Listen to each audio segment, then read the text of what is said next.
Paris. City of love, romance, and dreams. So they say. I used to say it too. But ever since that day, the day of the murder, I've always associated my beloved Paris with death.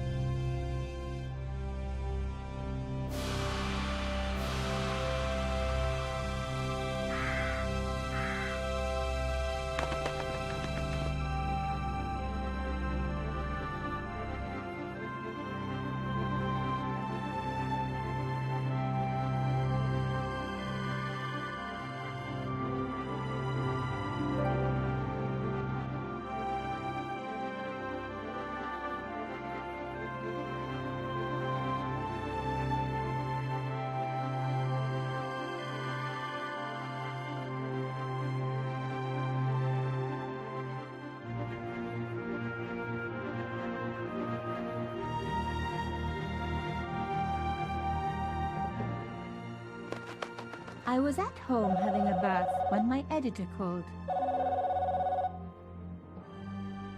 Collard, get your ass over to the Palais Royal now. You got an interview. With Pierre Carchon. Yes, the Pierre Carchon. No photos, so leave your gear at home. He asked for you personally. Don't ask me why. Anyhow, this could be big, so if he makes a pass, don't forget. Just smile, say yes, and keep taking notes. So charming and so very apt. Pierre Carchon was a media king, a national hero, and one of the most infamous adulterers in Europe. He and his wife Imelda were just one step down from royalty. Whoa, I hate mimes, but unless you humor them, they don't go away.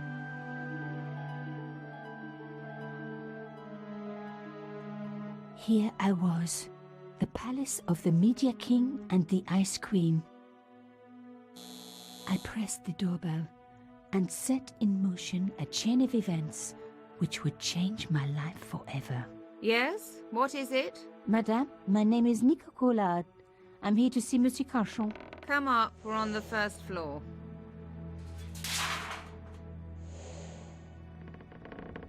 Madame Carchon, it's a pleasure to meet you.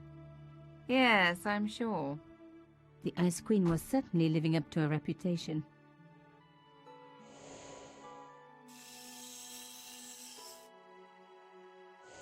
Will you be staying for the interview? Mademoiselle, I know little of my husband's business affairs, and I care even less.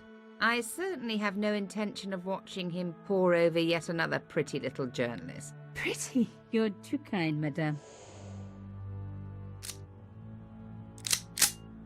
Ah, the talented and very beautiful Mademoiselle Collard. Such a pleasure to meet you at last. Monsieur Carchon, I am honored. Oh, I'm sure you are. Call me Pierre, please. But I do not flatter you idly. I was a friend of your father. He was a great man. My father, he never mentioned. He and I were very close. And then his death. So tragic. I must... Imelda, your damned cat's in my study again. Another Ming vase, I suppose. Excuse me for one moment, my dear girl. You journalists are getting younger each year. Perhaps it's the rest of the world getting older, madame. That was no cat. My God, what?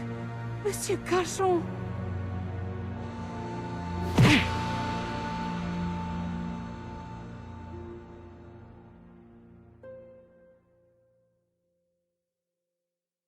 He's dead. I must call the police. You'd better stay here. There was a man.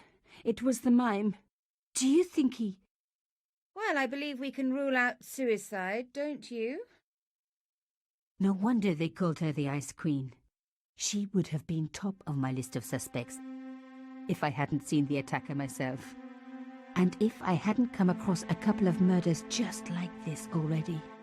One of the most important men in Europe murdered And here was I, Nico Coulard, alone at the scene of the crime. Should I wait for the cops? Or start my own investigation? It was a no-brainer.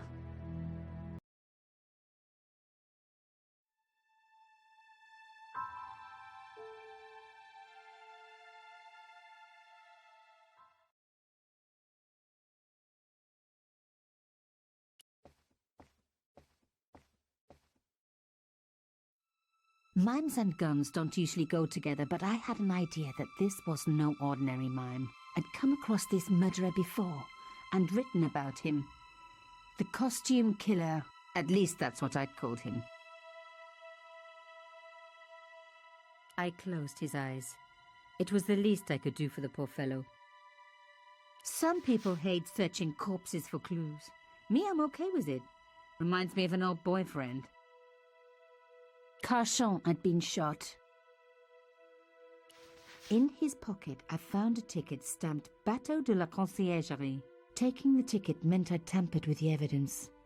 There was no going back now. It was one of my hair clips. My favorite, in fact. It must have fallen when I was knocked down.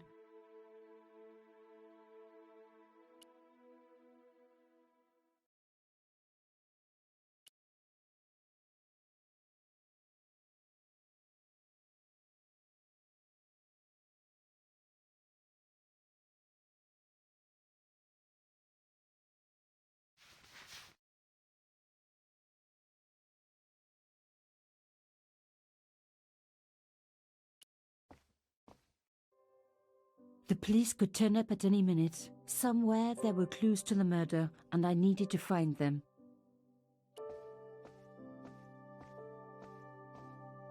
A medieval pageant. Original, no doubt. The tapestry must have cost a fortune.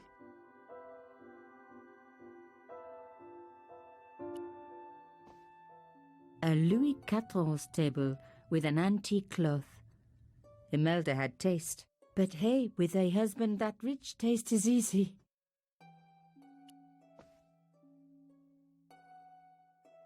I reckoned that cloth might just turn out to be useful.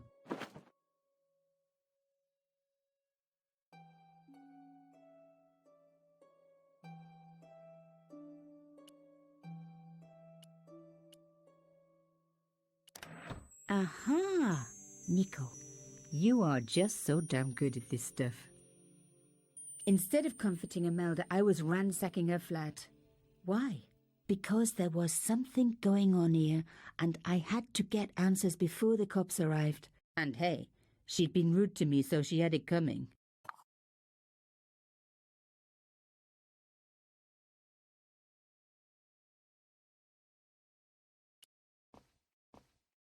Imelda had talent. But I certainly wasn't going to tell her that.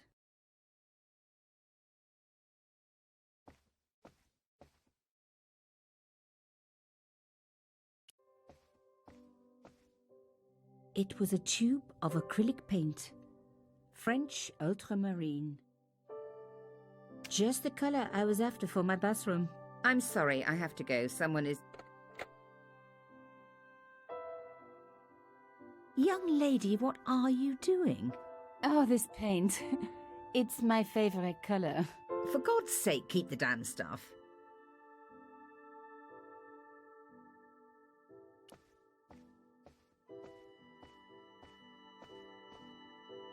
Excuse me, madame. Yes? I am so sorry for your loss, madame. No, you're not. You're a journalist. Journalists don't feel sorry. Not true. We shall see. Why did your husband send for me? What did he want to discuss? I have no idea. His business was his business. He never told you anything? No, and frankly, I preferred it that way. How did your husband know my father? I have no idea. You didn't know him? Thierry Coulard? Pierre knew a lot of people I didn't know, most of them women. Why would a mime want to kill your husband? Pierre had plenty of enemies. Half the husbands in Paris for a start. This is quite a scoop for you. I suppose you're already inventing the headlines. Just because I am a journalist. Don't patronize me. You're all cut from the same cloth. Do you have any moral sense at all? Yes, that's why I do this job. You do it to see your name in print. As if my editor gets the byline, I just do the work. Well, don't expect my sympathy. The police will be here soon, madame. Is there anybody you would like me to contact? Family, friends? No, I have no family. Pierre and I were... He was all I had, really. Not much, was it? The dutiful wife. That was my role. He never talked, never let me in. I know one thing, madame. What? If you want to find out who killed your husband, then you let me do the job, not the police. Why? How do I know I can trust you?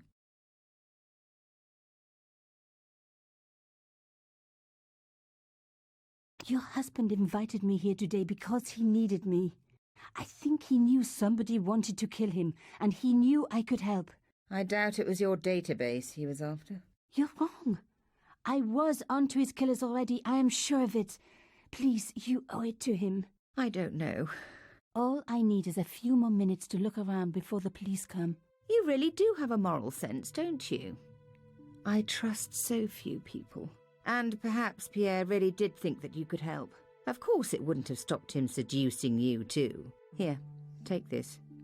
It's the key to the drawing room next to the library at the end of the hall. It was Pierre's room. I rarely went in there. I couldn't. I was too scared of what I might find. Thank you. I promise you won't regret this.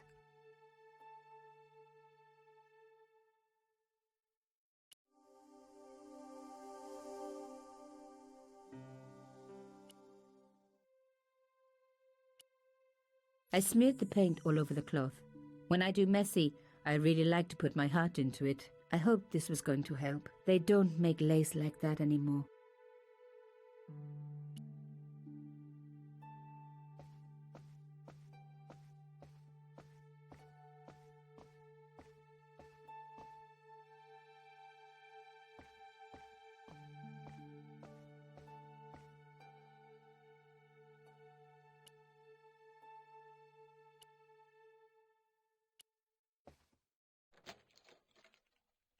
Now we were getting somewhere.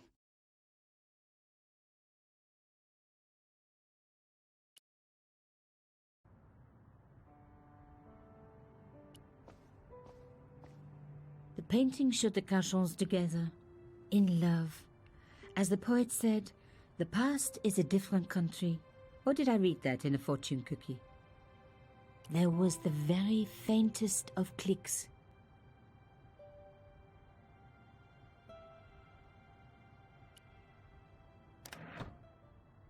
Behind the picture was a safe.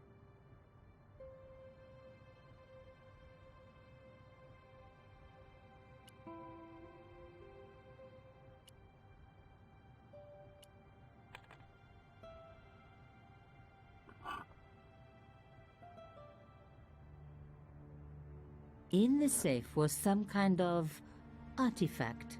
There were strange symbols on its surface. It looked like the printer's blocks I'd made at art school. If there was one thing I'd learned about symbols, they are always important. But these symbols scratched into stone were impossible to read. I needed to find a way of printing them. At least the stone was round. But what could I use for ink? And what could I print on? Sure, I was stealing, but I knew Imelda didn't know about the artifact, and Cachon was past caring.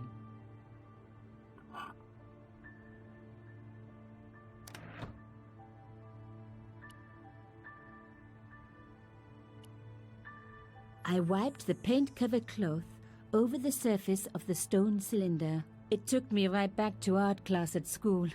And Maurice, my gorgeous, such a shame they had to fire him. Ah well, concentrate, Nico, concentrate.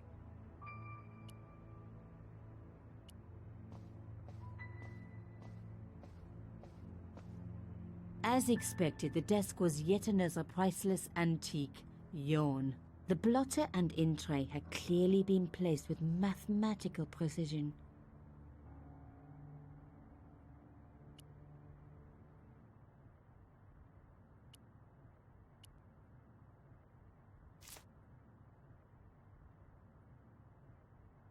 I'd spread blue paint over the bottom of the tray. It was ruined. I was a very bad girl, but also quite a clever one.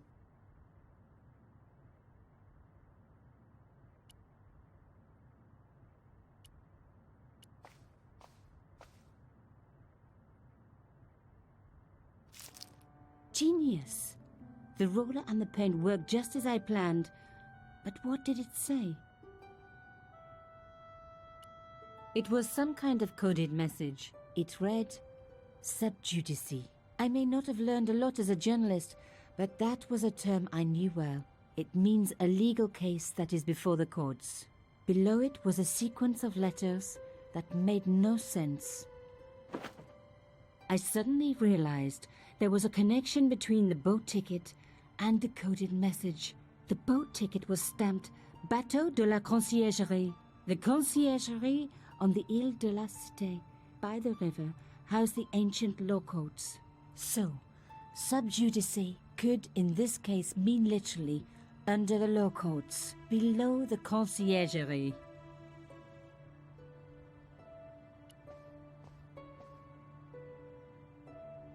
My heart skipped a beat. It was a carved elephant. But not just any carved elephant. It had been made by my father. I knew for certain because in my apartment I had its exact twin, carved into a box he had made.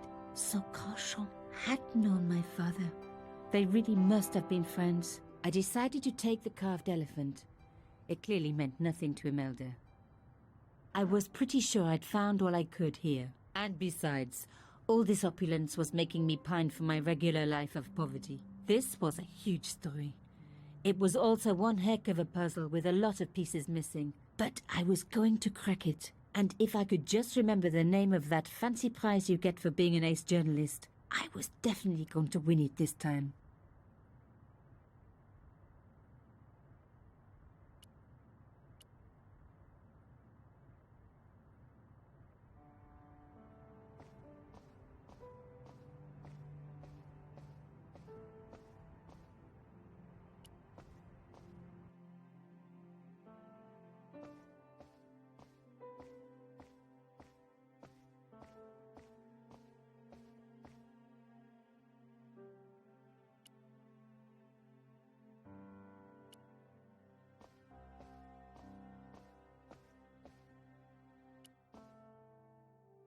Did you find anything useful?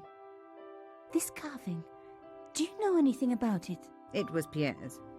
What does the statue have to do with... Please, I need to know. He was given it by a friend, something to do with Africa. He never explained any more. No, but I think it was important to him, always on display. Why? It was carved by my father. Oh, I see. I didn't know. Imelda, I will do everything I can to find the killer. Thank you, my dear. And if the police ask... Don't worry. You were never here. Sub judice was the key. I was going to have to find a way under the conciergerie. I decided to head straight for the quayside on the Ile de la Cité. If there was a way of getting under the conciergerie, it would have to be from there.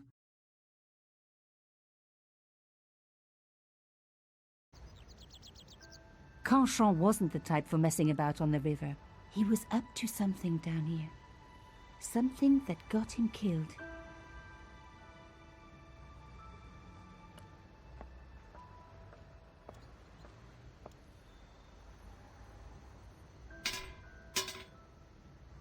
The fence wouldn't move.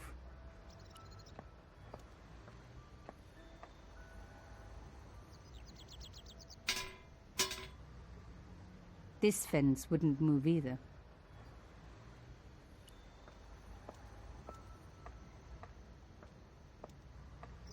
The cross looked familiar. I'd seen it before. It was embroidered on the lace cloth I'd picked up at Carchon's apartment. I knew I was on the right track.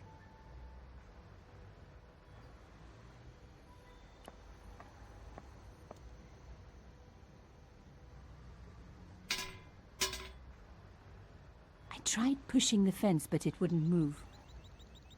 A strange pair of locks stopped the latches from releasing the gate.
One down, one to go.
Perfect.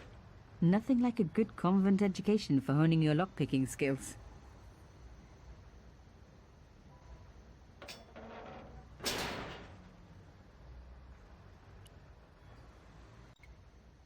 For a room full of junk, that was one very sophisticated lock system. This place was definitely fishy, in more ways than one.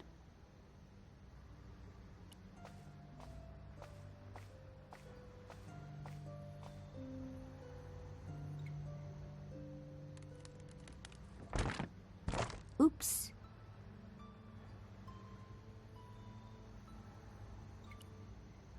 An old shell case.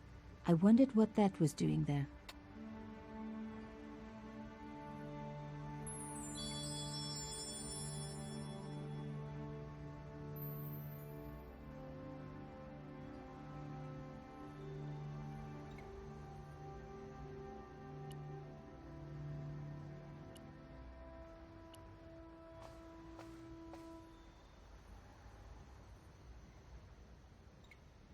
Mystery solved.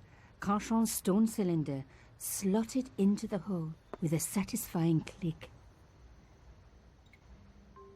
The words Sinister and Dexter were carved on either side. Now any good convent girl like me knows the old Roman for left, right, left, right. But what did it mean here?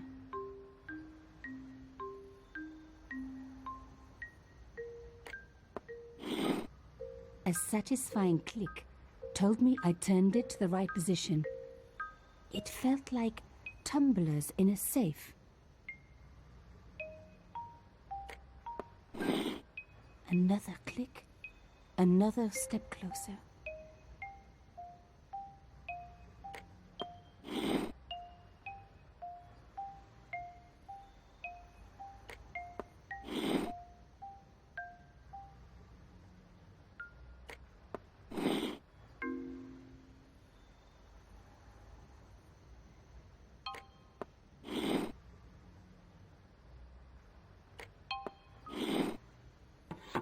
I love the sound of locks clicking open.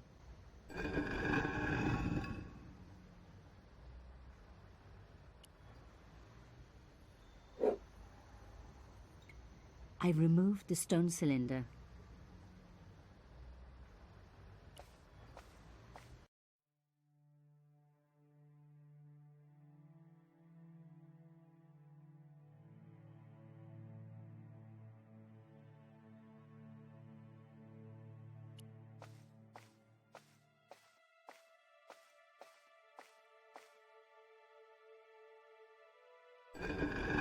Oh my God, The slab came down with a hell of a force.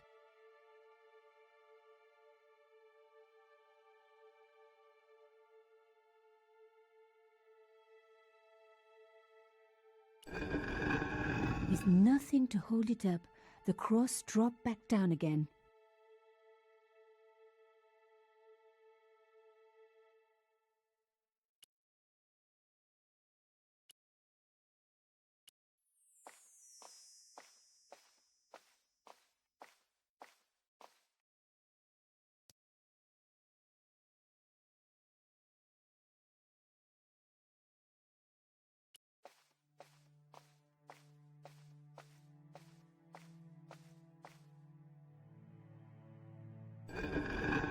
Lifting the cross closed the entrance door and also opened some kind of stone panel.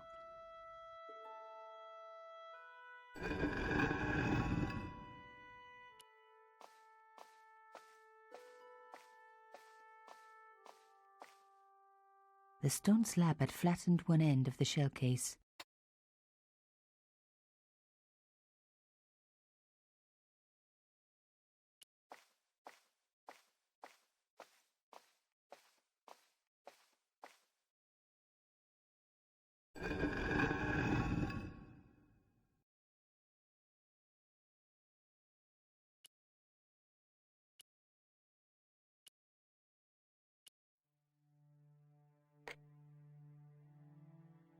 The stone cross was propped up. Now I was getting somewhere.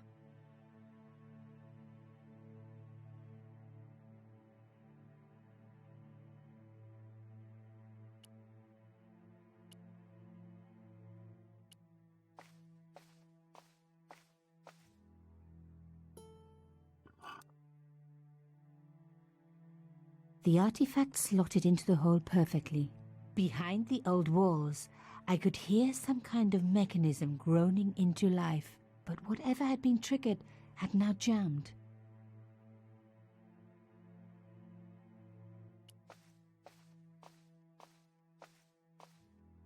I removed the shell case. The cross didn't drop back down. Some kind of mechanism was holding it up.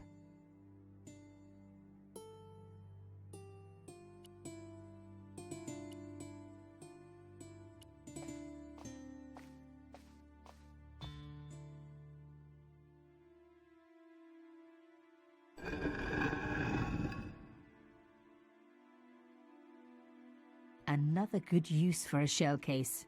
Another secret room. Somebody had something to hide. But was it what I was looking for?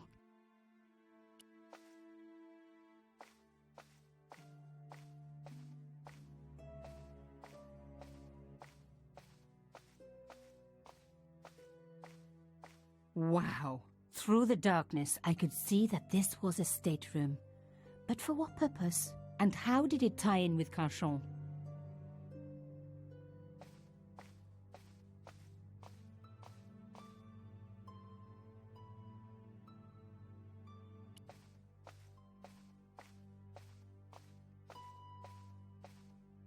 Amazing! The thing still worked. The room lit up bright as day.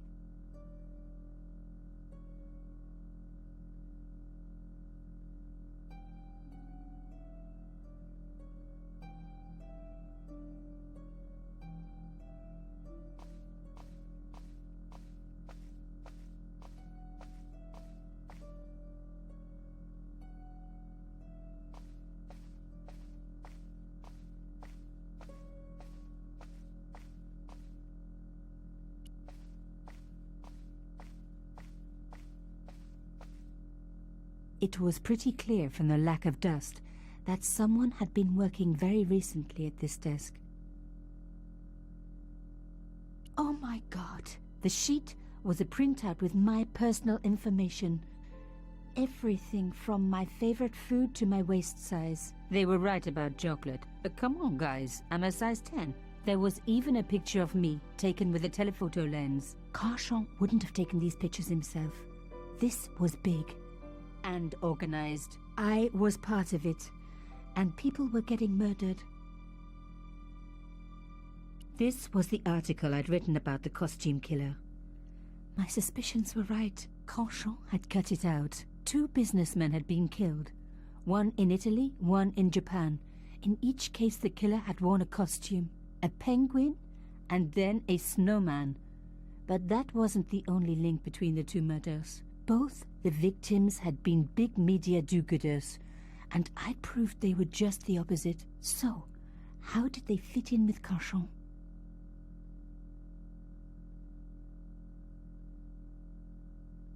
My articles about the costume killer. My articles about the costume killer. My articles ab- The dregs at the bottom of the mug hadn't dried out or gone mouldy. It wasn't more than a day old.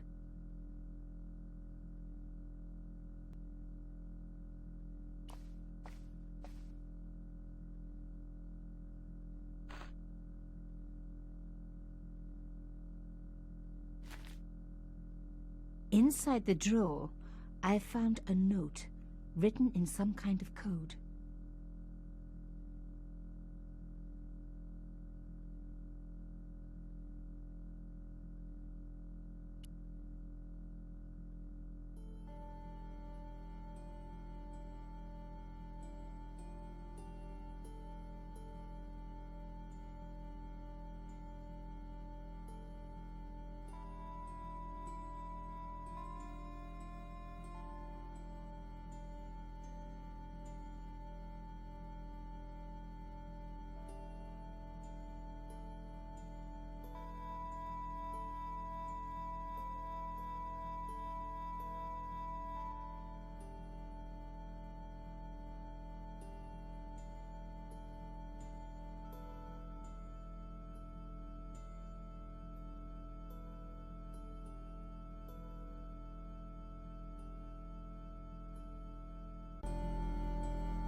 the note. It read, Pierre, full report to follow. But this is too urgent to wait. Arno and Yamada both dead. This is not a coincidence. Indeed, it seems that all of us who came together in July are in danger. Take great care. X. I wasn't the only one to make the connection between the costume killer murders. I'd been right all along. That was why he had asked to meet me. But what did I know that he didn't?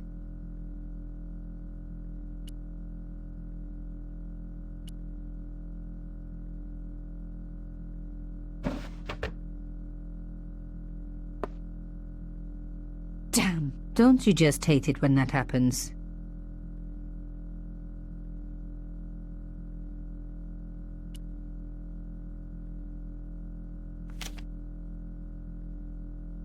A photo, long lost, had fallen down the back of the drawer. It was very old, but there was no mistaking the guy in the foreground. Carchon. Behind him were soldiers, a burning village, and a corpse.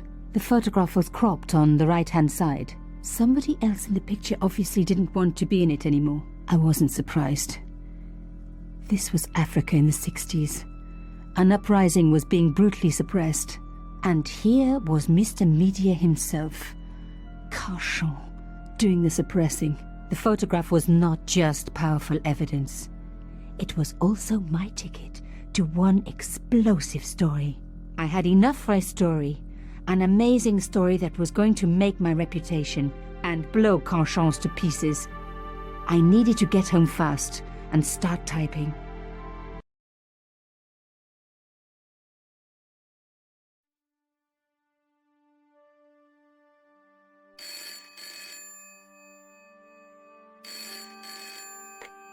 Bonsoir, Collard. Nico, it's Ronnie. Hey, Ronnie, you cracked open the champagne yet? Are you crazy? What's wrong? Wait a minute. You didn't print it, did you? Course I didn't print. That's the best piece I've written. The last, as far as I'm concerned. It's important. It's suicidal. You can't destroy a national hero. He deserved it. His corpse isn't even cold. Ronnie, 2 hours ago I told you what I'd found. You loved it. You begged me to write it up immediately. 2 hours is a long time in newspapers, Nico. Someone's got to you, haven't they? Listen up, Nicole, and listen good. Pierre Carchon had a lot of friends. Powerful friends. For your own sake. Forget what happened. You got it. End of conversation. Good night. This should have been my big break, but I knew there was nowhere else to sell this story.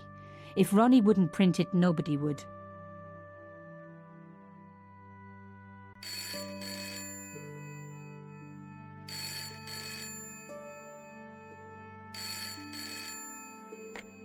Bonsoir, Collard. Mademoiselle Collard, my name is Plantard. I need to talk to you about your story. Your Pierre Carchon story. How did you know about that? There are people out there, madame, who will be very upset by this story. Oh, really? Well, it's their lucky day. It's been spiked. Yes, I know. We must meet. We must? I have information relating to your costume killer stories. Tomorrow morning, 8 a.m., Café de la Chandelle Verte, Rue Alain Court. I shall be wearing a grey overcoat. You must talk to no one about this. You can't tell me what to... Tomorrow at 8. I'll be waiting. People complain about newspaper articles all the time, but not usually before they're printed. I was beginning to feel scared. This guy, Plantard, could I trust him? Should I meet him or forget the whole business? I didn't have an answer.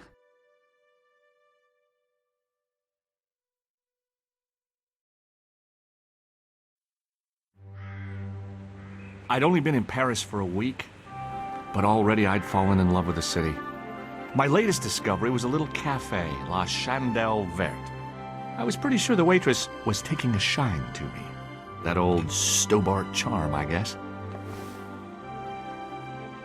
Little did I know my reverie was about to be so rudely interrupted.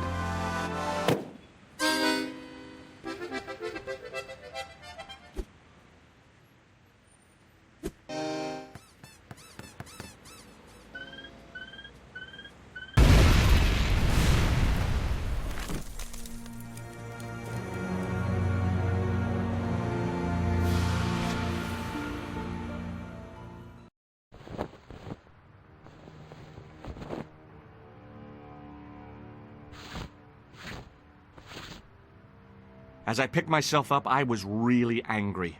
1 minute, I'm on vacation. The next minute, some clown's blown me up. I knew right away what I was going to do. I was going to find that clown and bring him to justice. Because justice matters. Justice is up there with liberty. And equality. And, fraternity. After all, that's why I'd studied law, wasn't it? Well, that and the money, of course.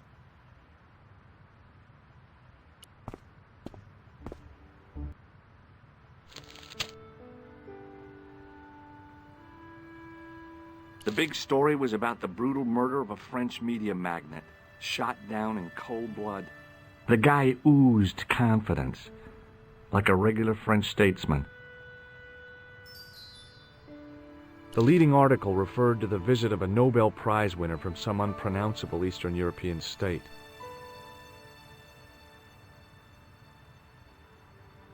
The leading article referred to the visit of a Nobel Prize winner from some unpronounceable Eastern European state.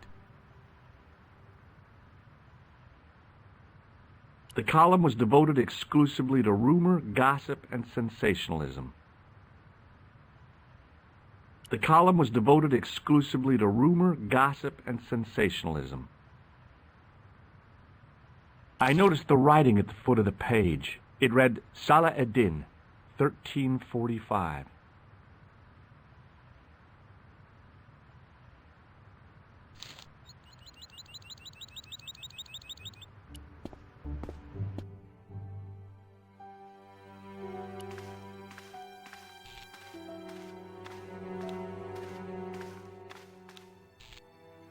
Oh, my head. Never again. How much vodka did I drink? Oh, no, don't tell me. What is your name, Sherry? George Stobart, ma'am. You look like you could use a little help. I could use a little drink. I feel sick, dizzy, and bruised. I don't even remember the party. Just relax and take it easy. You've been knocked out. You don't say. What happened? There's been an explosion. You should try not to move. Are you a doctor? No, but I used to play hospitals when I was a kid. Can you remember anything at all? No. I need a drink. Pour me a brandy. Is that straight or with ice? Just give me the bottle with a teat on it. I guess a little drop won't hurt.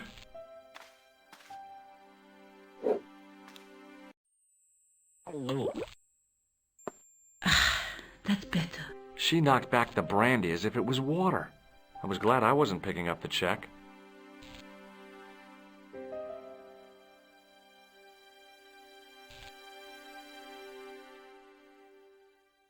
Hey, wake up! She didn't respond.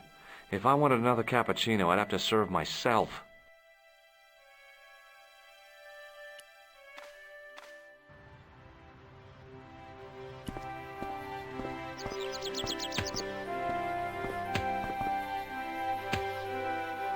Freeze! Hold it, right there. Whoa, don't shoot. I'm innocent. I'm an American. Can't make up your mind, huh? I demand to see the American consul. Drop your weapons and get down on the ground. Put that thing away, Sergeant Mou. I apologize, monsieur, but I cannot permit you to leave. Am I under arrest? Ah, no, I would simply like to ask you some questions. En avant, to the café, marche. What a mess. This bombing is an outrage, is it not? Stop that, monsieur. Has it occurred to you that he may be dead, Mou? Oui, monsieur. But I prefer to look on the bright side. Besides, I recall a case where the killer escaped by feigning death. However, in this case, the man is quite dead. Examine the girl and take her statement, if you can. Et maintenant, to business. Your name, please? George Stobart. I'm from California. And what brings you to Paris, Monsieur Stobart? Travel. I'm touring Europe. You chose well. The city is most beautiful at this time of year, no? Yeah, I guess so, apart from the bomb blasts. Were you in the vicinity of the cafe at the time of the explosion? Yeah, I was sitting out on the sidewalk. I was lucky I wasn't killed. The inspector passed over my remark with no reaction. Did you see the deceased enter the cafe? Yes, I did. Was he alone? Yeah. And did he say anything to you? No. He was more interested in the waitress. Did you see anyone else in the cafe?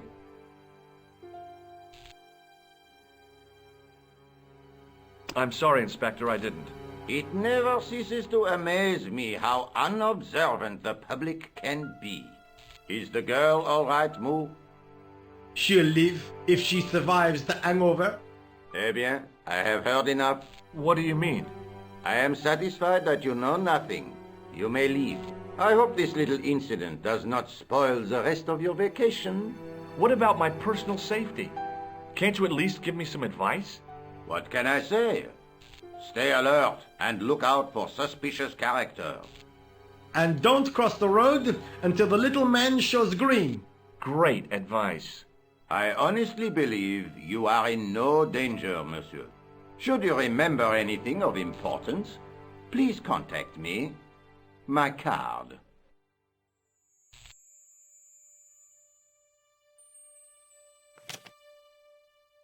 Thanks. That is all. You may go. There's not much to go on, monsieur. On the surface, no. But what lurks inside the subconscious?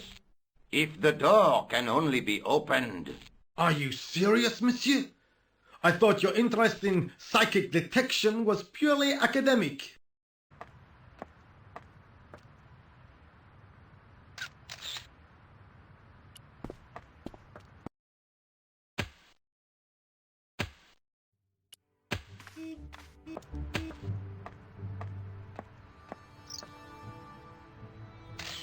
Excuse me, mademoiselle?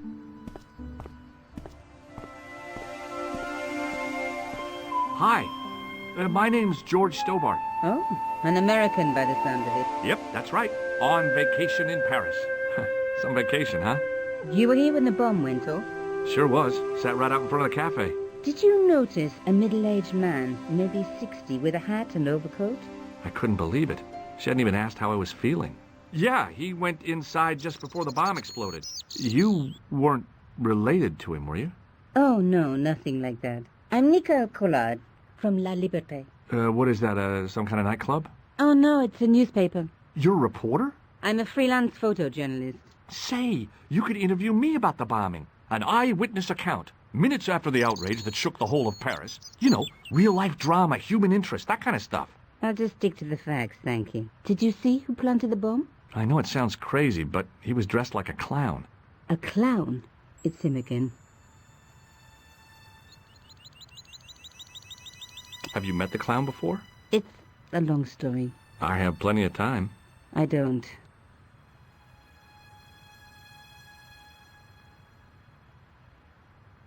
Who was the guy you were supposed to meet? His name was Plantard.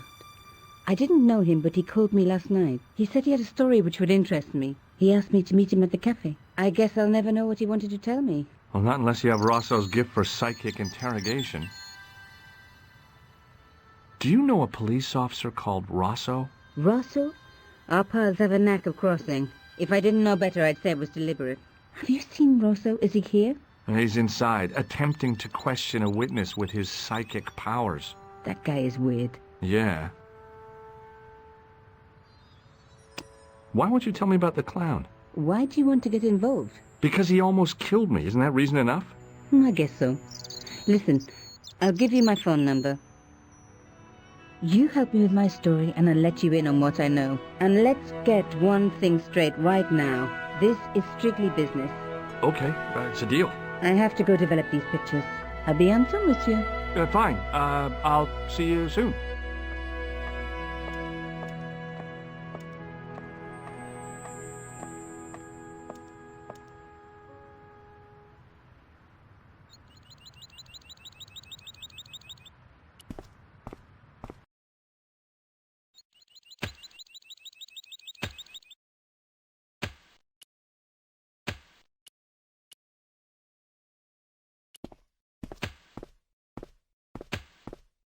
Hey, you! I thought you'd been arrested. Nah, it was a misunderstanding. When he pulled that gun, gah! I thought that was it. Those automatics pack quite a punch, you know? He made a mistake. He thought I was a terrorist. You? A terrorist? Ha! He was only doing his duty, I guess. Would you like to read my newspaper? I haven't got time to read that. Can't you see I'm busy? You could read it on your lunch break. 10 minutes is all I get. And if my boss had his way, I wouldn't get that. He'd have me on a drip, so I didn't have to stop to eat. Oh, take the newspaper and quit complaining. Bah! Look at this. Damn bleeding heart liberals. Tcha! Save the dolphins. Catch them and eat them, I say. All that fuss over a bunch of fish. Nah, that's more like it. Look at the size of those. Like champagne bottle corks, no? Ah, what's this? Saladin running in the Prix de l'Arc de Triomphe. It's a racehorse? A horse? A legend. Bucephalus reborn, mon ami. Like a streak of lightning she is. Do me a favor, won't you? Keep an eye on my hole. I'm off to put some money on that nag. What about your toolbox? Stuff it. Help yourself.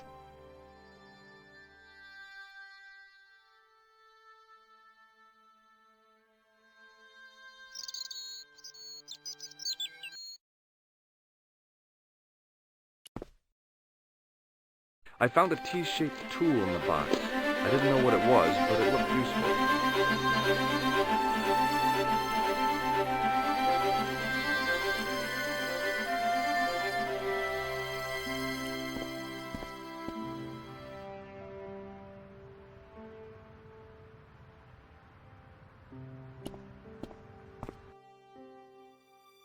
The clown had fled into this alley, but there was no sign of him now. I was intrigued by Nico and what she could tell me about the explosion.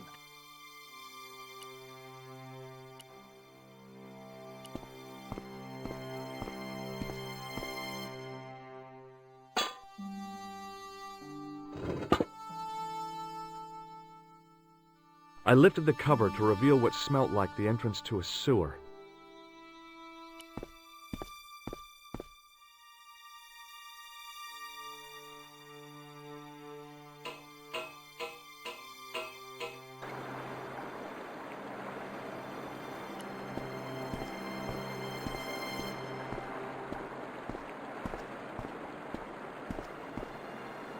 As I picked up the plastic ball, I realized it was intended to be worn. It was the clown's red nose.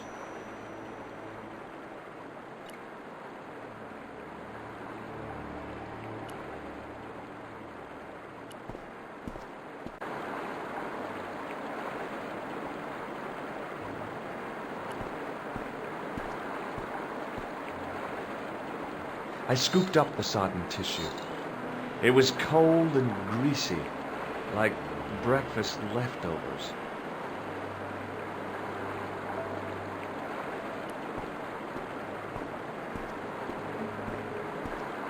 I took hold of the scrap of material and unsnagged it from the spike.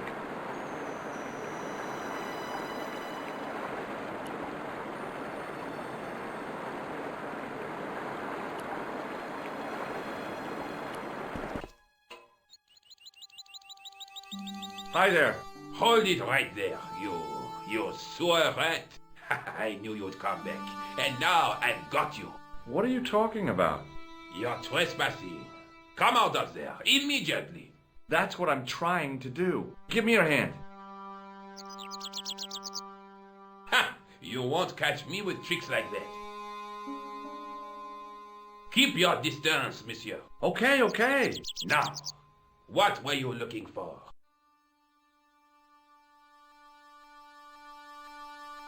I was looking for a clown. Huh, ridiculous. Do you really expect me to believe that? He planted a bomb in the cafe and blew it up. What? The cafe? Blown up? Mon Dieu, that is awful. And you say the person responsible was dressed as a clown? That's right. He blew up the cafe, escaped into the sewer, changed his clothes, and came up here. Ah, mon Dieu! Then, the man I chased, do you think that man and the clown are one and the same? Well, yes, it had crossed my mind. Ah, that still does not explain what you are doing down the sewer. For all I know, you are in league with him. Oh no, I'm just a tourist. Most tourists are content with the Eiffel Tower, the Louvre, or the Pigalle. I didn't realize my waste pipes were such an attraction. Do you know the waitress at the cafe? Oh, she isn't hurt, is she? No, she's fine. Oh, thank heavens. A poor girl like her isn't safe with the likes of you roaming the streets. Can't you understand? I'm not a gangster. I'm an American tourist. Ah, that's what you say.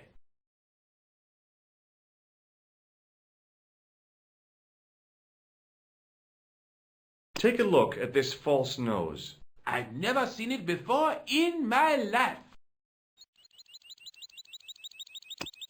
What does this tissue mean to you? Nothing, monsieur. It's disgusting. What on earth possessed you to show it to me? Someone has emptied their nostrils into it. Does the name Plantar mean anything to you? No, it doesn't. Who is he? The man who was killed in the cafe. I'm gonna find the guy responsible. I'll find him.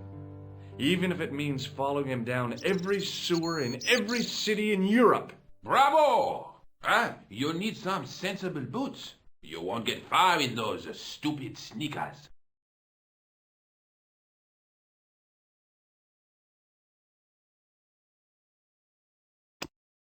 Do you recognize this material? I am not telling you anything. Do you recognize this material? I am not telling you anything. This is what I used to open the manhole cover. Just as I thought. You were up to no good down those sewers, weren't you? One slip and I would have been up to my neck. Tell me about the man you apprehended. What is there to tell? He was a typical criminal type. Just like you. Perhaps you'd like to take a look at my card? What is this? Inspector Augustin Rousseau? What does that say? Hominoid Division? A homicide. I think the ink's smudged. Then you are not a tourist. Okay, I'm not. I lied to you, and I'm sorry. Don't apologize, monsieur. You know, I had a feeling there was something different about you. It is your posture, your poise. Oh, yes. There is no mistaking the bearing of a disciplined man. And I should know. I was in the army, you know. When I was your age, I was fighting for my life in the African desert. How can I help you, Inspector?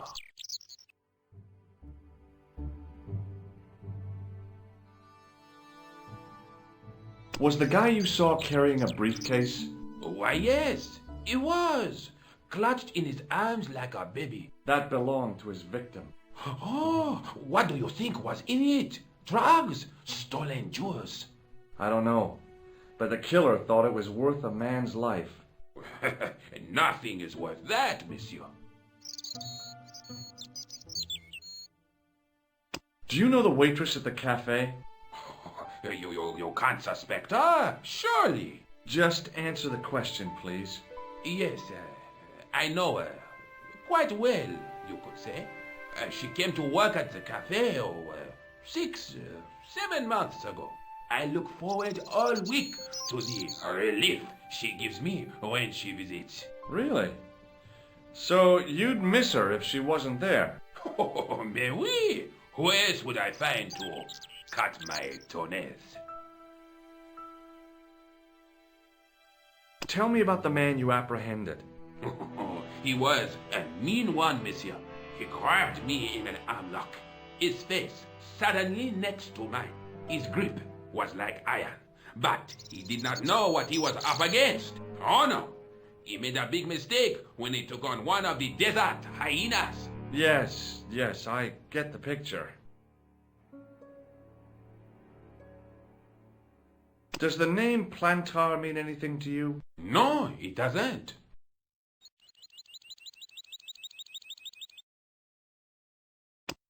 Does this piece of material mean anything to you?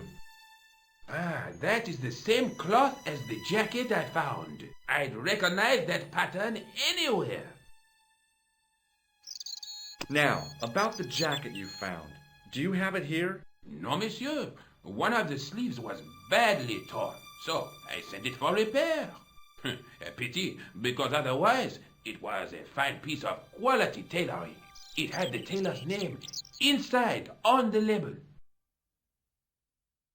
Where did you send the jacket? I gave it to an itinerant Romani seamstress. Just my luck. Was there anything in the jacket pockets? Not a sou. You know what I think? Do tell me. He changed out of the clown suit and cunningly disguised himself as an ordinary person. Looks like I'm up against a mastermind.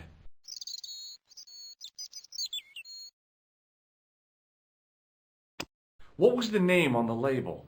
Ah, it was a foreign name. Todrick, I think. Did you get the address? There wasn't one, monsieur. Only a telephone number. Well, I don't expect you to remember a phone number you've only seen once.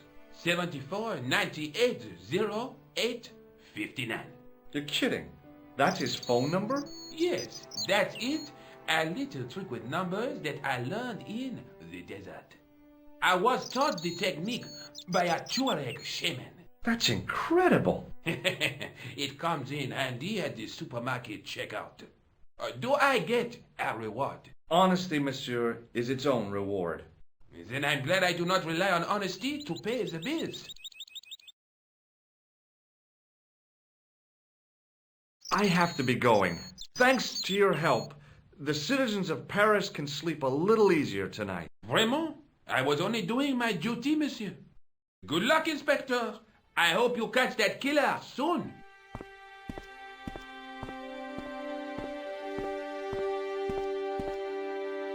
So the clown had escaped into the sewer, come up into the courtyard, and then slipped back into the street here. Now, it wasn't much, but it was more than the cops had got.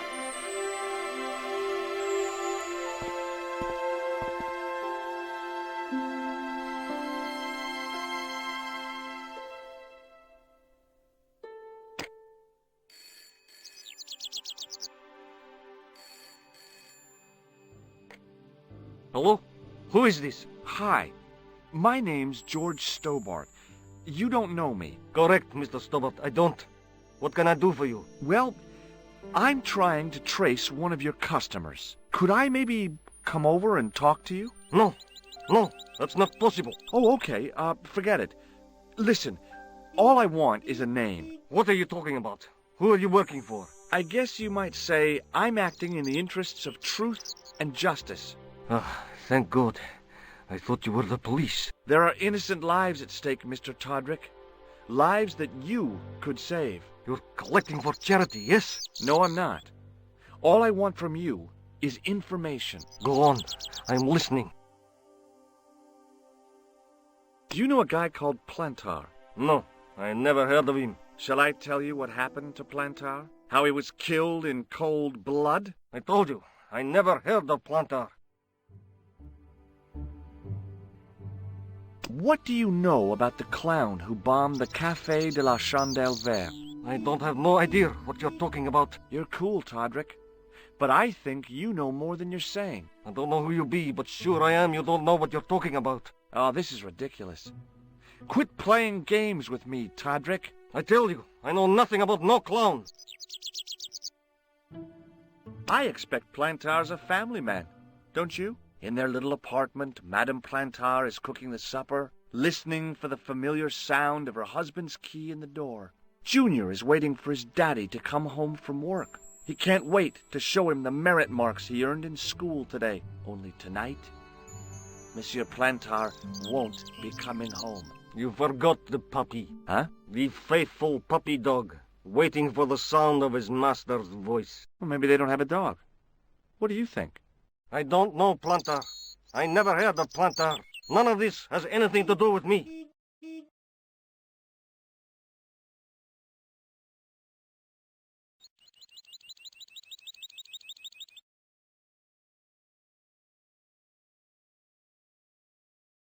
Thanks for nothing, Todrick.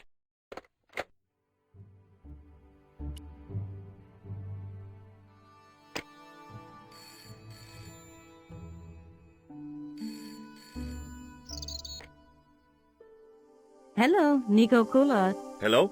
It's George. Ah, oui.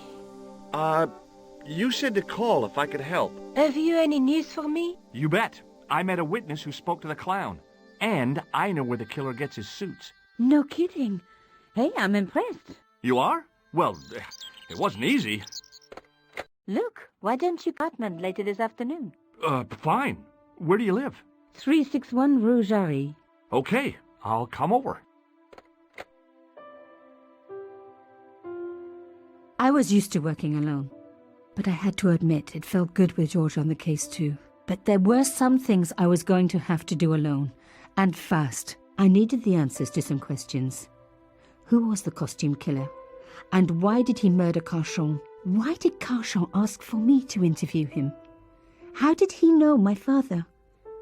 And why was my editor so scared? There was some kind of secret war going on out there, but who was on which side? One thing I did know. I wasn't going to get the answers sitting at my desk.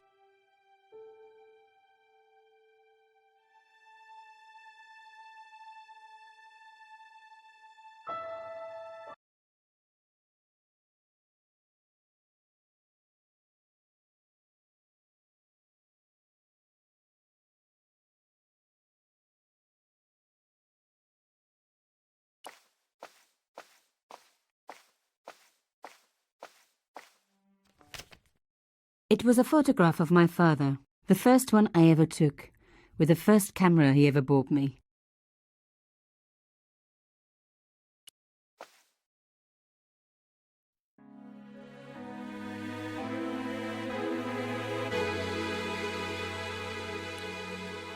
No, I'm not giving out where we are going, but I pray to God that we are gonna get there. Stay with me, don't leave me where you going. I can't be left alone.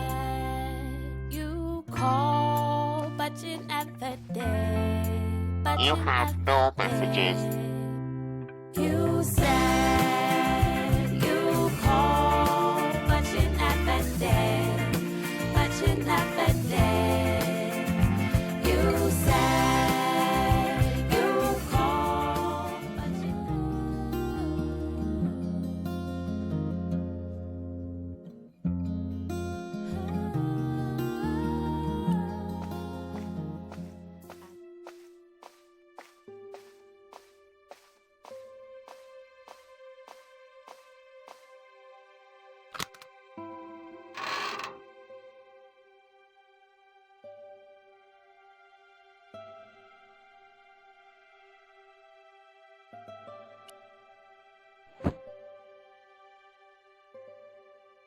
The box was carved by my father. It never had a key. The elephant on the lid was a perfect match to Carchon's. The box was one of the few things my father left me. The elephant on the lid was a perfect match to Carchon's.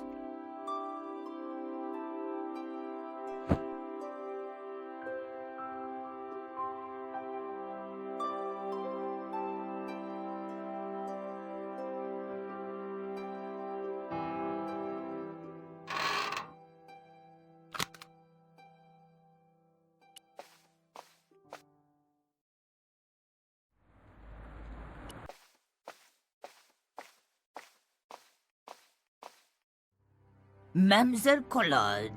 Oh, hello there. Don't tell me I'm going to meet a tall, dark man. No, I don't think so. Why would you say that?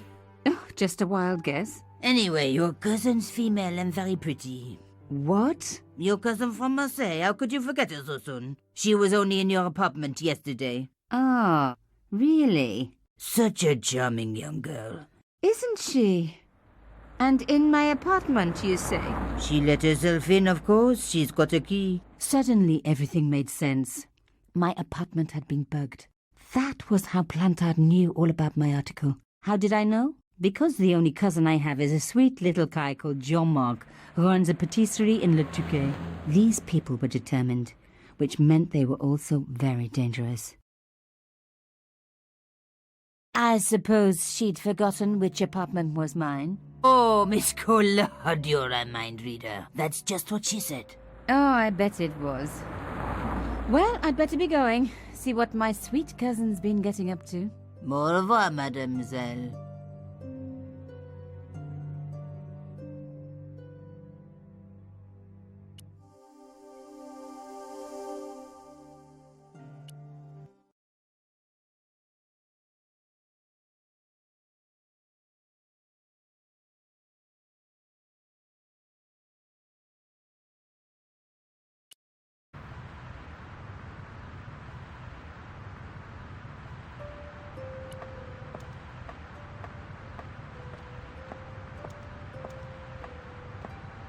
Bonjour, monsieur. Bonjour, mademoiselle.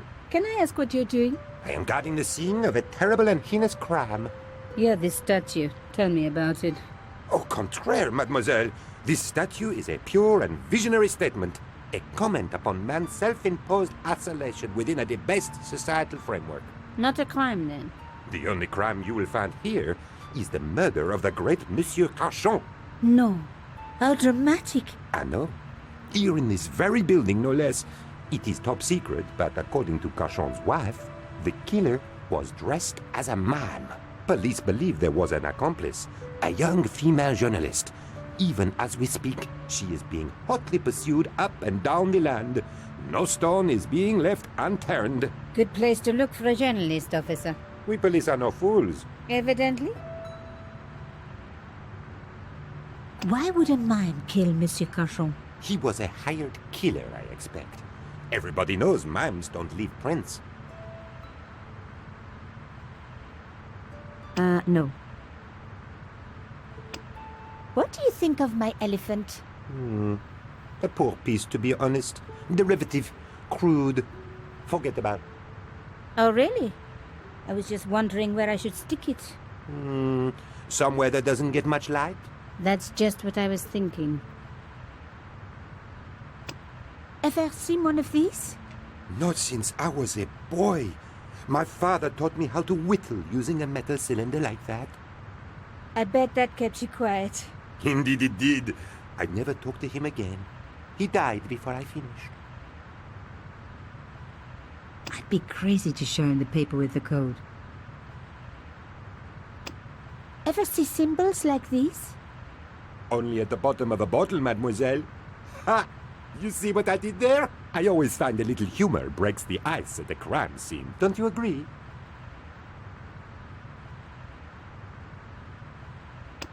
Ever seen anything like this?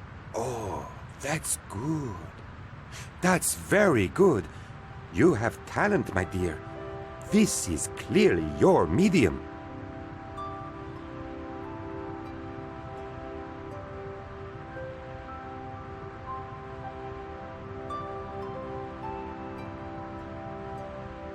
How was Monsieur Carchon killed? He was shot in cold blood with a gun. Why was he dressed as a mime? I have my own theory. Either he was mad, or he was a real mime, trying to throw us all off the scent by cunningly not wearing a disguise. How long have you been in the police force? All my life, mademoiselle. It shows. Thank you. You must be quite an aficionado of modern art. Au contraire, I adore it. In fact, I dabble myself. Oh, really? I used to dabble myself, but I managed to quit in the end.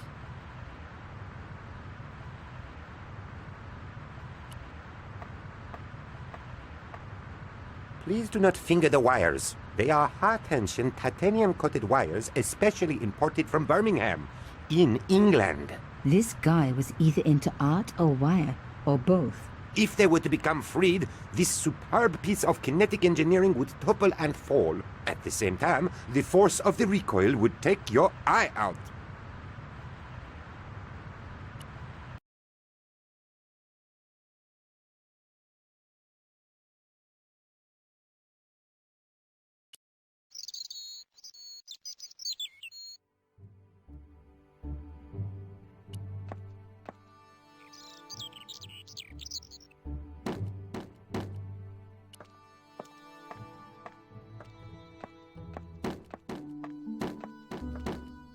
Hello, could I ask you some questions? That depends. Are you a cop? No, I'm a journalist. Bit late, aren't you? They already took away the body. I'm doing a follow-up on this story.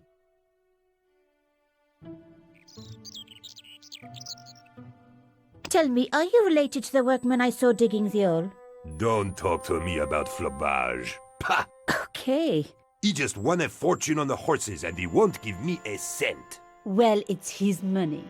When he was broke, he was happy to touch me for a loan. Brothers should look after each other, he used to say. He's changed his tune, now he's brassed up.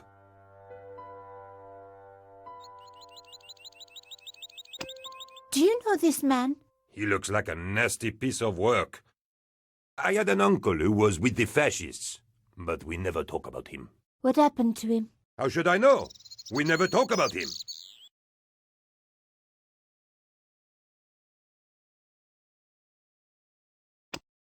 Do you like this carving? It's the kind of thing you pick up for a couple of euros at Les Puces de Saint-Ouen.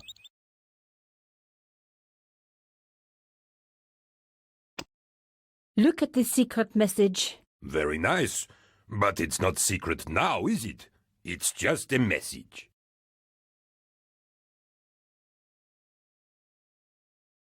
He wouldn't be interested in a substitution cipher. Do you know how I could get the paint out of this cloth? What do you think this is? Household Tips Week?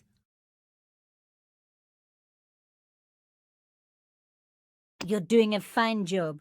Damn right I am. You should be writing about me, not that idiot that got blown up.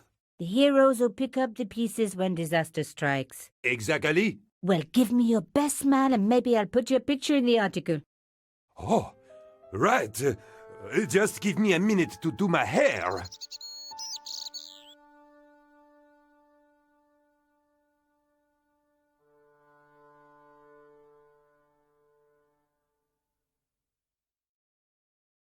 Hello? Yes? Have the police finished with the crime scene? What does it look like? I got orders to board up the windows, and that's what I'm doing.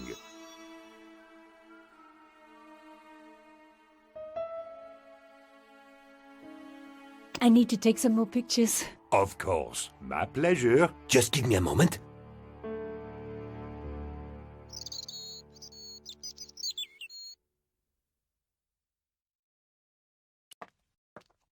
The police had removed the body, but nothing else looked disturbed.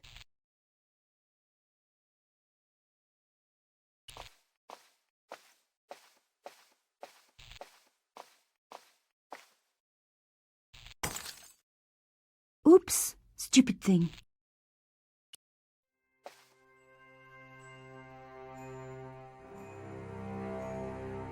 A panel had been blown away, revealing a gap. From this angle, I could see that something had been lodged in the gap behind the pipes.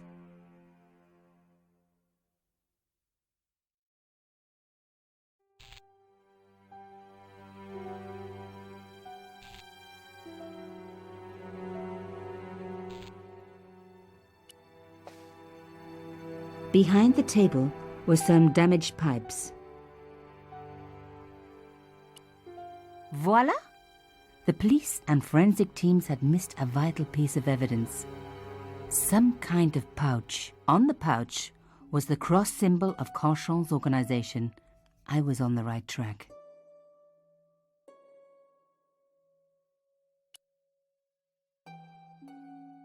On the pouch was the cross symbol of Cochon's organization. Inside the pouch were two items: a strange metallic artifact, and a letter in some kind of code.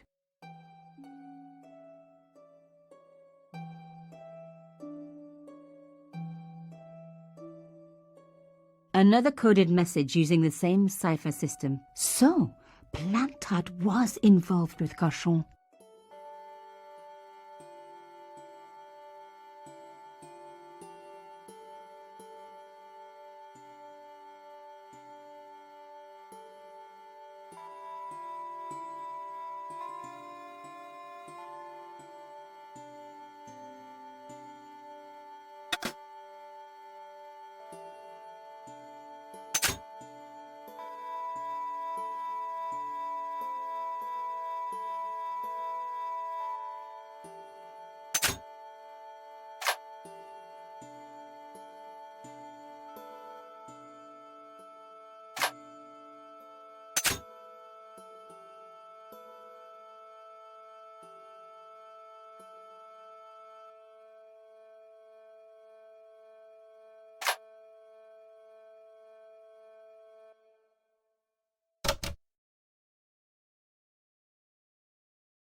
Plantard.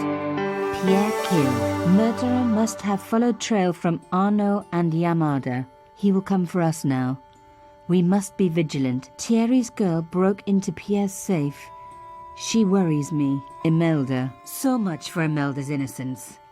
Plantard was working for her, and for Canchon. But why did Plantard want to meet? Was it a trap? Or maybe he was in too deep and needed me to tell the story, whatever the story was. One thing was clear. It was a story worth killing for.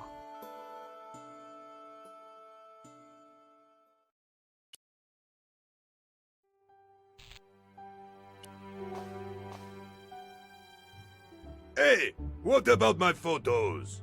Oh, of course. How could I forget? Well, I'm waiting. Get your camera out. Camera. Oh, I forgot. It broke. Alors, they should never send a woman to do a man's job. Well, this woman had fooled him easily enough, and found the evidence the police had missed.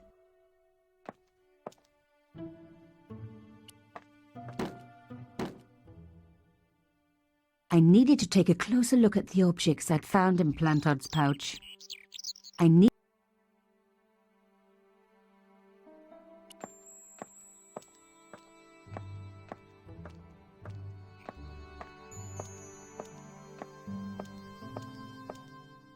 The door was locked.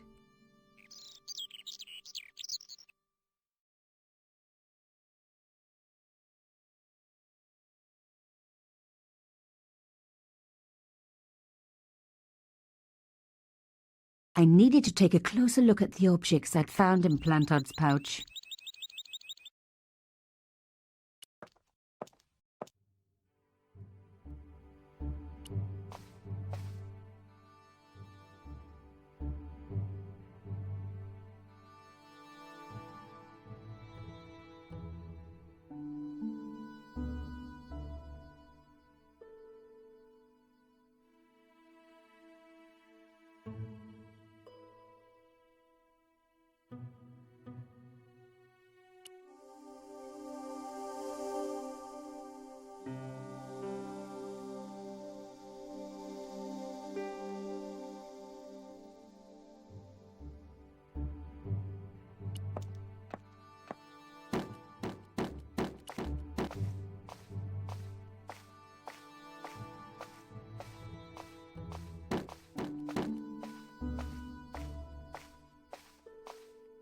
Hello? Yes? So the body's been removed?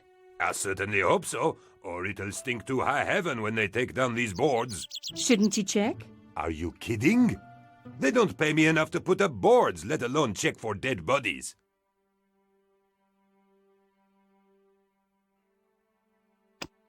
Would you like to see this? No.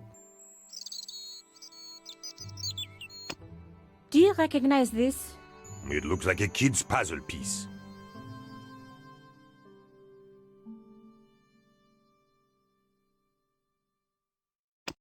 Have you ever seen anything like this?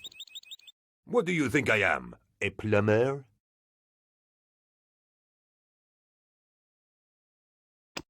You see this ticket? Are you trying to bribe me? No. I don't blame you, of course. Good-looking fella like me. Would you like this hair clip? What do you take me for? Some kind of a pervert?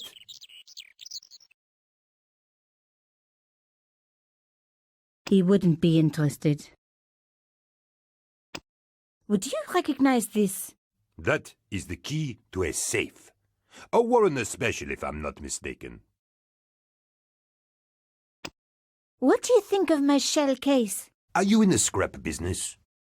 Of course not. Pity. I've got some rubbish just like that I need to get rid of. Au revoir.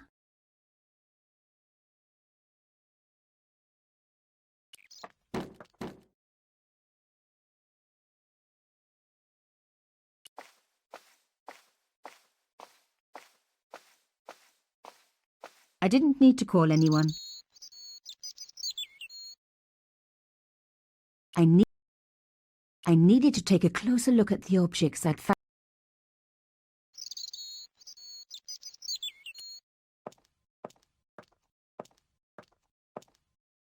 The door was locked. I needed to take a closer look at the objects I'd found in Plantard's pouch.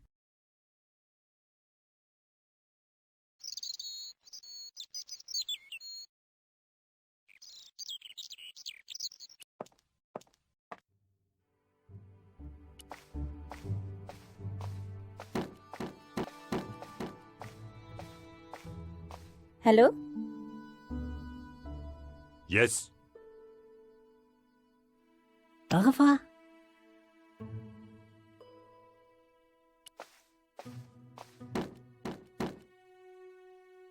I'm afraid you can't go in there, madame. Okay, okay.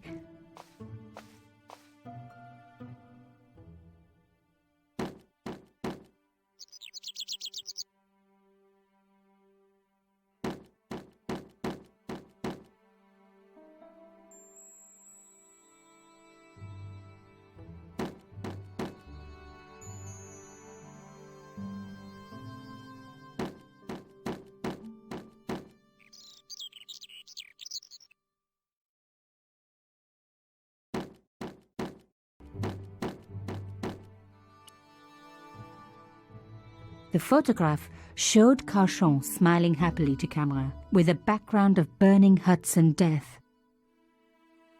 The artifact had a sword laid across scales, the scales of justice. I wondered if this connected to the room at the quayside. Another coded message using the same cipher system. So, Plantard was involved with Carchon. Plantard. Pierre killed. Murderer must have followed trail from Arnaud and Yamada. He will come for us now. We must be vigilant. Thierry's girl broke into Pierre's safe. She worries me. Imelda. So much for Imelda's innocence. Plantard was working for her, and for Carchon. But why did Plantard want to meet? Was it a trap? Or maybe he was in too deep and needed me to tell the story, whatever the story was. One thing was clear. It was a story worth killing for.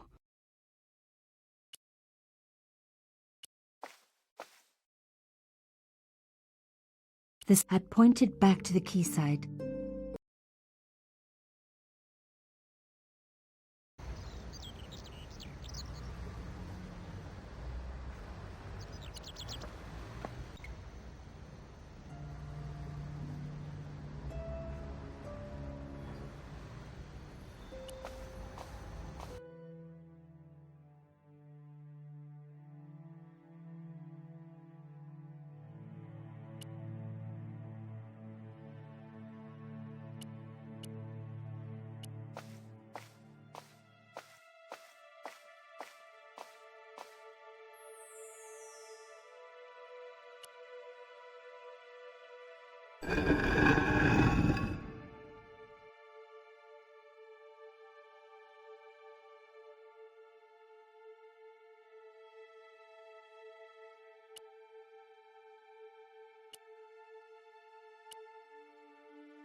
Plantard's key fitted the lock, so he must have used this place too.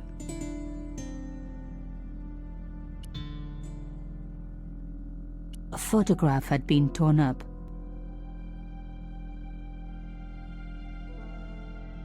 If I could just arrange the pieces.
Oh my God. It can't be.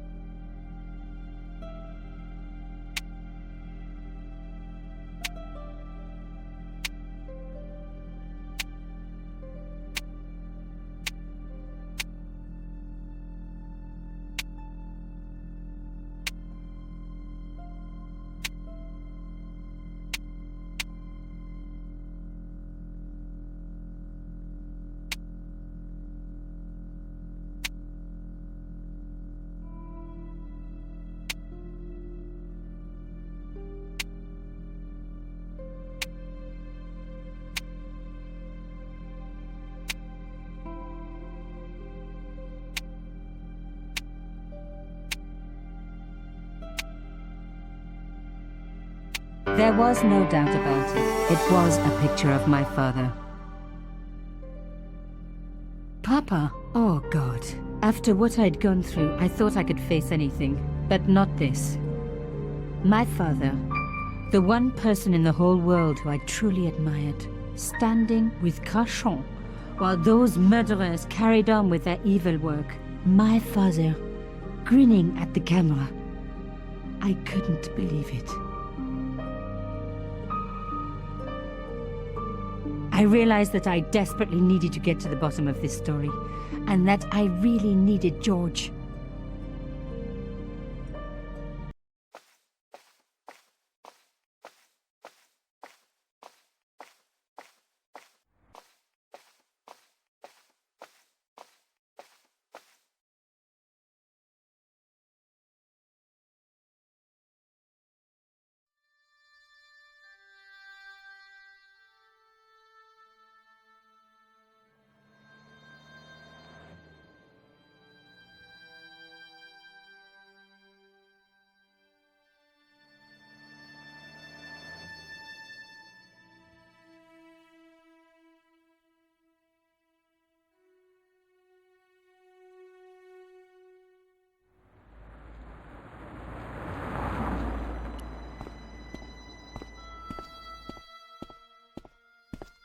Oh, hi.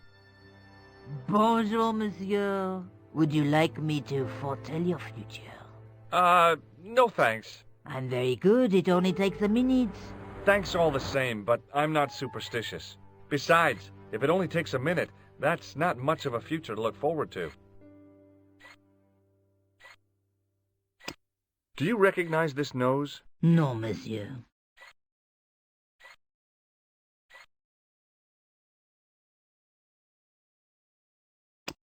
What can you tell me about this tissue? Nothing. What can you tell me about this material?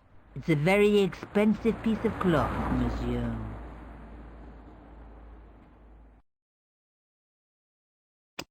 What do you make of this tool?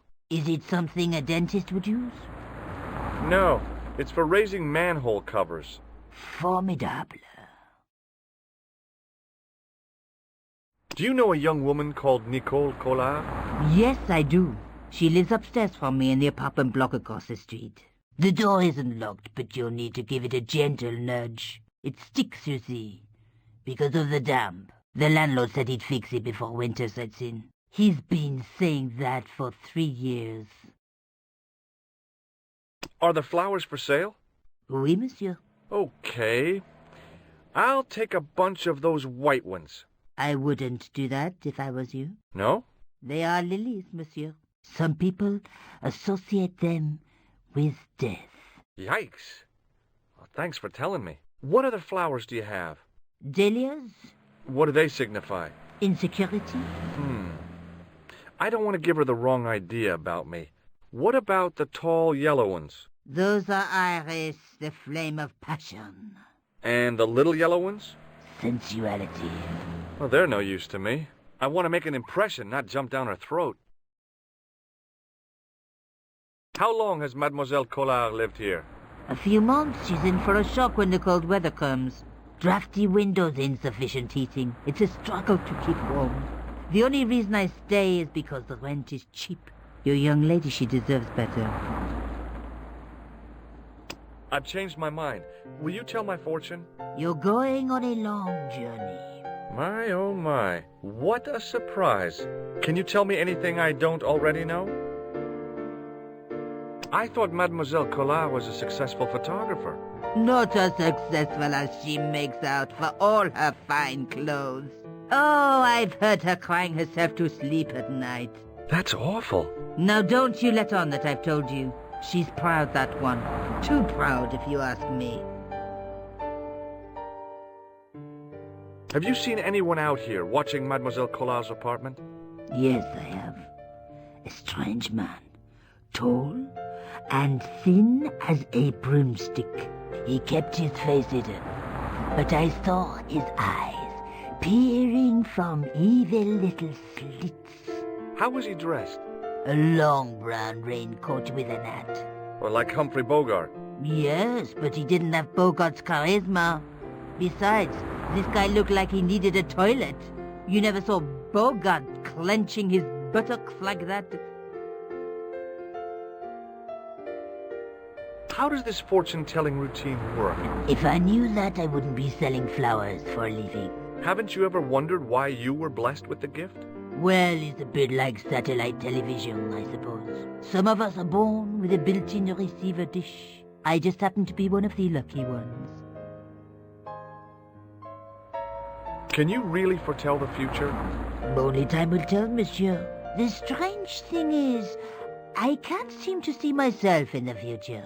Other people, I have no problem. But when I try to see what might happen to me, nothing. That must be scary. Maybe. I figure it's a kind of natural safety mechanism. Either that, or I don't have a future. Is there anything else you can tell me about Mademoiselle Collard? No, monsieur.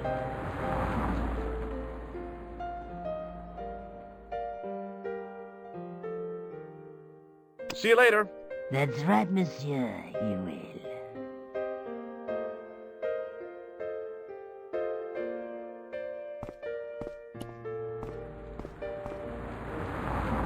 Remembering the flower seller's advice, I pushed the door gently just above the lock.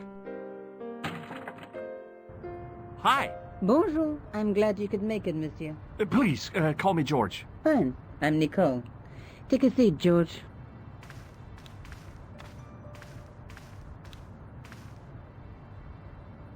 Eh bien?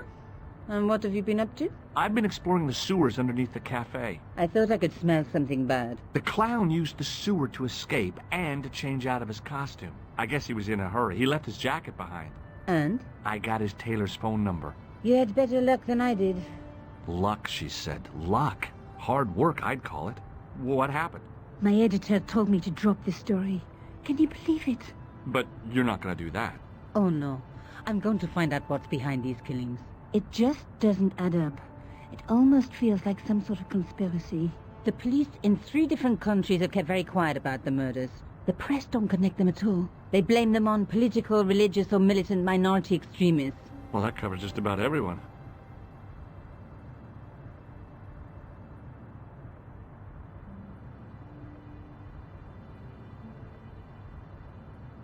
I found this false nose in the sewer. Hey, what's this inside it? The contents of someone's nose? Don't be cross, George. It says La Risée du Monde. Masks and costumes. It's a costume shop near the Gare Saint-Lazare. I'll check it out. Maybe the owner remembers who hired the clown costume.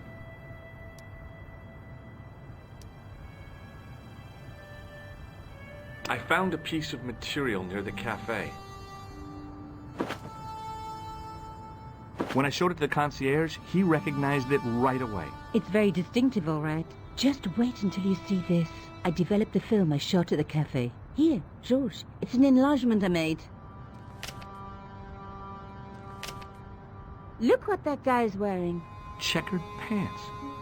The same material as I found in the sewer. That's right. This guy shouldn't be difficult to find. Oh, no? Take a close look at his right cheek. A scar in the shape of a horseshoe. Or a crescent moon. Tell me more about the clown's previous victims. The first was Arnaud Bellotta, the millionaire pharmaceutical baron. He made his money from amphetamines in the post-war slimming and diet boom. Imagine it, millions of housewives literally speeding their butts off. The only witness in the case was his Filipino au pair. She swears he was lured to his death by a snowman. What about the clown's second victim? Yamada, the controversial Japanese politician. He inherited his fortune from his father's electrochemical consortium. How did he die? At the hands, or should I say flippers, of a giant emperor penguin. A snowman, a penguin, and now a clown. I had been about to add mime to the list, but stopped myself. I really didn't want to have to explain to George about my father's involvement with Cauchon. You know, I hate to admit it, but this is scary. And I'll tell you this, I will not be accepting any invitations to costume parties. I don't blame you for being scared. I am too. But this story could be my only chance for a big break. Or an early death. Tell me more about yourself. There's nothing much to tell. Well, how'd you get into photography? I guess I owe that to my father. He bought me my first camera. I was 8, and my parents had just split up. Did you live with your father? Yes. My mother went off with her new boyfriend. I didn't mind. Papa was all I needed. 4 years later, he died in a plane crash. Oh, I'm sorry. It's all right. I don't mind talking about him. He was more like an older brother, really. Always joking and laughing. Papa always wanted me to study art. That's why I went to college. How come you enlarged this photograph of me? Because I noticed the guy behind you, of course.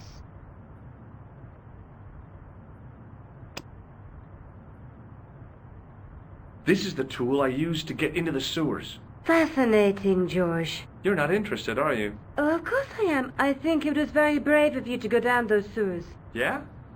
Well, it was kind of scary, but, well, I had a job to do. Did you learn about photography at college? God, no. I couldn't afford the materials. We were billed for everything we used. Paint, canvas, paper. Most of my year turned to minimalism. It was cheaper. I used to go poaching in the park for squirrel hair. The only time I wasn't hungry was the term I did printing. I used to eat the potatoes. You're making fun of me, aren't you? Oh, no.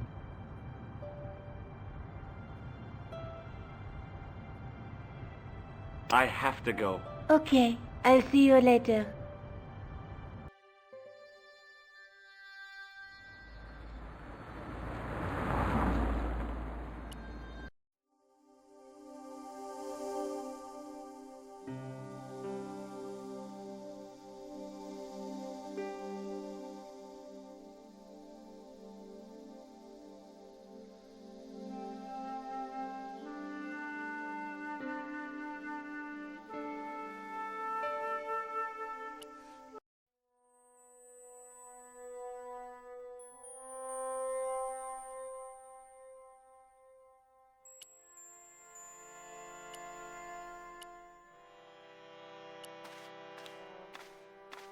Excuse me. Bonjour, monsieur. Please, come in. Welcome.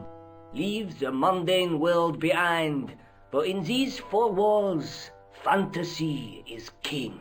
I don't want a costume. Didn't you ever dress up when you were a child? Not that I remember. Incredible! You'll be telling me next that you never shared your elder sister's lingerie. I don't have a sister, and I think I'd look pretty silly in a brassiere. I just need some information. Of course. How can I help you? Do you recognize this man? Oui, monsieur. I sold him some grease paint.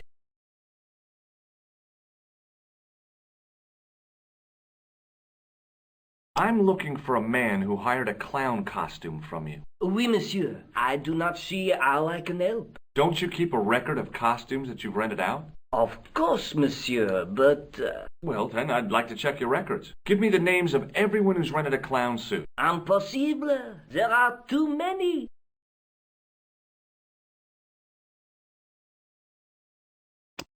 Do you recognize this man? Oui, monsieur. I sold him some grease paint. Have you heard of a man named Plantile? I do not recall anyone of that name. Do you want this red nose back? Not after it's been worn, thank you. Does this dirty tissue mean anything to you? Let me smell that.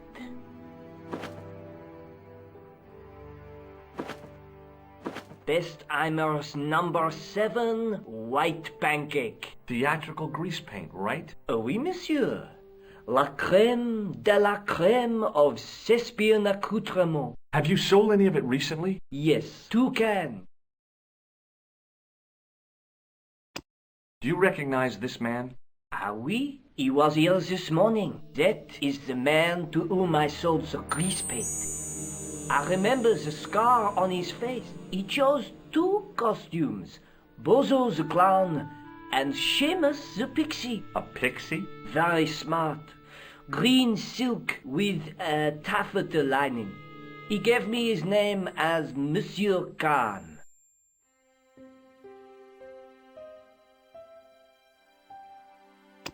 What does this tool mean to you? Nothing, monsieur.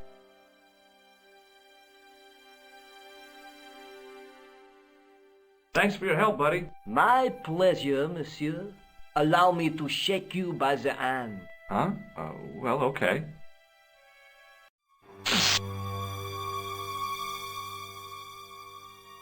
What are you trying to do, kill me? You did not find it amusing? I never saw the funny side of electroshock therapy. Eh bien, it is yours to keep. A gift? Do I need a license? No, but I give you a word of warning, monsieur. What? Remember to switch it off before you visit the toilet.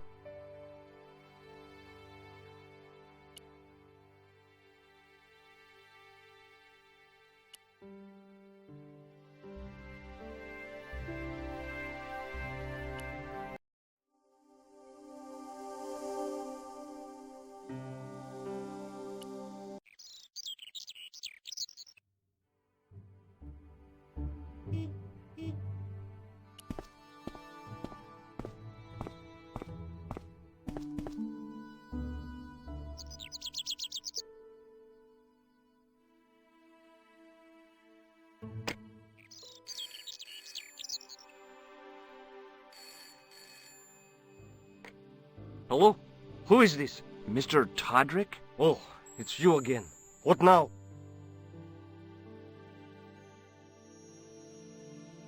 The man I'm looking for is called Khan. He bought a suit from you, remember? Mr. Khan. Yes, I remember him. Yes, I delivered the suit to his hotel. The Hotel Ubu. I don't remember the room number. It was upstairs. The second room on the right-hand side of the corridor. Thanks, Todrick. That's all I wanted to know. Now I've got you, Mr. Clown.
Excusez-moi, monsieur.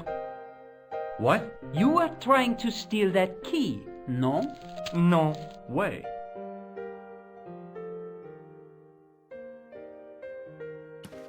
I want some information. Who are you? The police?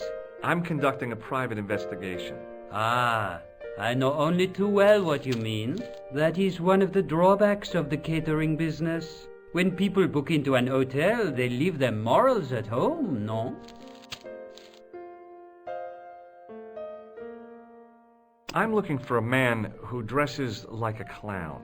This is a highly respectable hotel, monsieur. There are no clowns here. If you say so. About the key hanging on the hook over there. Oui, monsieur. Which room is it for? Number 21. Is that room taken? No. The guests checked out this morning.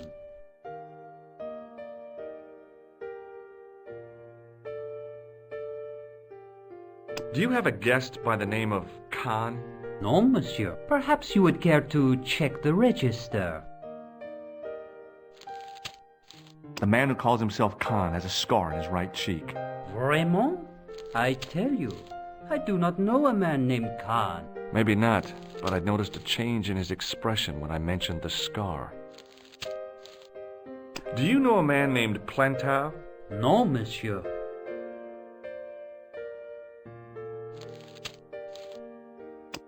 Do you recognize the man in this photograph? Yes, monsieur. That man is one of our guests. What name? I cannot tell you that.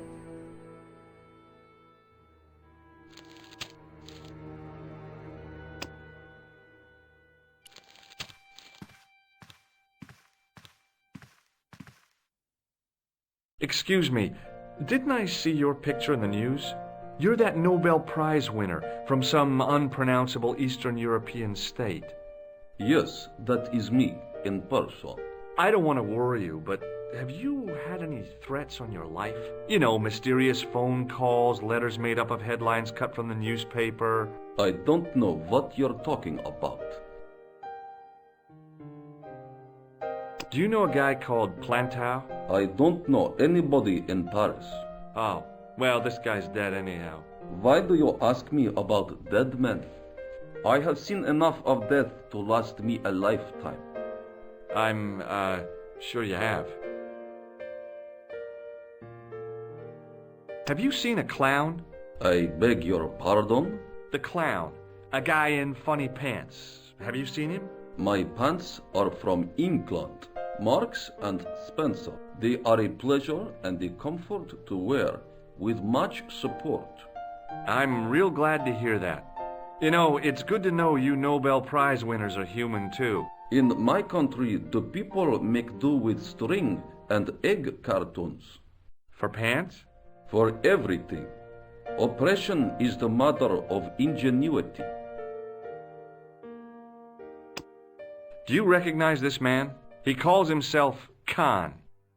Yes, I know this man. Why do you carry his photograph? I'm a private detective. What's your interest in Khan? He is an enemy of my people. You know he's a killer? Of course, amongst other things. Would you help me investigate Khan? That is not possible. My instructions are to observe. I cannot jeopardize my position as an honored guest of this country's government. What does this clown's nose suggest to you? In my country, we have no use for clowns. I'm glad to hear it. They were dealt with most severely in the last cultural cleansing. What about the mimes? Did you get them too? All gone. Our streets are mime-free. Sounds like heaven. Thanks for your help. Goodbye.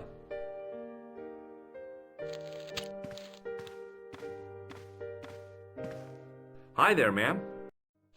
Well, hello. What can I do for you? I'm looking for a man. You disappoint me, my dear. For one foolish moment I thought... But never mind. Aren't you going to tell me your name? George Stobart, ma'am. How sweet! I once had a stable boy called George. I am Lady Piermont. The common reaction is to kneel and stutter, but it's not obligatory. A real lady? I mean, you're an honest-to-God aristocrat? Oh, I don't know about that. Few of my ancestors are honest, not even to God. I can trace my family back to the Normans, but don't let that intimidate you, George. Beneath that impressive pedigree, I'm just flesh and blood. The blood may be blue, but the flesh is the plump beef of old England, so to speak. You appear distracted, George. Is there any way I can help you?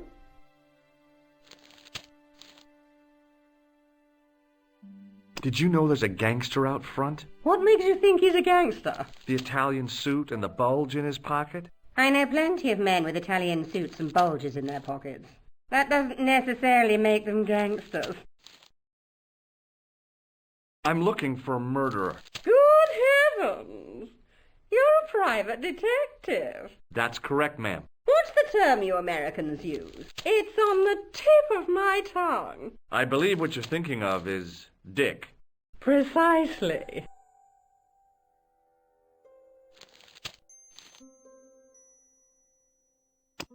Do you know what this is? At a guess, I'd say it was a clown's nose. That's right. It was worn as a disguise by a vicious killer. Good heavens, are you trying to alarm me? It's true. He uses the name Khan. I've never heard of the man. Does this tissue mean anything to you? I'm no shrinking violet, but that object makes me feel quite queasy.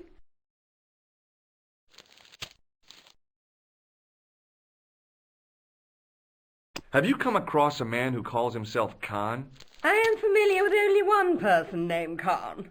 Genghis Khan, the legendary Mongol barbarian chieftain? No, darling. Kevin. Kevin Khan? I never heard of him. I'd be most surprised if you had, darling. He's a pharmacist in Hemel Hempstead. Organises fundraising for the Rotarians. Lovely man. Does he have a scar on his cheek? I really wouldn't know, sweetie.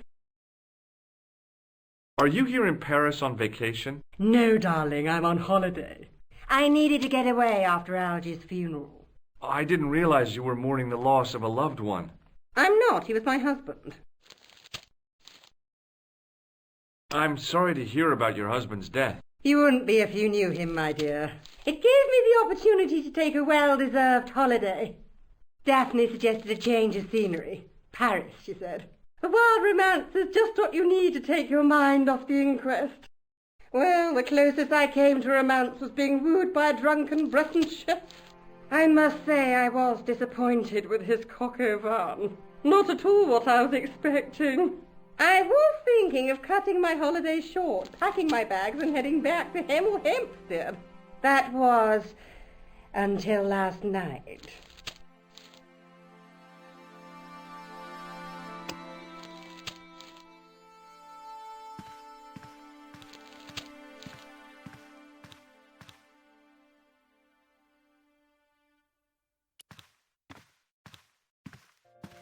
What now, monsieur?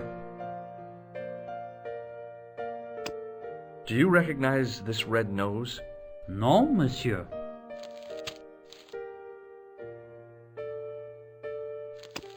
What do you make of this tool? Stunning, monsieur. I bet you handle it like a professional.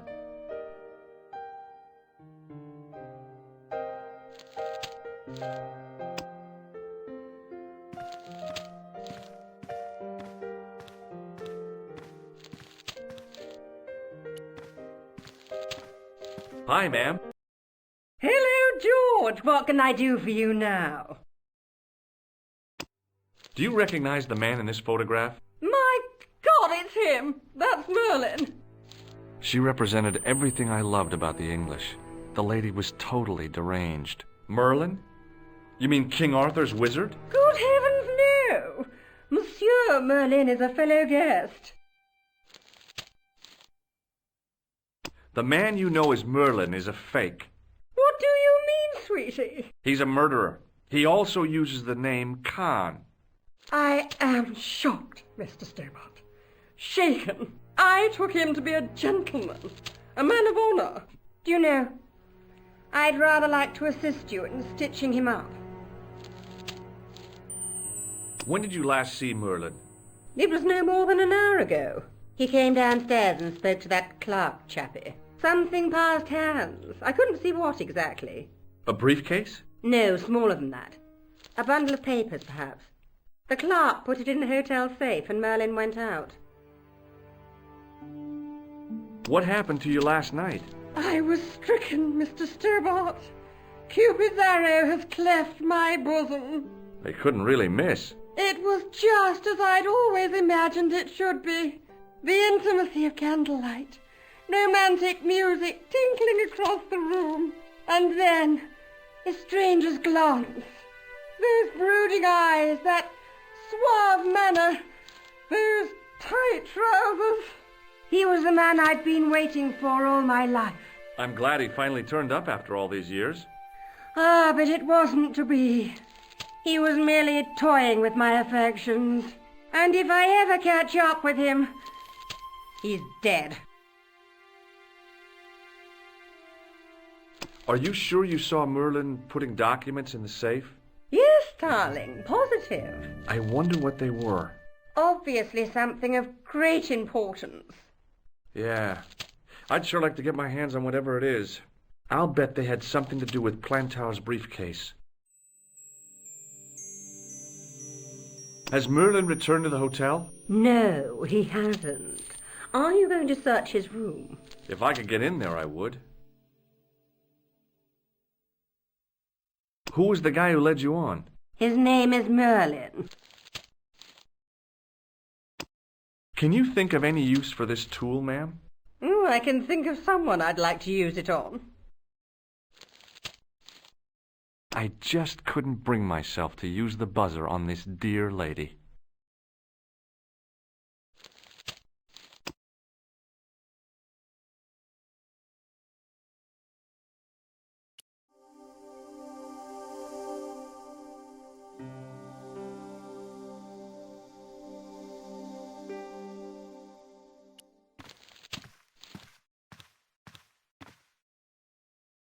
Hello again.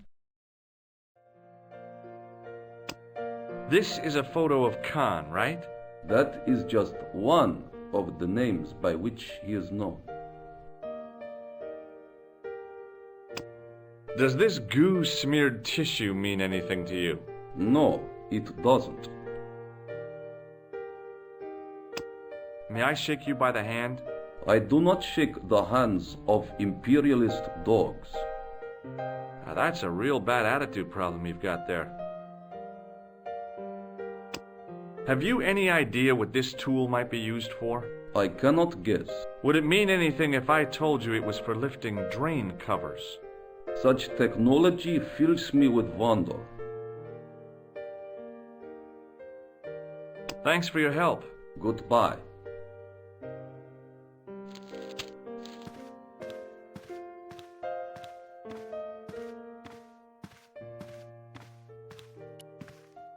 What now, monsieur? I'd like to retrieve something from your safe. Ah, oui, monsieur. May I see some form of identification? Like what? A driving license, perhaps? I don't drive. Your passport? I don't have it with me. I could show you my operation scar. I'm sorry, monsieur. I must have some form of unique ID. You won't find a more unique ID than my scar. I'm sorry. I must insist on a more traditional identification. Rats. I believe Khan, the man with the scar, is also known as Merlin. What of it? What do you want? Access to his room. Do you have a license, monsieur? Huh? A private investigator's license? Well, not exactly, but I can explain everything. I am sorry, but without credentials, I cannot help. I insist you give me the key to Merlin's room. I cannot do that, monsieur. This guy Merlin is a menace. So you say, monsieur. He's not only a danger to society, but to your guests as well. He has toyed with the affections of Lady Piermont. Ciel! Are there no depths to which he will not sink? Precisely. He's already killed once, twice, maybe as many as 3 times. With your help, I just might be able to stop him. But what if he finds out I have helped you? No, I cannot do it.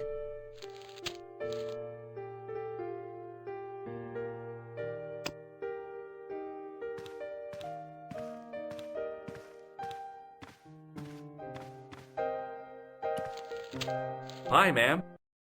Hello, George. What can I do for you now?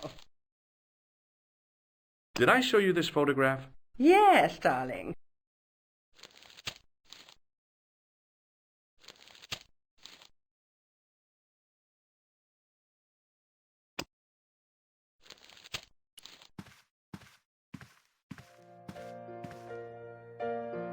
Hello again. This is a photo of Khan, right? That is just one of the names by which he is known. Thanks for your help. Goodbye.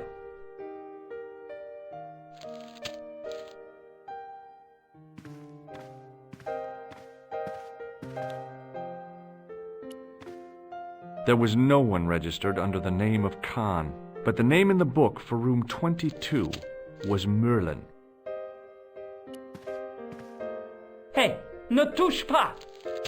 Just looking.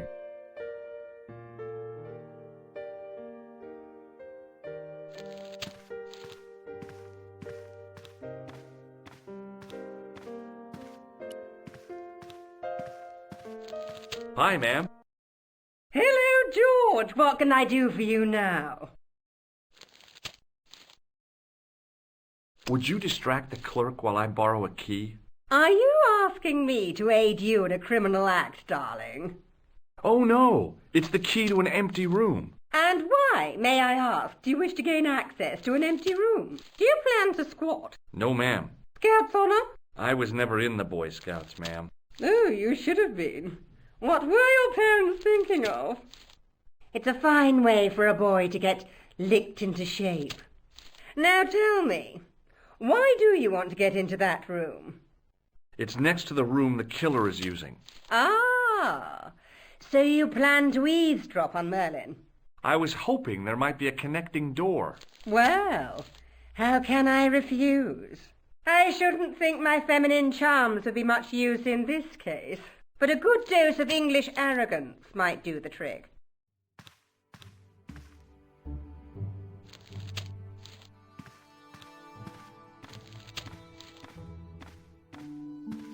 I say! You there? Flunky! Oui, madame. Listen carefully. You do understand English, don't you? But of course, madame. Good. I wish to deposit some jewellery for safekeeping. I understand. Are you quite certain? Oh, bien sûr, madame.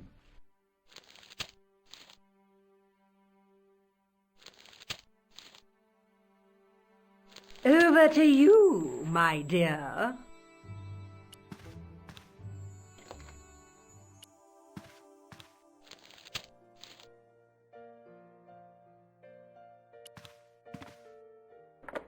The door was locked.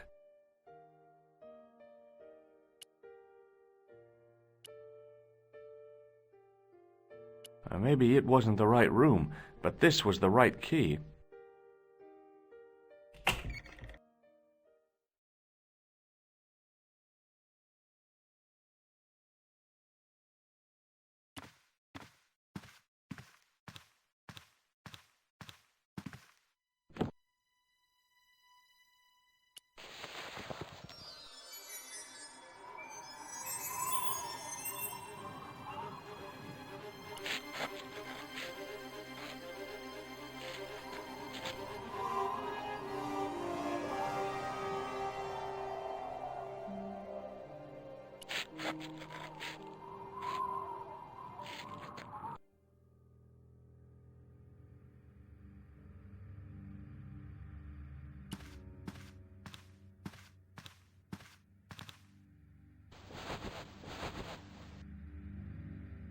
The bed was freshly made, and the crisp white sheets told me nothing about the killer's habits.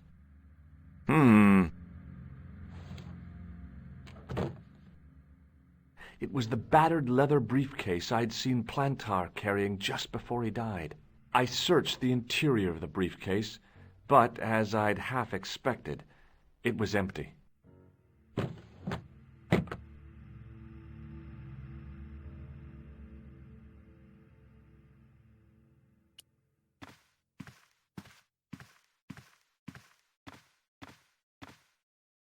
The assassin had been too smart to leave incriminating evidence beside his bed. The assassin had been too smart to leave incriminating evidence beside his bed.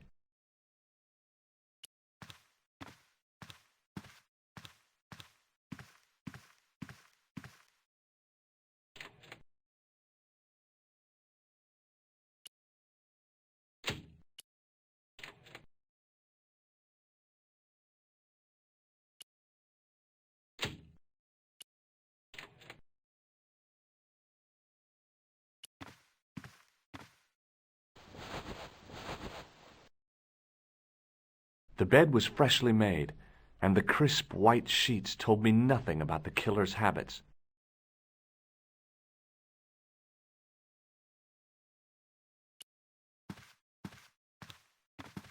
It was Khan. I had the kind of feeling in my stomach that would usually send me running to the bathroom.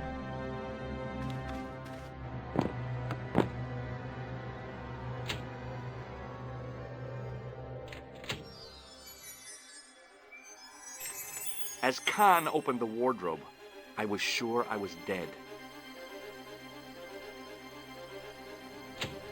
But he grabbed his pants quickly and didn't even see me. I didn't usually spy on men getting changed. But this guy was a killer, and I didn't want any surprises. He left his checkered pants on the bed.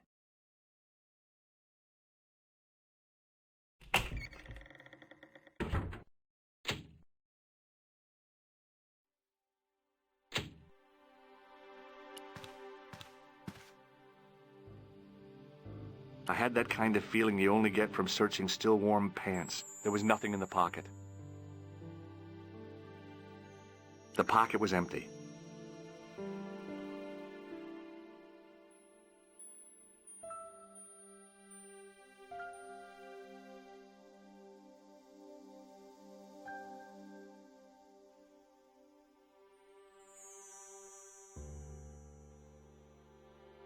A strip along the side seam of the pants had been unpicked, then sewn back up with strong thread and a special stitch. There was nothing in the pocket. The pocket was empty.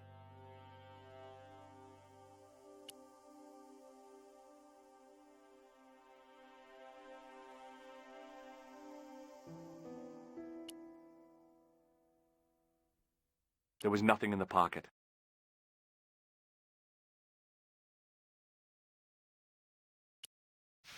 I flipped the pants over.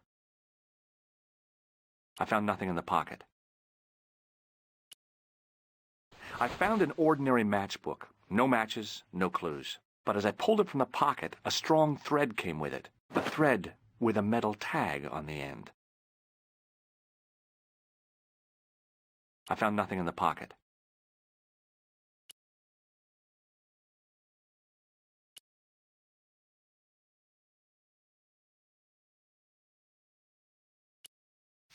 I turned the pants over again.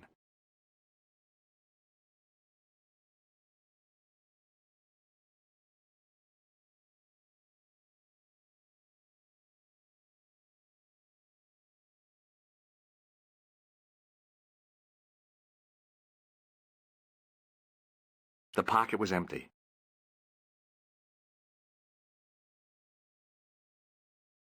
There was nothing in the pocket. There was nothing in the pocket.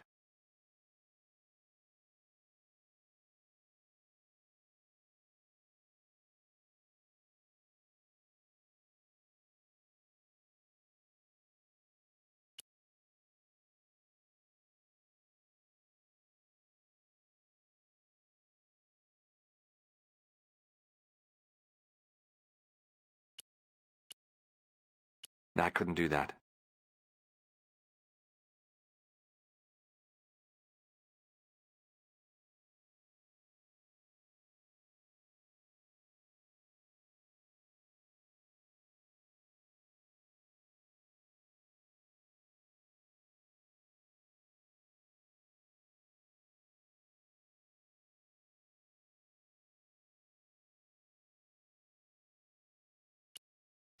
I turned the pants over again.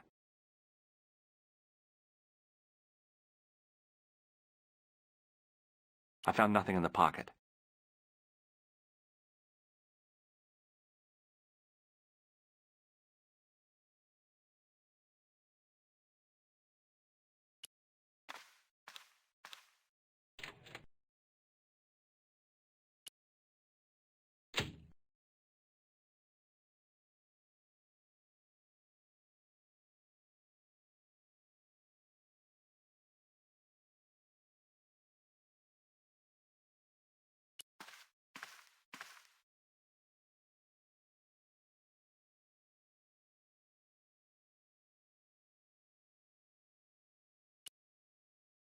I pulled on the metal tag and the thread came out of the pants. It was like pulling out a ripcord.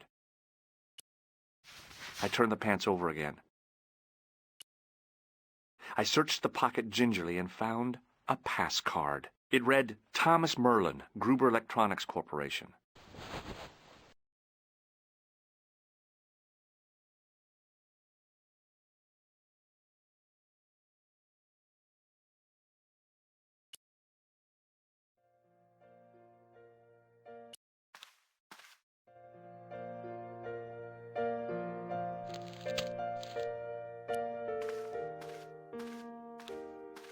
What now, monsieur?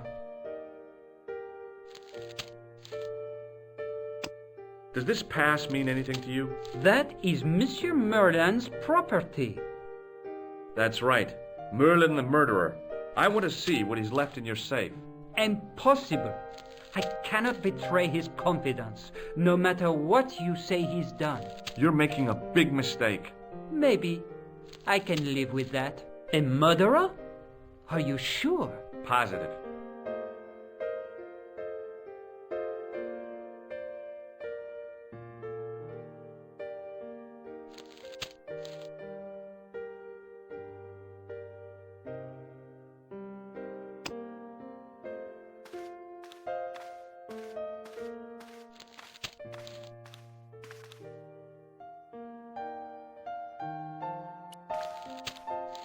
Hi, ma'am. Hello, George. What can I do for you now?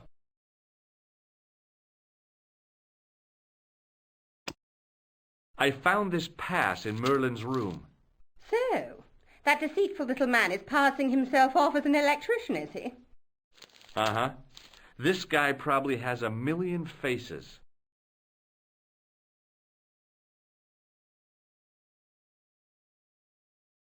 I showed the pass to the clerk, hoping he'd give me Merlin's papers, but he wouldn't buy it. He's too scared. I'll give him something to be scared of. Follow me, George!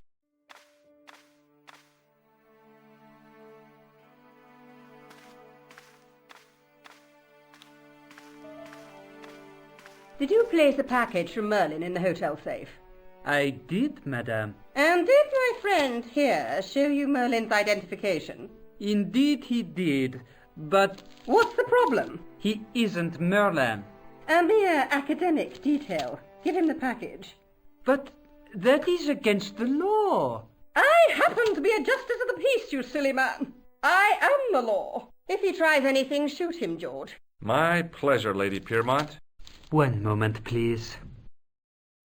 You know, I haven't enjoyed myself this much since Greenham Common. I don't know what I would have done without you, Lady Piermont. Voilà, monsieur. Le manuscrit de Monsieur Merlin.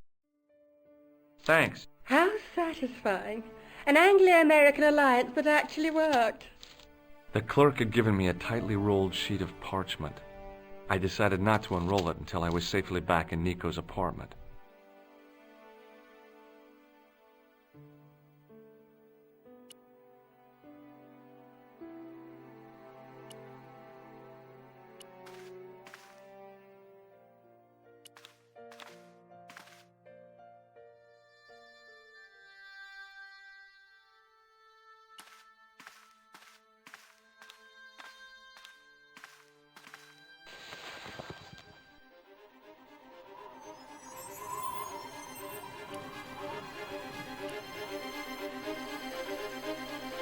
I knew this was no way to treat an ancient manuscript, but I couldn't let it fall into the hands of the goons waiting outside.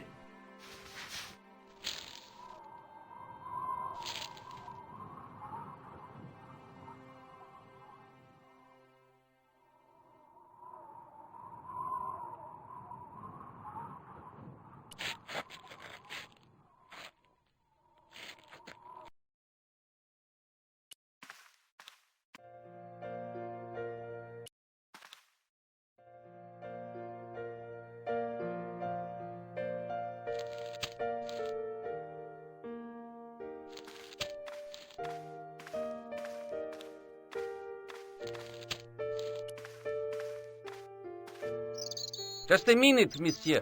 What's your problem? No problem, if you cooperate. What do you want? Just a routine security check. Nothing to worry yourself about. Oh, well, all right. Search him, Flap. You bet. Hey, knock it off. Get off, you big ape. Nothing, Guido. Zilch. Our apologies, monsieur. What? I had to report you to the authorities. Round here, we are the authorities. You want I should break his arms? No. Let him go, Flap.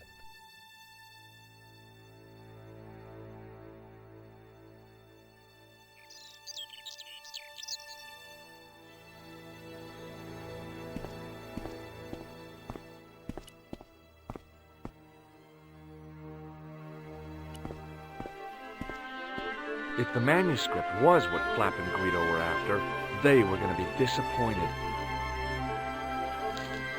I couldn't wait to get back to Nico's apartment and check it out.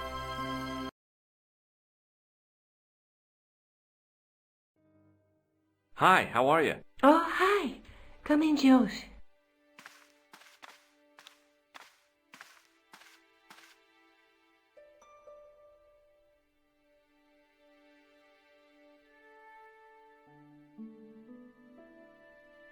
What are you doing to help trace the killer clown? Research, Josh. Yeah? You have a copy of the clown's yearbook? I have a telephone and lots of contacts. Oh, well, did you find anything useful? Not yet. I'm employing my first and most useful weapon. What's that? Patience. Oh, I've heard of that. Isn't it a substitute for decisive thinking? Do you have a boyfriend? Not anymore. There was someone. A guy in my final year, but it didn't work out. Neither did my degree. I'm sorry. I'm not. Tell me more about your family. When I was a little girl, I used to spend the winter with my grandfather and grandma. They were the best times, warm and safe in their tiny cottage. My grandfather rolled cigarettes while grandma made hot chocolate and cakes. One day, he stopped his scrolling. He put the lid back on his tobacco jar and took me in his arms. I laughed and wriggled, but he hushed me to be silent. With his unshaven chin all scratchy in my ear, he told me his secret. What did he say? He said, I don't smoke, but she likes to think I do. What a weird old man. Don't call my grandfather weird. He was the nicest guy ever. I wish I was back in that cottage instead of this crummy apartment in this noisy city.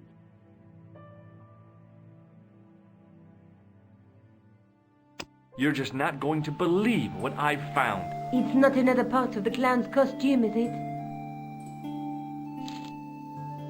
It's a medieval manuscript. Khan left it in the safe at the Ubu. It's incredible. Is this what he took from Plantark? It could be, which means it's worth enough to kill for. Look there, two guys on the same horse. Oh, yeah. Maybe they couldn't afford one each. What of it? Have you ever heard of the Knights Templar? Their official seal was an image of two knights sharing a horse. Whatever this manuscript means, it's connected with the Templars. How come you know about these knights? I learned about them while writing an article on the Crusades.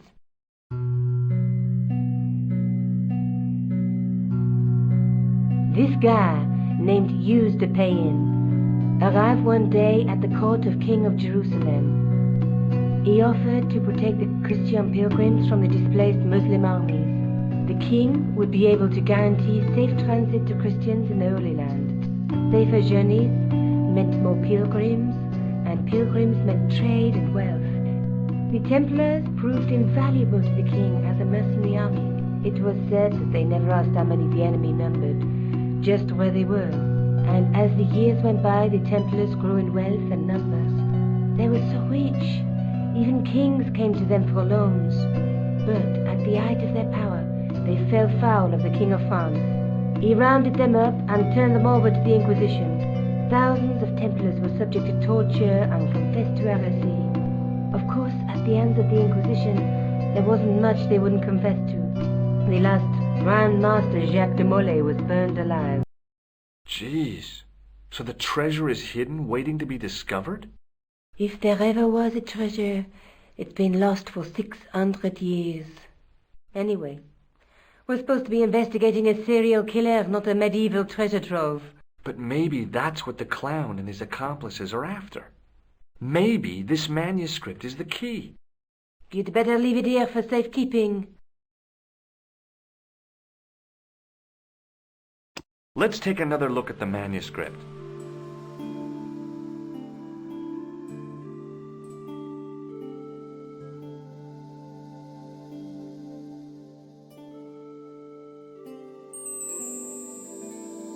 There's a woman looking at her reflection in a mirror, but the reflection has 3 hideous faces. She reminds me of the wicked queen in Snow White. She was the one who said, "Mirror, mirror on the wall," wasn't she? She made me cry so much when I was a kid. Mom carried me out of the movie theater. She didn't frighten me in the least. Like I said, I was only a kid. I didn't like the crocodile in Peter Pan either.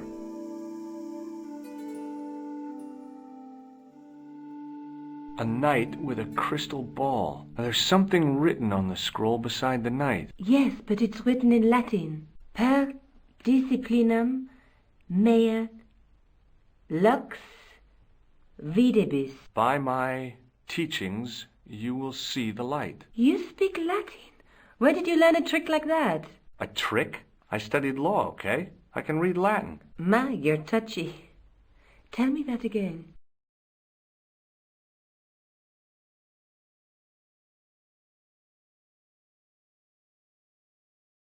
There's a guy with a sword and a bull. The only mythological bull I know of is the Minotaur, but he was only half bull. I don't think I'd like to be half a bull, even if it was the bottom half. What's that object between them? It looks like a gem on top of a tripod.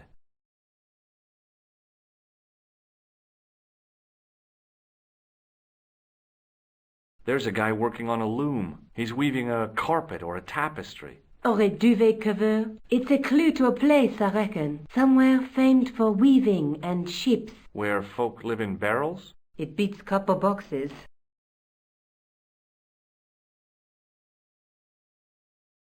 Look there, 2 guys on the same horse. Let's face it, we need help, George. Someone who knows about these things. Who do you suggest? Indiana Jones? I know a guy who specializes in medieval studies. His name is Lobino. Huh. Some stuffy old fossil who gets horny over ancient relics, I suppose. Far from it. Andre isn't the stereotypical professor you have in mind. Where can I find this Lobino guy? At the Krone Museum. I'll give you the address.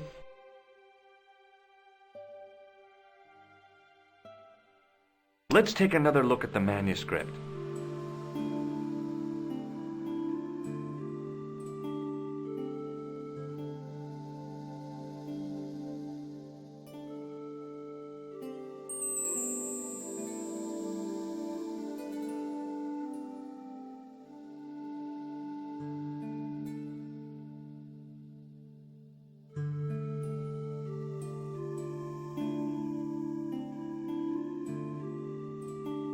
There's a guy with a sword and a bull. Between them is a gem supported by a tripod.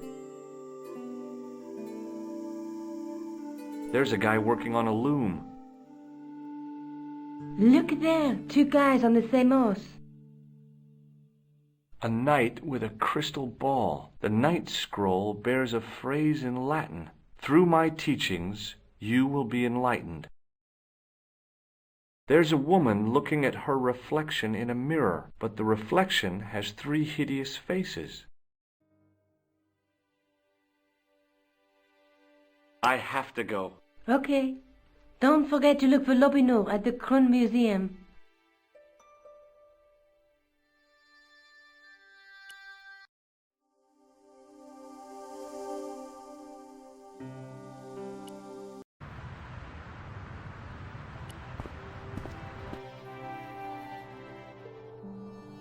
Pardon me. Oui, monsieur? Are you Lobino? Oh, no. Fancy you mistaking me for him. No. I am the deputy custodian. But Lobino does work here. Work? I wouldn't go so far as to call it that. He studies here most days, but as you can see for yourself, not today. Do you know anything about medieval manuscripts? Not me, monsieur. I am no scholar, though people often mistake me for one. It is the uniform, I guess. They see the clothes. They are impressed. And they ask you to park their cars? They ask me to park the... No. They assume I am an authority on the exhibits in my care. Whereas you know next to nothing about history. Of course not. All I am saying is, I am no scholar, not like Monsieur Lobino.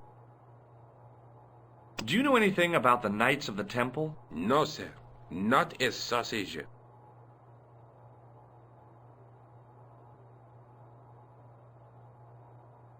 Thanks for your help. In the case was a spindly tripod, blackened with age and pitted with rust. It was identical to the tripod pictured on the manuscript. A notice identified it as 15th century from Western Ireland. It had been found in Lochmarn at the site of a Knights Templar preceptory. Ireland! What's that? This tripod was found in Ireland. I will have to ask you to keep your voice down. I'm sorry, I was excited.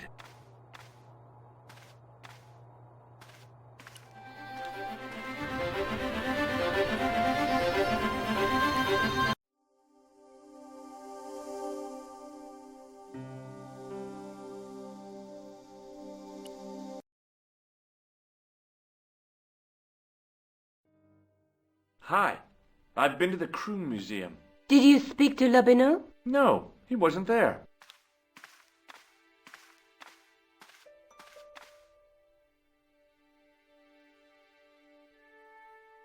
I found the tripod. Where? In the museum. It belonged to the Templars. It was dug up in Ireland at a place called Lochmarn. I have heard of Lochmarn. I read an article about the castle. Take a look for yourself. A popular gossip magazine. You read that rubbish? No, I write it. Professor Nigel Pegram, excavating the medieval castle at Lochmarn. That's strange. What?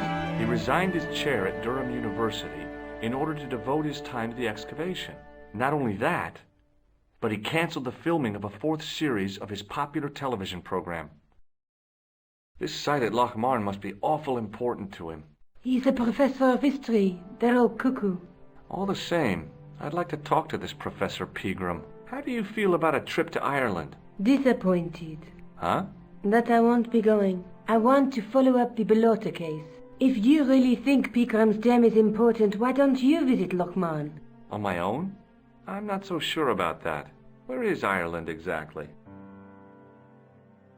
Have you found out any more about the murders? Well, it may be nothing, but both the clan's victims visited Paris earlier this year. When? The 2nd week of July. They were both here at the same time. Did they meet? I don't know, but I can't imagine it was coincidence. Let's take another look at the manuscript.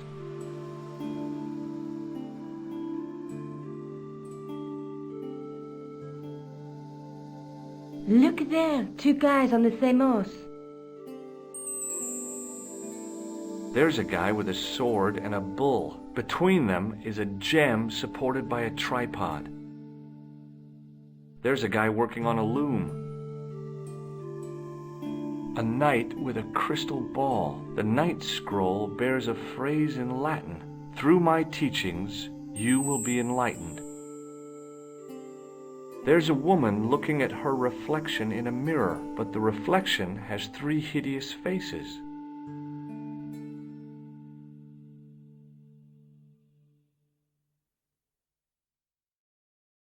I have to go. Okay, I'll see you later.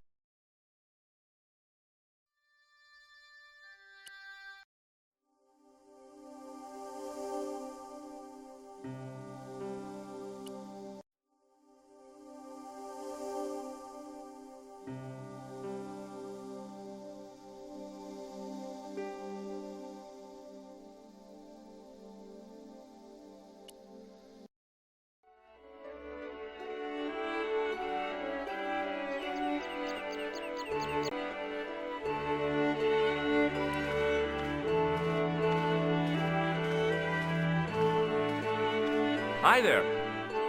What? What's your name, kid? Who are you calling kid? Who the hell are you? I'm George Stobart, and I'm with the good guys. You're a head case, mister. A few sandwiches short of the picnic. Cut the crap and tell me your name. Liam McGuire. What are you doing hanging around the bar, McGuire? I'm on the run. From me dad. Why? Did you do something bad? I ain't done nothing, boss. You can tell me, kid. Is it your dad? Oh, sir. He drinks every last penny down his evil throat. And there's me poor old mother, bedridden and dying of presumption. I tried to buy her medicine. Chopped firewood for Father Mahoney till me fingers bled. The old skinflint cheated me too. But I took the pennies he gave me back home. Look, Ma, says I, see what your darling son has earned with his own sweat and blood. When suddenly, me dad appears and grabs the loot. I'm off to Dublin heavy drinking, says he. Watch out till I get back. That's why I runned away.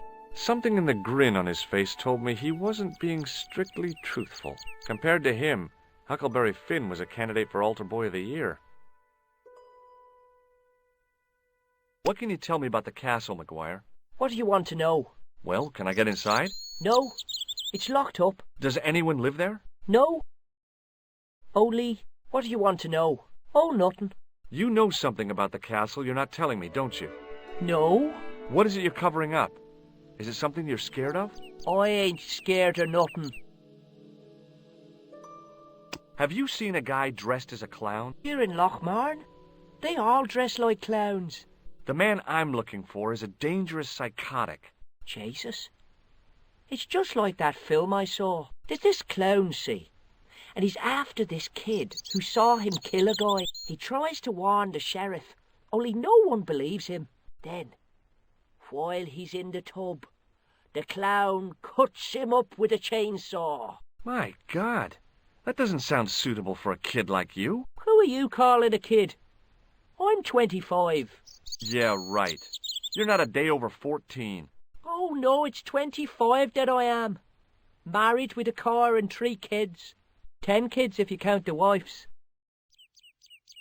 Do you know a man called Pegram? Can you describe him like on the telly in the cop shows? He's an English archaeologist. I know the man you mean if he's the one.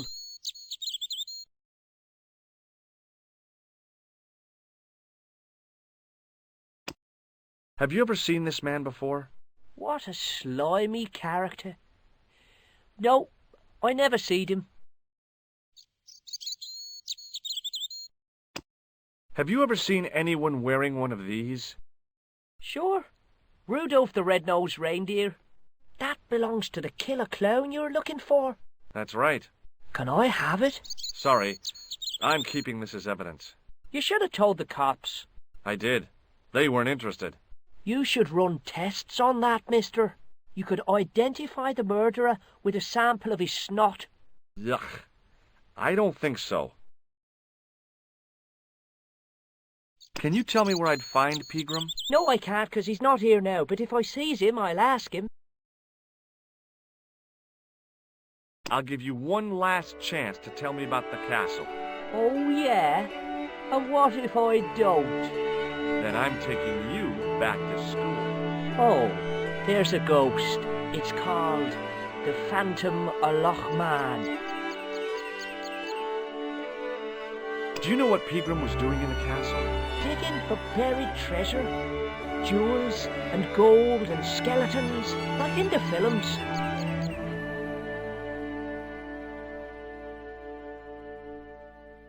not telling me you believe in ghosts, are you? Mister, I seen it with me very own eyes. Last Tuesday night, I went up to see what that dig was about. I just reached the top of the wall when I hears this awful noise. What sort of noise? A horrible snuffling and snorting, like O'Brien's pig, only worst. It was coming from inside the castle. Did you find out what was making the noise in the castle? No fear. I just sat there on the wall like Humpty Dumpty. The moon was cracked and greasy like an old dinner plate. The yard was full of shadows. I could have been hiding anything. I would have gone home, but me legs had lost their stuffing. Did you get to see the ghost? Indeed I did. And a fearsome sight it is too. I sat on my arse, waited while the moon went down.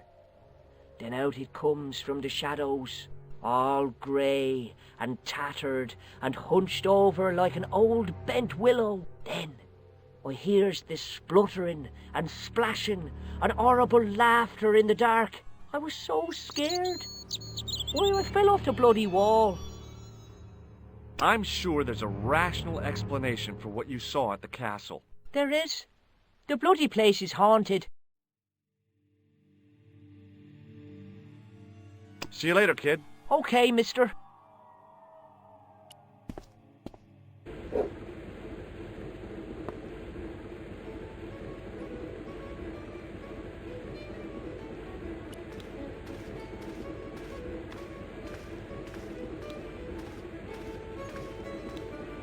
Hi there, old-timer. What?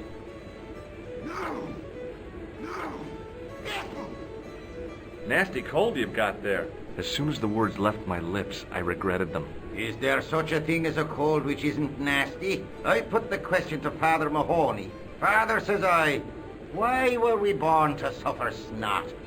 What did he say? He said, it's my reward for being out all night like a sinner, pious prig. Anyway, this is no ordinary cold. 'Tis the hay fever. Pollinosis? Thank you. You're not a policeman, are you? Excuse me? Police? No, I'd know it if you were. Can I buy you a beer? Very kind, I'm sure, but I don't drink the stuff Leary sells. What's wrong with it? I've seen what it can do. Can you tell me how to get into the castle? Don't even think about it, me bucko. Lochmarn Castle is haunted. That's what the kid outside told me, but I don't believe it. Then you're a fool. Ghosts don't bother me.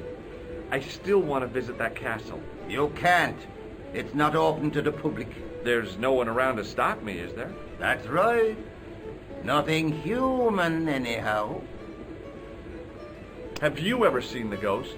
To be sure. With me very own eyes. Can you describe the ghost? It was horrible. A wee stunted beast, long beak, straggly, flappy wings. Are you sure it wasn't a wild animal? A rabbit or a skunk or something? Skunk? In Lochmarn? That'll be the day. No, that was a ghost, to be sure. Do you know Pegram, the archaeologist? That's the scrawny fellow who was poking around at the castle, isn't it? No, I don't know him. I think I know what you saw on the castle wall. I know what I saw. I don't think so. It was the kid, McGuire. What? He was up on the wall last Tuesday night. He thought you were the Phantom of Lochmarn. Oh! What's that you're making? It's a necklace, me bucko. Oh, sure. Made out of steel wire? That's right. A necklace for my pretty one. When my little lover feels it round her slender neck, she'll be mine. All mine.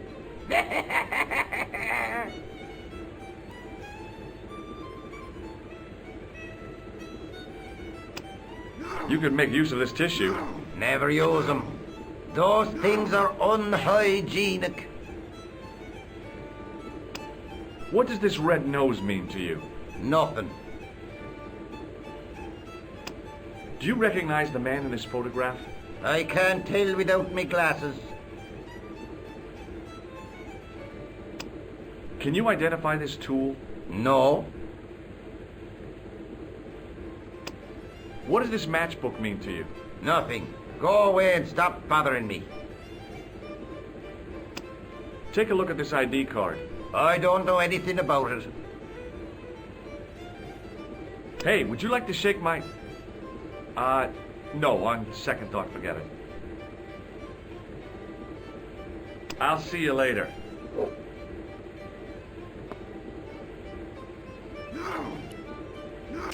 As soon as the old guy looked away, I grabbed this piece of wire.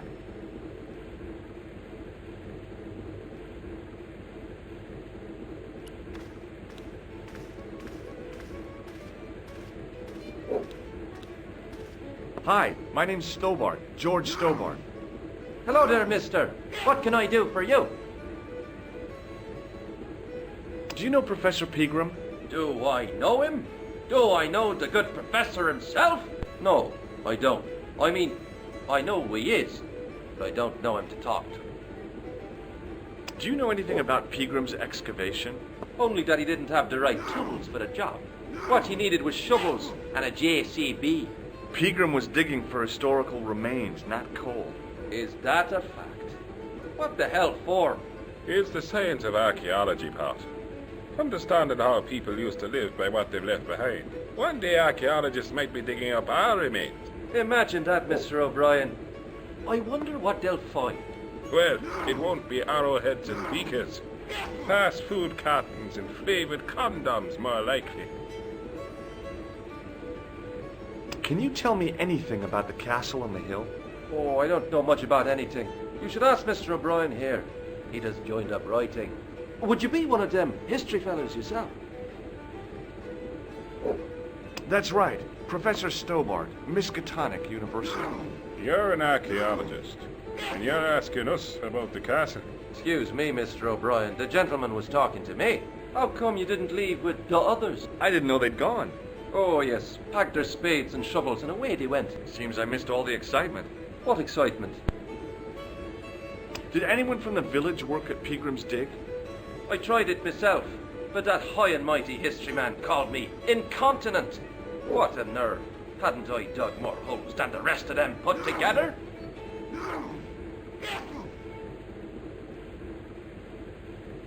Bye for now.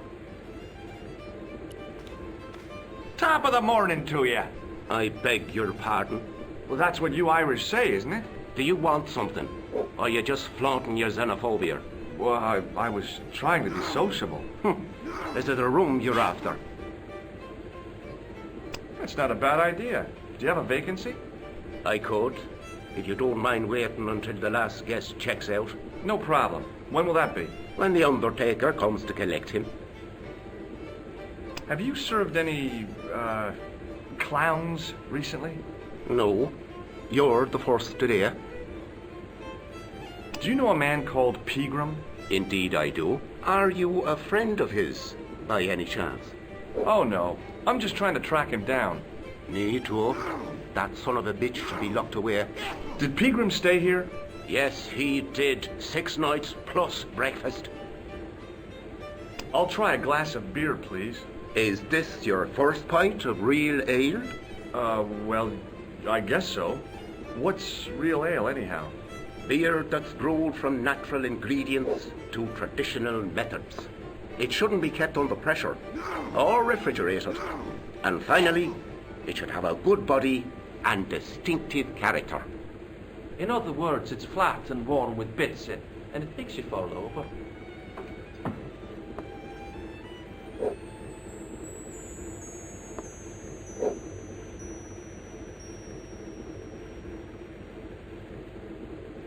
Look, I gotta be going.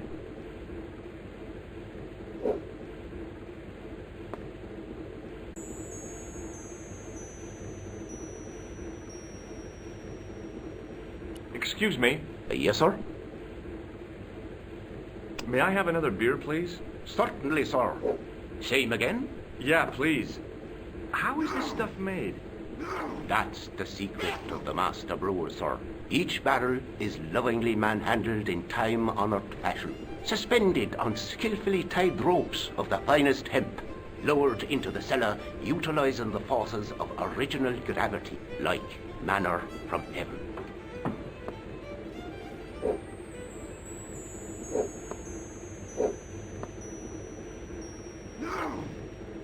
Look, I gotta be going.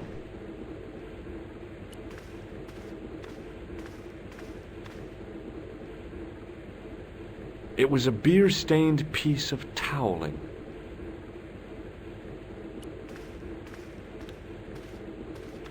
My name's George. Pleased to meet you, mister. My name's Fitzgerald. What can you tell me about the castle? There's nothing there. Just an old ruin. How old? I really couldn't tell you. Have you ever explored the castle yourself? I used to play there sometimes, when I was a kid. Then one of the little ones fell off the wall, broke his head and died. We didn't go there anymore. You haven't been up there recently? No. Do you know Professor Pegram? He's the archaeologist, isn't he? That's right. Did you work at Professor Pegram's dig? What gave you that idea?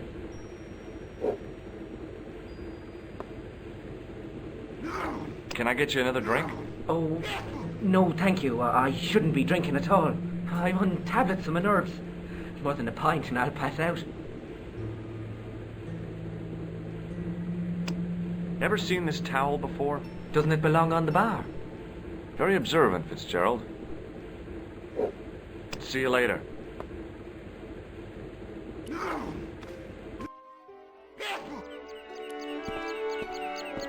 Hey, McGuire. What? Do you know anything about Pegram's dig? He wouldn't let me anywhere near it. I offered to help, but he chased me off. I didn't want to see his smelly old hole anyhow. Did anyone from the village work at the dig? Pegram bought some students and bums with him. He reckoned no one in Lochmarn would know what to look for. The only local guy who worked for him was Sean Fitzgerald. Fitzgerald says he's never been anywhere near the dig. He's having you on, mister.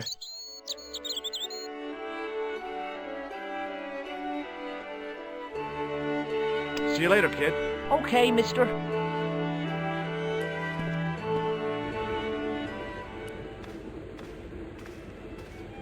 Mr. Fitzgerald? McGuire says he saw you working at the dig. What's more, he saw you talking with Pegram. I knew this would happen. I knew I'd get caught. I need to talk to Professor Pegram, if he's still alive. What do you mean? Is he in danger? Yeah, you too, if I'm right. You're not from the Social Security. Hell no. What makes you think that? Well, I was claiming benefits at the same time I was working for Pegram. I'm not in a position to make judgments, Sean. That's between you and your conscience. All I want is to talk to Pegram about the gem. But he's not here. I know that. But he left that package with you, didn't he? So where did Pegram go? I don't know. I swear it. He came to see me early this morning. Said he was leaving. He asked me to give this package to a guy called Marquet. Show me what's in the package, Sean. I can't do that. Why not? I promised the professor. So what? You didn't have any qualms about your benefit scam. So where's the harm in taking a peek inside Pegram's package? You don't know these people. I can't. I don't dare. This is your last chance to show me the package, Fitzgerald. I've been patient with you, but now it's time to kick ass. But he'll kill me. Who will? The man from Paris. Jack Marquet. Pegram told me if I gave him the package unopened, I'd hear no more about it. But if I double-crossed Marquet, I'd be dead. I'll deal with Jacques Marquet. Give the package to me. No. Why should I trust you? I don't know who to trust anymore. I wish I'd never even heard of the Lochmarn gem.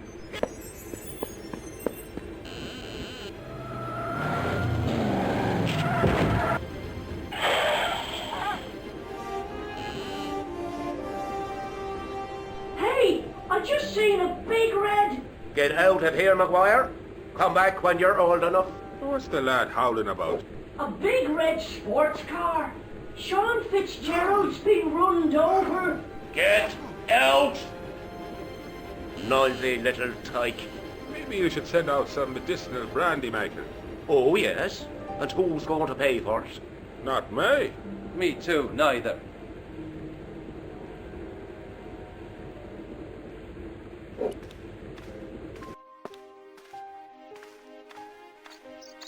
I was telling the truth about Fitzy, mister.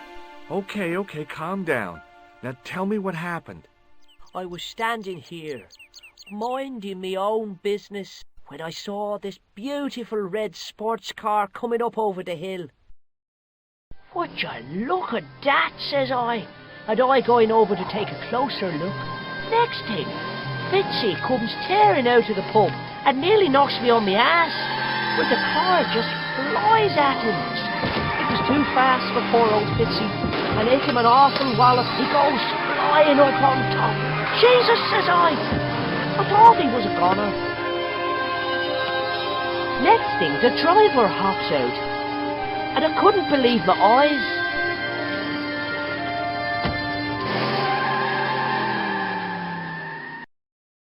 He was dressed like a bloody pixie. Hey, McGuire. What? Did this pixie have a scar on his cheek? I couldn't see. He was wearing a stupid mask. Are you a special agent? Sorry to disappoint you, kid, but I'm not. Did Fitzgerald drop anything when he was hit? I didn't see. It all happened so fast. Maybe the package fell somewhere out of sight. See you later, kid. Okay, mister.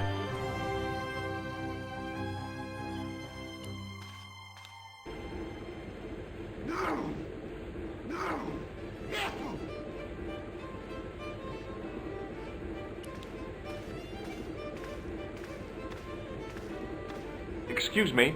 Yes, sir?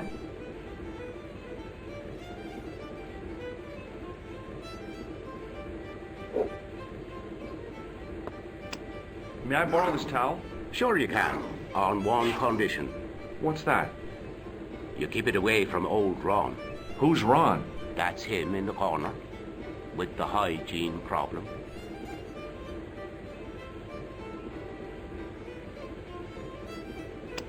Do you recognize the name on this card? No. Should I? Nah, it was a long shot.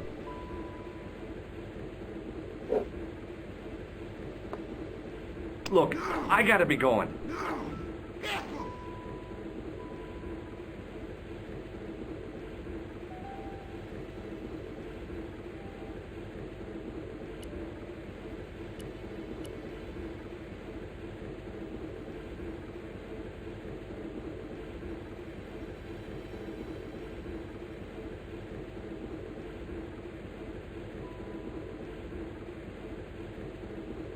Excuse me.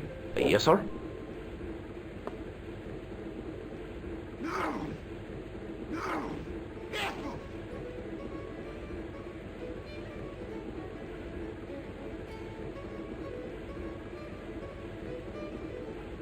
Hey, how about another drink? See him again?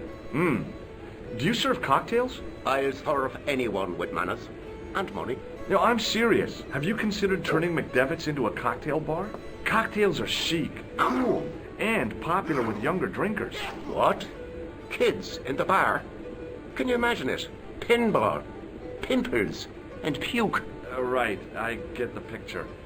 I'll settle for a glass of stout.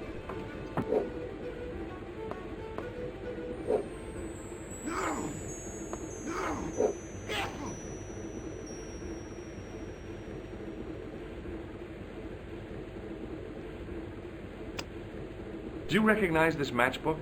No, sir. Look, I gotta be going.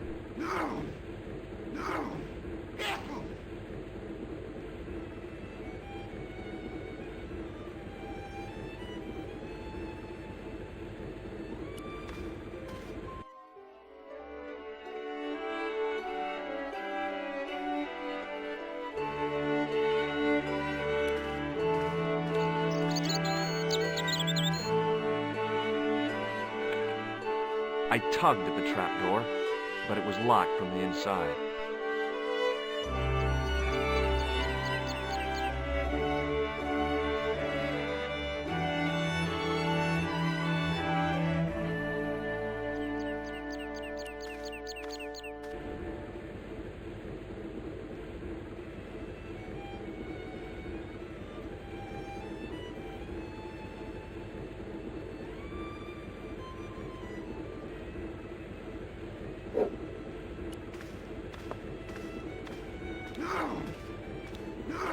He wasn't listening.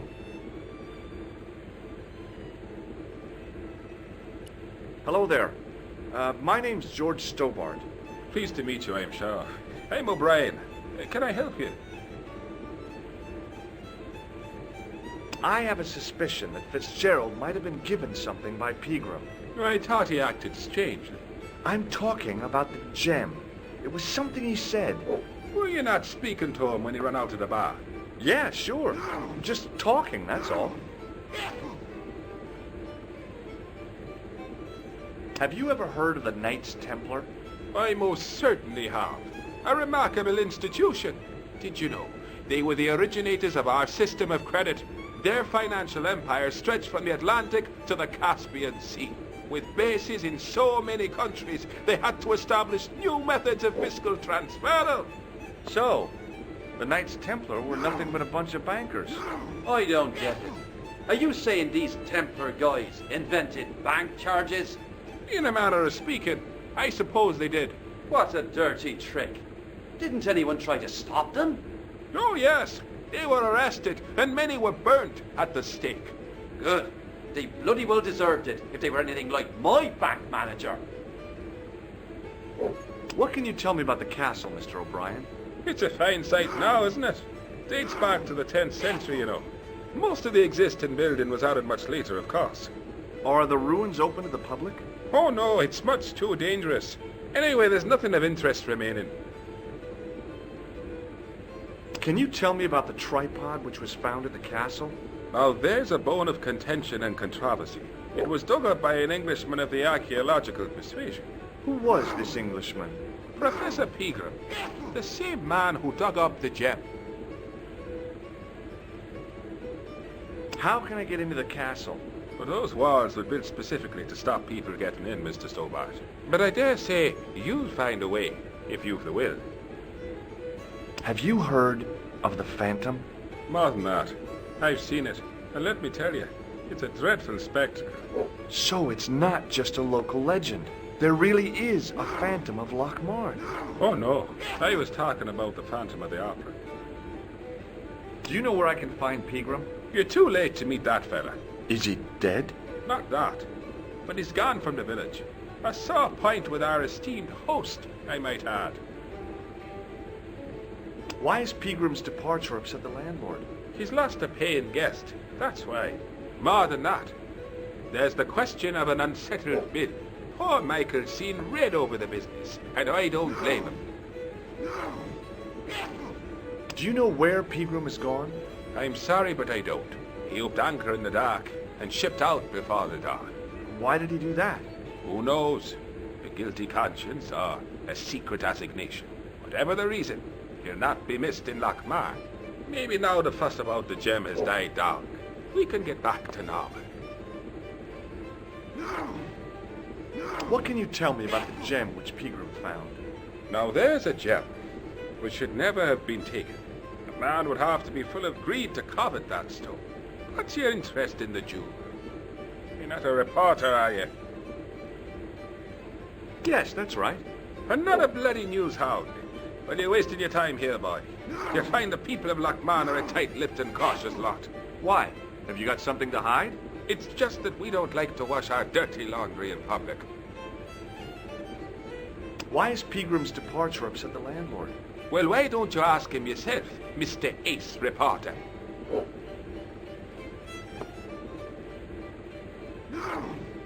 Goodbye for now. Good riddance to you.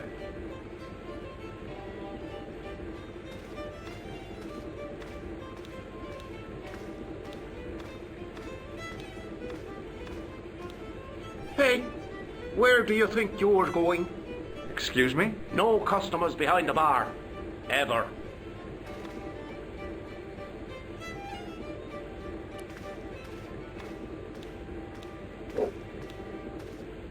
Excuse me?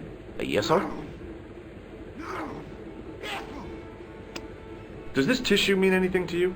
That's disgusting. Uh-huh. I found it in the sewers. Well, what's the idea of waving it around in my face? You're worse than old Ron. Put it away, man.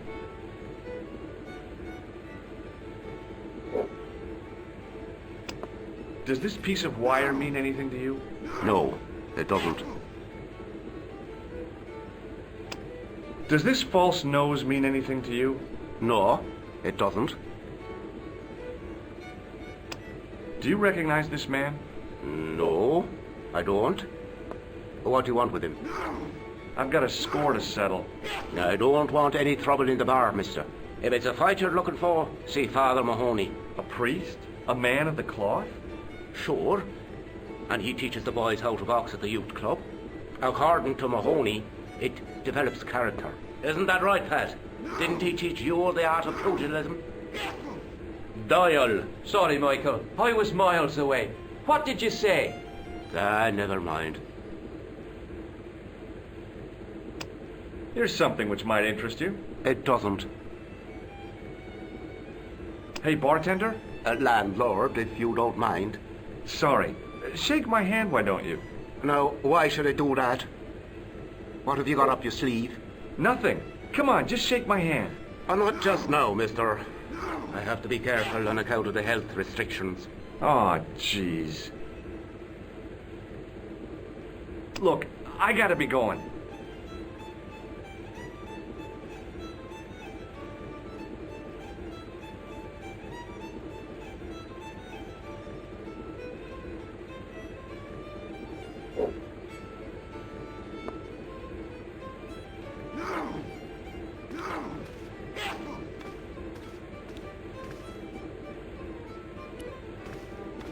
Hello again.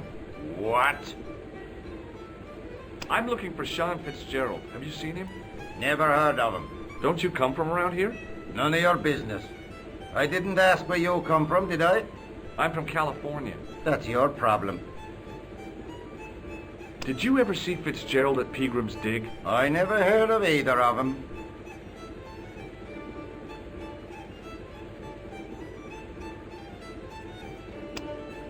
Could you use this towel? I could, but it wouldn't be much use for anything else. Here, this wire belongs to you. Oh, no. Never saw it before. No. I'll see you later.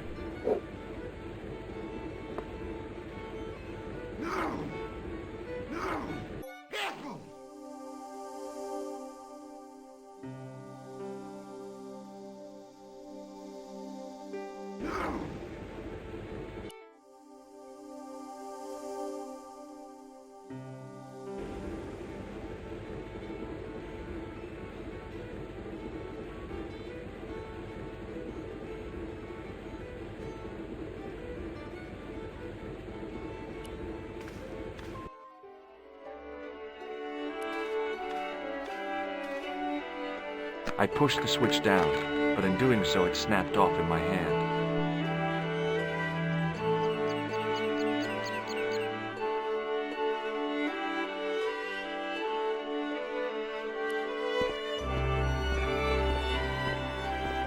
Hey, McGuire.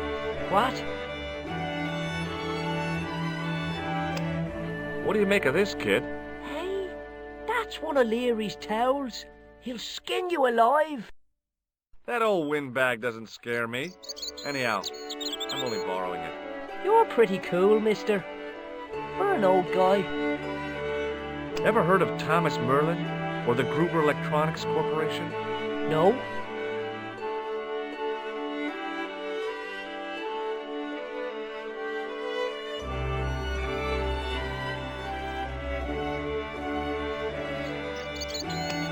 Do you recognize this matchbook, McGuire? No, sir. I never seen it before in my life.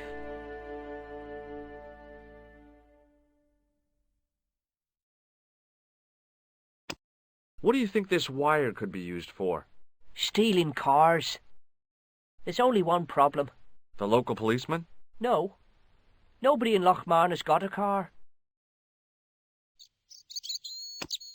What do you think this tool is used for?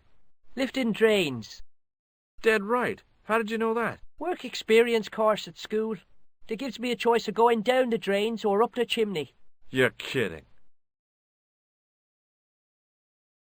See you later, kid. Okay, mister.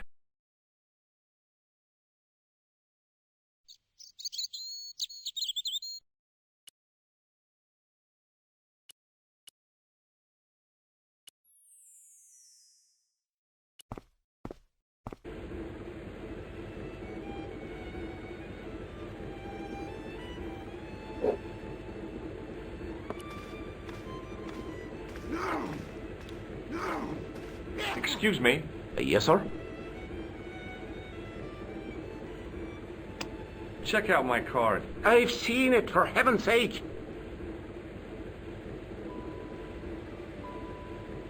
Look, I gotta be going.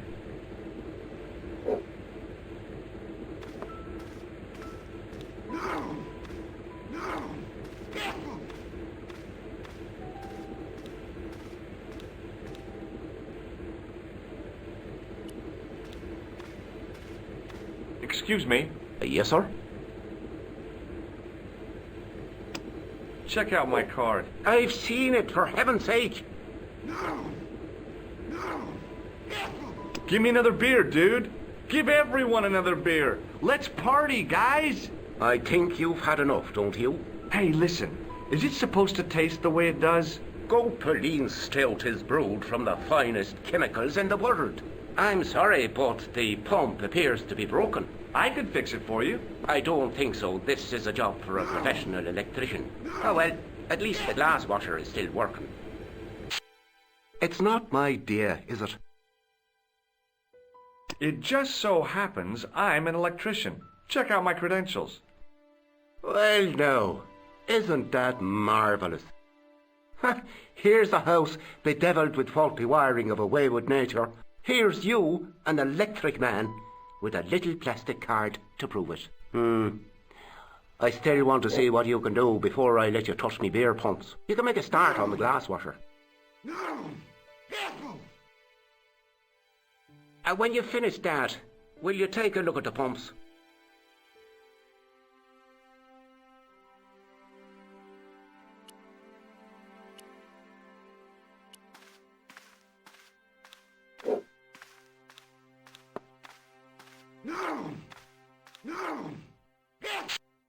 I replaced the fuse with a piece of wire. I knew it was dangerous, but I was desperate enough to disregard everything I knew about standard safety precautions. Excuse me, Mr. Leary. I fixed your glass washer, no problem. Bingo!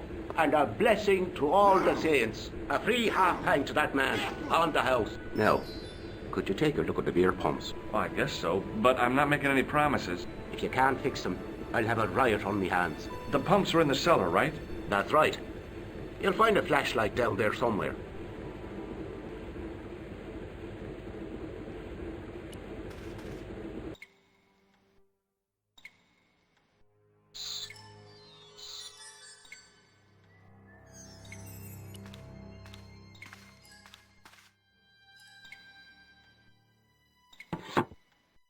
I pushed the lever and heard the grating of metal, but nothing appeared to happen.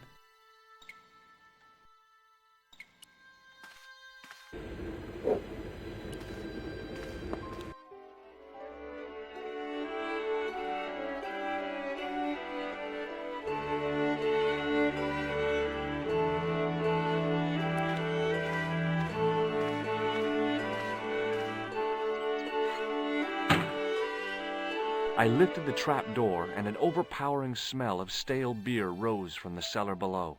I looked down on a stone-tiled floor, way too far to jump.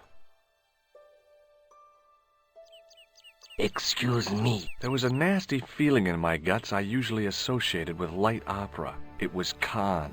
What's the problem? Did you see what happened here a few minutes ago? What was that? A man was involved in an unfortunate accident. I didn't see anything. What about the boy? He doesn't know anything either. The kid, well, you know how it is in these rural communities. Not enough genes to go round. I prayed McGuire had the sense to keep his mouth shut. Was the guy hurt bad? He's been taken care of, but he thinks he dropped a small parcel. You didn't happen to find it, did you? If I had, I would have taken it to the police. Of course. Thank you.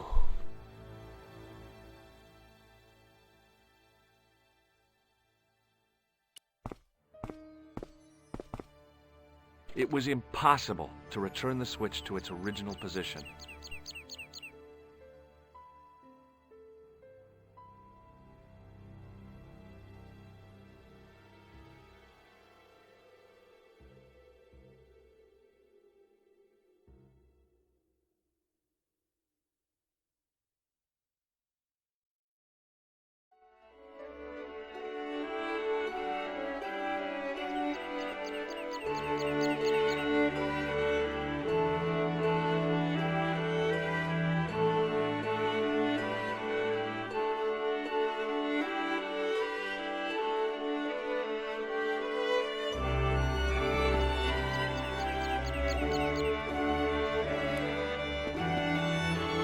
was impossible to return the switch to its original position.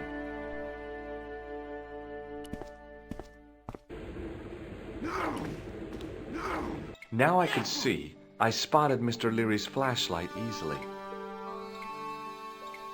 Then I noticed a flash of light, something sparkling beneath the open trap door.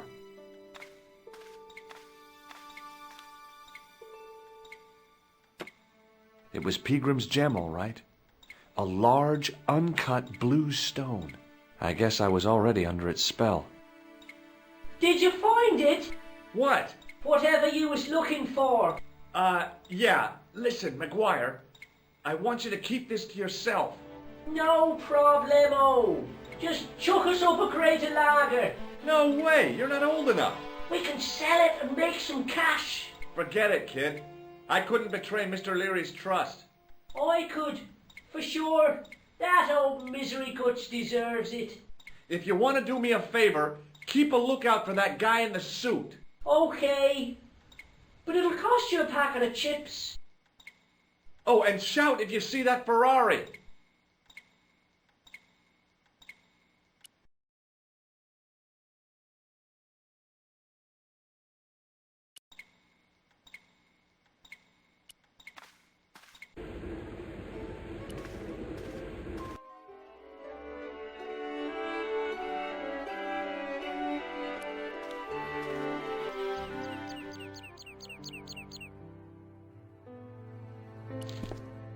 Hi, do you speak English? Well, no. What if I was to say no? An implication of cognizance shrouded in denial. A pretty poser of a paradox indeed. I gave him the look I'd perfected when I was 12 and was going to be the greatest hypnotist of all time. It was a killer. Are you attempting to hypnotize me, or is it the constipation you're suffering? I was a little out of practice. What can you tell me about the castle? Not much, I'm sorry to say. Most of its history is long forgotten. Ah, but if these old stones could only speak, what stories they'd tell. Stories to make your toes curl and your blood run cold. You know, this castle is said to be over 600 years old. Have you seen Professor Peagrim? No, he's packed up and gone. Do you happen to know where? Back in England, I suppose. Did you happen to see a red sports car down on the road? I caught a glimpse of a flash of red on the hill and heard the racket. Sure, it was an awful noise. A sports car, you say? A Ferrari, to be exact. A racing car? And what was it doing here? The poor fella must have been lost. The driver of the Ferrari was involved in an accident. Is that so? Yeah. He knocked somebody down outside the bar. What an idiot! How could a thing like that happen? He was traveling too fast. So fast he ran right under the car? I mean, the car was traveling too fast. But you'd have thought the idiot could have heard it coming. Maybe you know the guy who was hit by the Ferrari. His name is Sean Fitzgerald. Oh, I know him all right. That's me nephew, the idiot responsible for the stacking of my hay cart. Was he killed by the car? Oh, no, but he has been abducted. Well, that's a relief now. Aren't you going to look for your nephew? What for? From what you say, it's too late. Well, you could report the matter to the police. Better not. Besides, what could they do? Well, they could mount a search. They have only the one bicycle between them. In a question of superior acceleration, I put me money on the Ferrari. I think you ought to know exactly what Sean has gotten himself into. I'm not sure I want to know. But you're his uncle. His own flesh and blood. You're right, but what can I do? If I'm not here to guard it, some idiot might try to climb the haystack. What a moral dilemma. Stay here and guard this potentially lethal agricultural construction, or to go off in search of the prodigal nephew, the very man responsible for said hazard? It'll need some thinking about. Why, there's no problem. You're right. Why didn't I think of it before? We'll demolish the haystack. You don't have to demolish the haystack to go look for Sean. I'll stay here in your place and warn anyone who's silly enough to climb it. Marvellous! I think I should start me inquiries in the bar.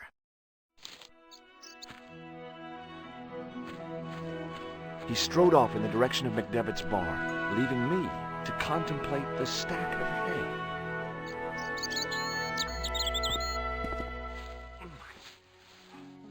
The stack of hay stopped, short of the top of the wall. Even if I stretched as far as I could, the wall was out of reach. What I needed was a slice or two of Alice's Wonderland.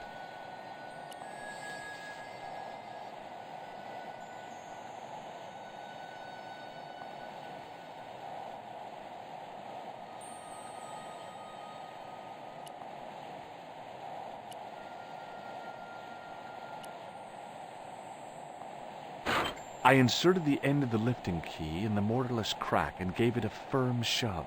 It remained lodged in the wall, jutting out to form a step.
The rope by which the goat was tethered had become tangled on the old plowshare.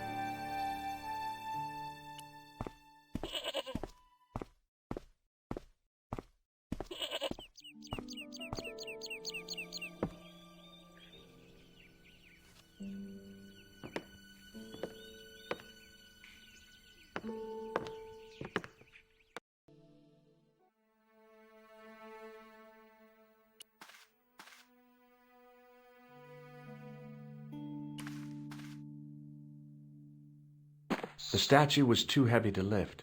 It overbalanced into the sand.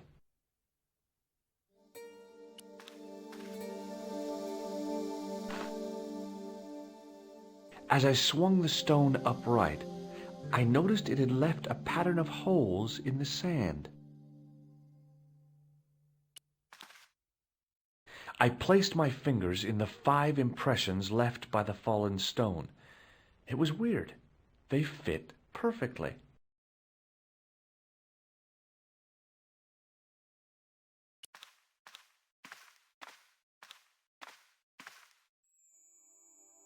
As I dipped my fingers into the soft white powder, I realized what it was.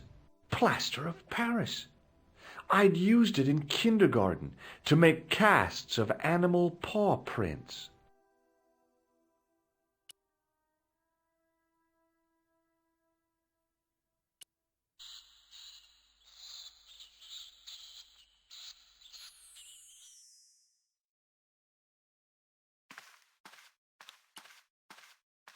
I reached into the sack, but it was empty.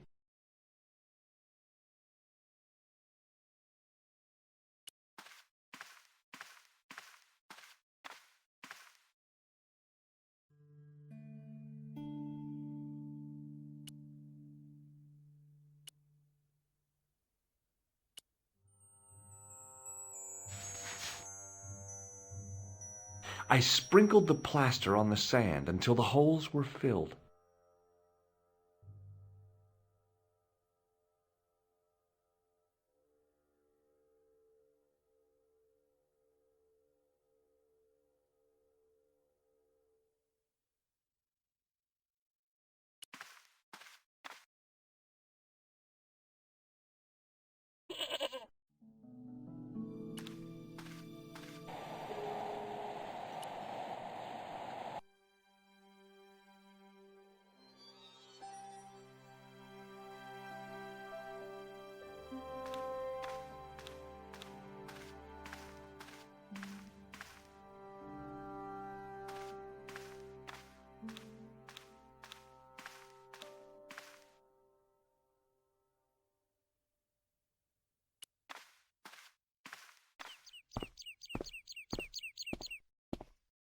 Pushing with all my strength got me nowhere. They didn't budge. I really need to start working out.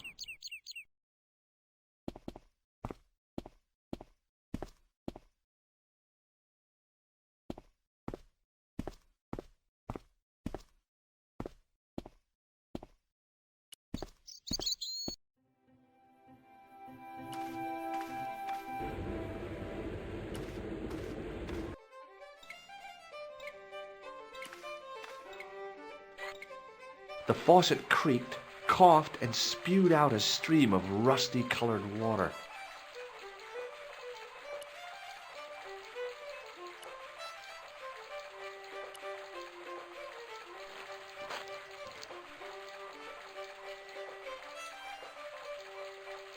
I held the towel under the faucet and soaked it with water.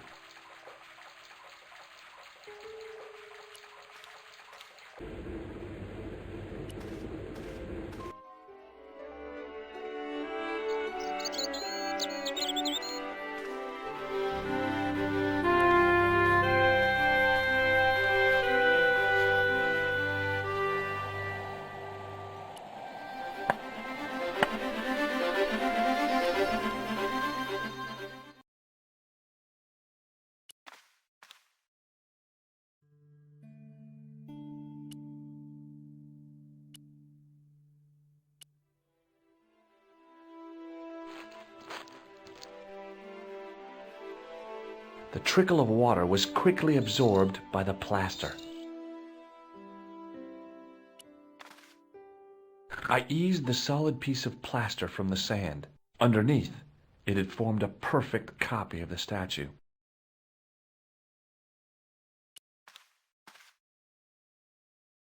I placed my fingers and thumb into the holes in the wall. Nothing happened.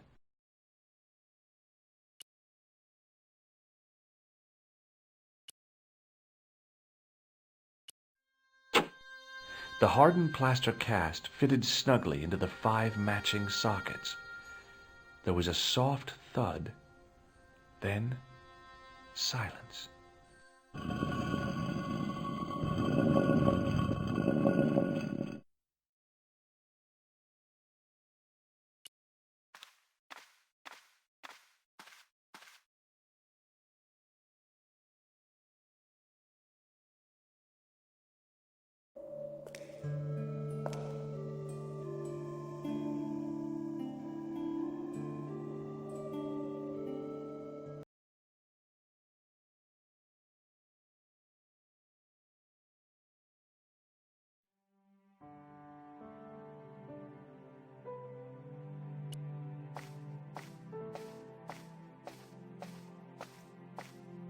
I had messages waiting to be played. You have 3 messages. Hey, Collard, it's me, your favorite editor. Guess what? I'm gonna give you a second chance. I need somebody to write the TV column. Pays lousy, so what's new? If you're interested, drop by the office.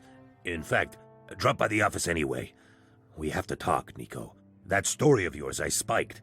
It won't go away. You've made some dangerous enemies out there. Hey, Nico, it's your old pal. I mean, your new pal, George. Whoa, Ireland. It's a whole different country. And I got some amazing news for you. Gem of a story, in fact. Oh, gotta go. Yeah, fella here's got a drink lined up for me. See you tomorrow, Nico. Slonsha.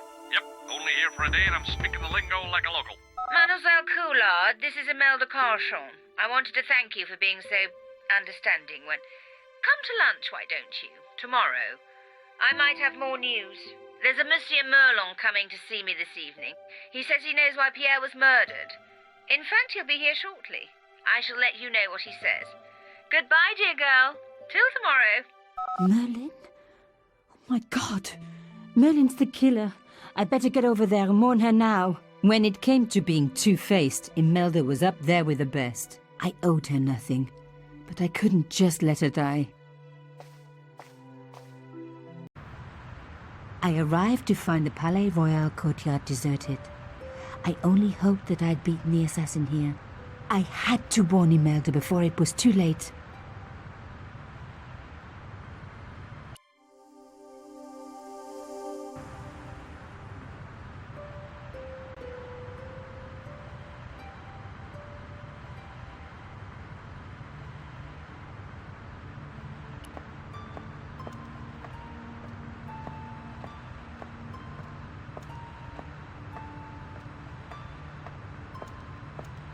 intercom system wasn't working. Bad sign. Somebody had cut the wire.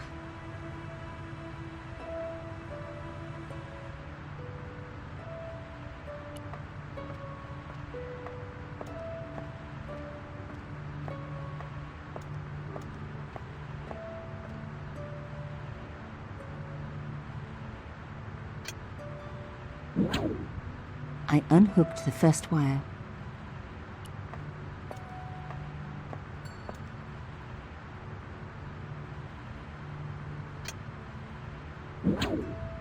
I released the second wire. Even with both wires removed, the statue remained upright.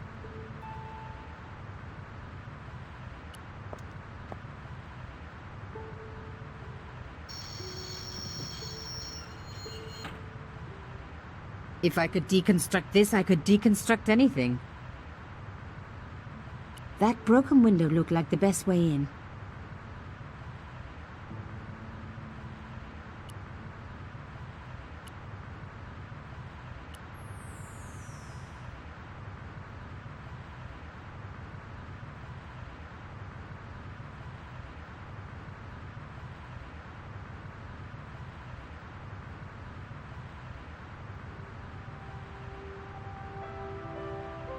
That broken window looked like the best way in.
My God, I'm too late.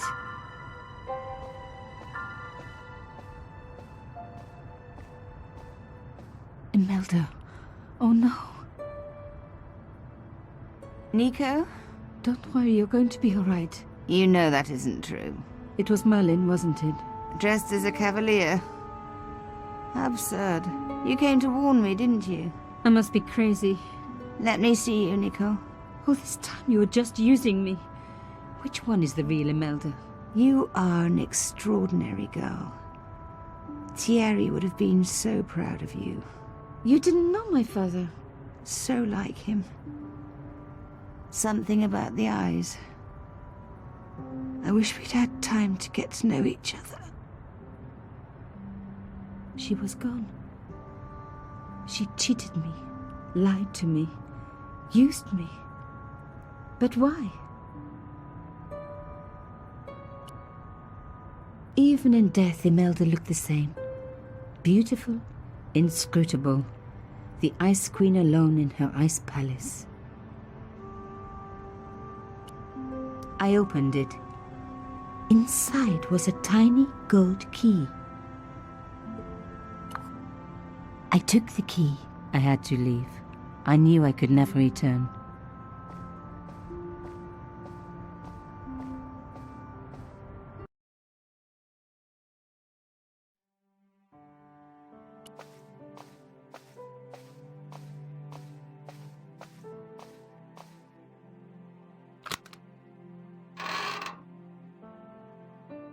In the dim light, I caught the reflection of something metallic.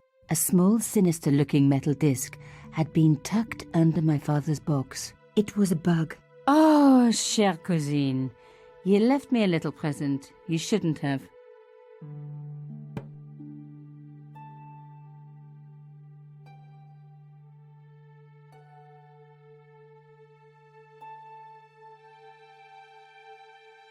You don't scare me. Espèce de...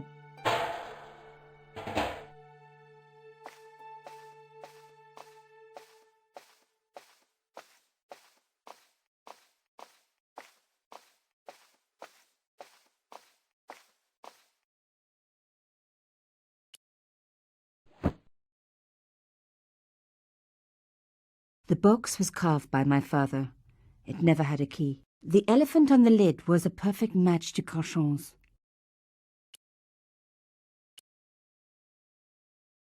I took out the key. I couldn't believe it. Imelda's key opened my father's box. I dreaded what I was going to find inside.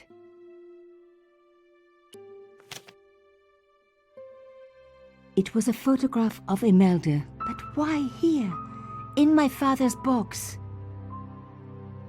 I felt as if a black hole had swallowed me up. Imelda and Carchon grinning, while behind them a village was being razed to the ground, its people butchered. And there, next to them, staring out at me across the years, my own father. There was a letter. I feared there was even worse to come.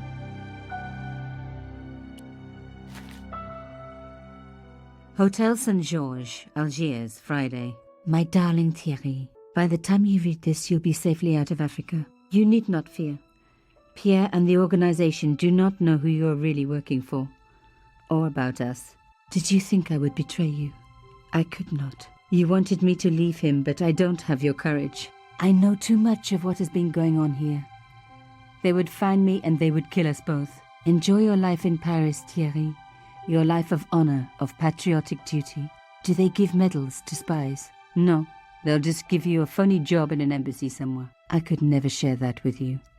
Imagine me, a diplomat's wife. So I must stay here with Pierre, the two of us bound together by what we have done to this country. Au revoir, my love. You will be in my heart until I die. Imelda. Suddenly everything made sense. My father had been working undercover for the government. He was one of the good guys after all.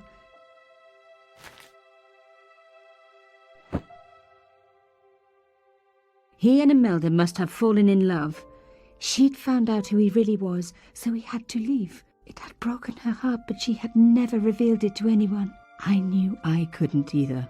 Whatever he was doing, he'd had good reason to keep it secret. I decided I would respect that and tell nobody.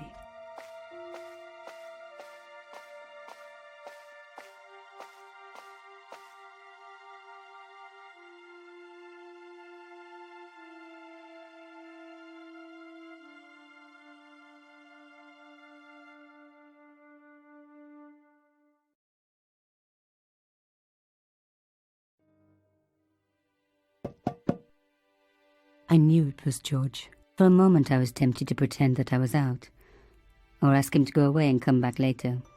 But then... Come in. Hello, George.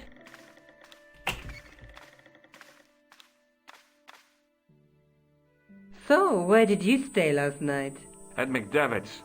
I got to drinking with Doyle and a couple of the guys. That explains why you look so ill today. Did you get any sleep at all? Not much. I had to share the room with another guy. Did he snore? Hardly. He was dead. Then Leary woke me in the middle of the night to help bail out the cellar. The cellar was flooded? Yeah, some idiot had left the faucet running. And you say Pigram has disappeared? Without a trace. But my visit wasn't a complete waste of time. Pigram's gem? The Templars' gem. Whoever Jacques Marquet is, he's in for a disappointment. Jacques Marquet? He's the guy who should have collected the gem from Fitzgerald. What are your plans? I want to find out who, what, or where Montfaucon was. All I've got to go by is the name and a picture of a hanged man. Let's take another look at the manuscript. There's a woman looking at her reflection in a mirror, but the reflection has 3 hideous faces. A knight with a crystal ball. The knight's scroll bears a phrase in Latin. Through my teachings, you will be enlightened. Look there, two guys on the same horse. There's a guy with a sword and a bull. Between them is a gem supported by a tripod. There's a guy working on a loom. What are your plans? I want to find out who, what, or where Montfaucon was. All I've got to go by is the name and a picture of a hanged man.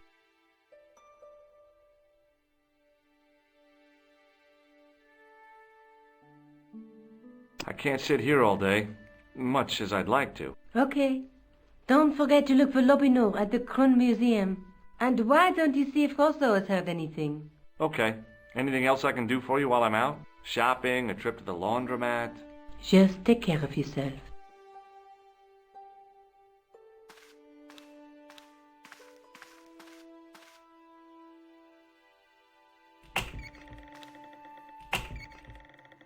I so much wanted to talk to George about everything that had happened, but I knew I never could. My father's connection to Africa would have to remain a secret forever. His bravery would be known only to the government and to me. Revealing it would just damage his memory. People would take the story and twist it. Before long, he would be the villain and Carchon would be the hero. I know how they do that. I'm a journalist.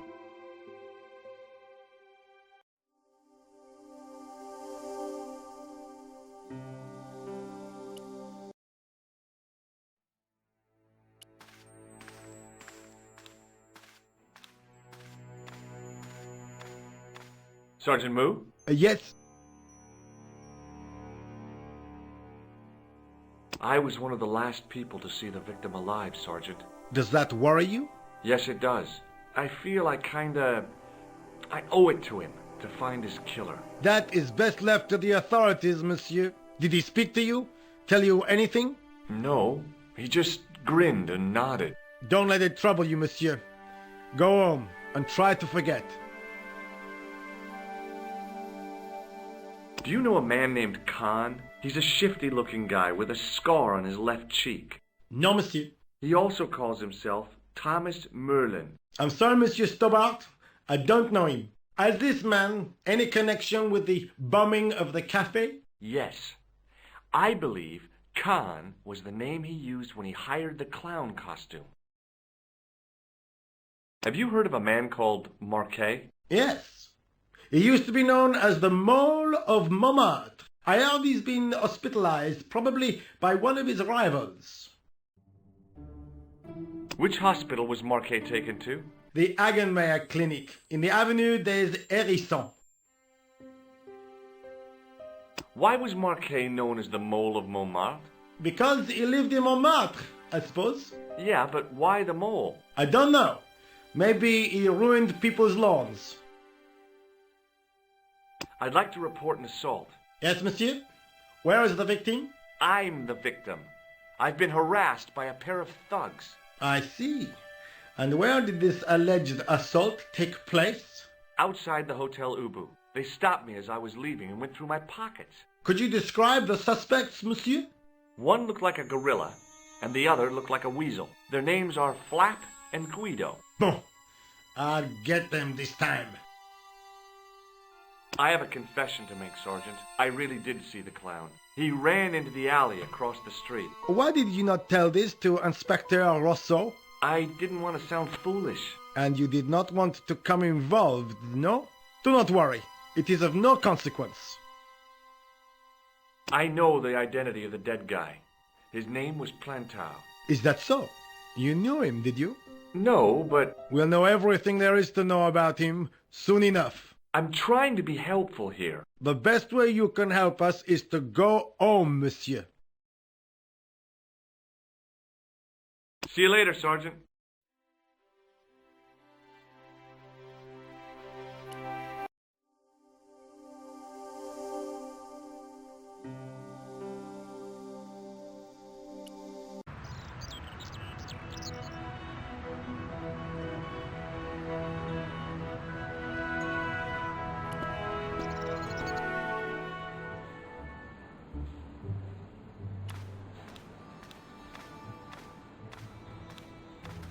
Excuse me.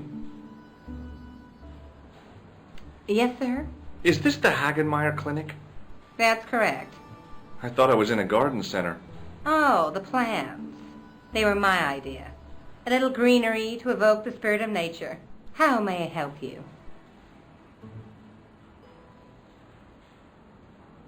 Look at this ID pass. So you're Merlin. Marquet's been asking for you. For me? Yes. He was shouting your name when they brought him in here. Now, let me see. He was on Ward B12, as I recall. Oh, he's being transferred to... Oh, dear. He's on Ward J2. That's Nurse Grendel's ward. What's so bad about Nurse Grendel? She runs that ward like a South American prison. Keeping a well-disciplined ward isn't a crime, is it? Well-disciplined. In the discipline and punishment stakes, she'd whip the butt off the Marquis de Sade. Everything, I mean everything, is done to a strict routine. 6 o'clock alarm call, 6:10 bowel movements, and woe betide anyone who doesn't have a result. Those patients of hers are like Pavlova's dogs. She sounds like a real nightmare. And then some. If Nurse Grendel is that bad, how come the authorities tolerate her? She's like part of the furniture. I was beginning to get the picture. This woman was jealous, with a big green capital J. How do I find Nurse Grendel's ward? Down the corridor on the left, turn right at the senior consultant's washroom. Right again at the executive coffee lounge. Bear left past the administrator's sauna. And turn left at the end. That's J2. And good luck. Thanks for your help, ma'am. You're welcome.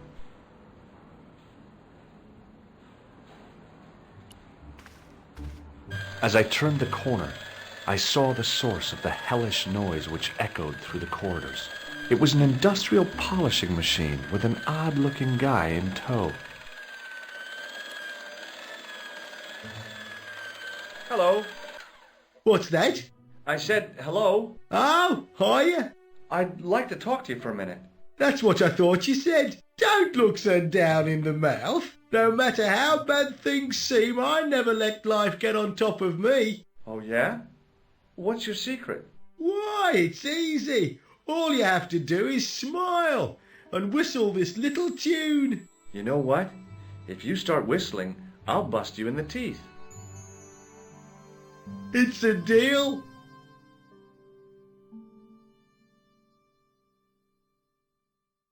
Have you seen any unsavory characters lurking about in the corridors? No, sir, I haven't. But I've got nothing to worry about. What's that, Mr. Shiny? You'd take good care of the rascals, I'll bet you would. With a friend like him, I've no fear of oppressors. It must be a great comfort. He is. Would Mr. Shiny be your polishing machine by any chance? Please, don't call him that. He's more of a friend than a machine. I've had Mr. Shiny for 3 years, and he's never let me down once. Do you know where I'd find a patient called Marquet? No, I'm not allowed on the wards with Mr. Shiny. How come you got so attached to a polishing machine? I asked you not to call him that. He's got a name, you know. Yeah, Mr. Shiny.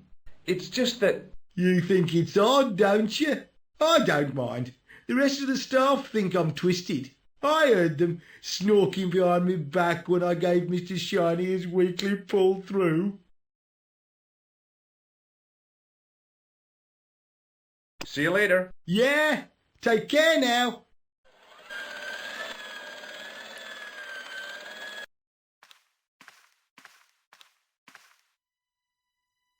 Oui, monsieur? Is this Ward J2? It is, but you're not supposed to be here. We have strict rules about visiting hours. Can't you make an exception? I've come all the way from California. You must speak to the doctor. I can't wait that long. What if he snuffs it? You can't talk like that here. This is a hospital. You will have to leave.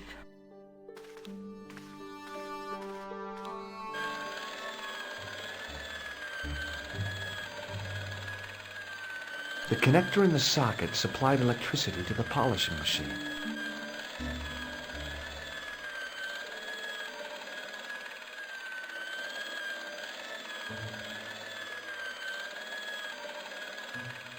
The connector in the socket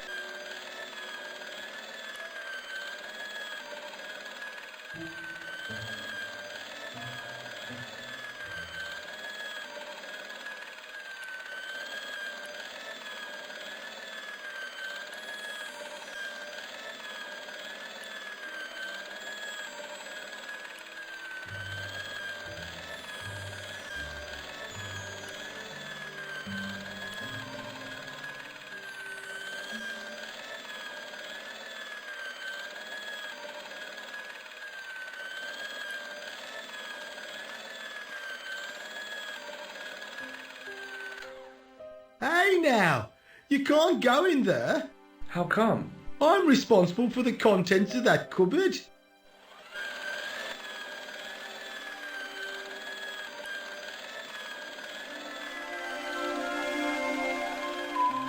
As I tugged the plug out of the socket, the polishing machine coughed, spluttered, and died.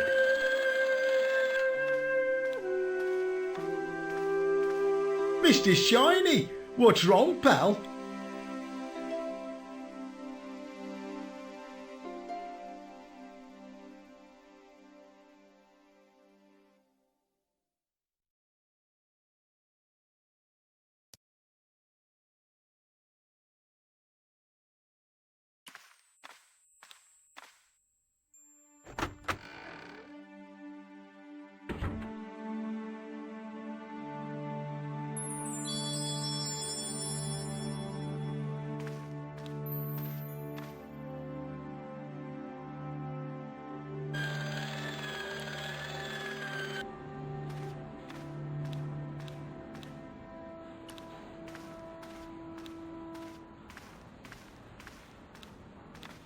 Hi, my name's George Stobart.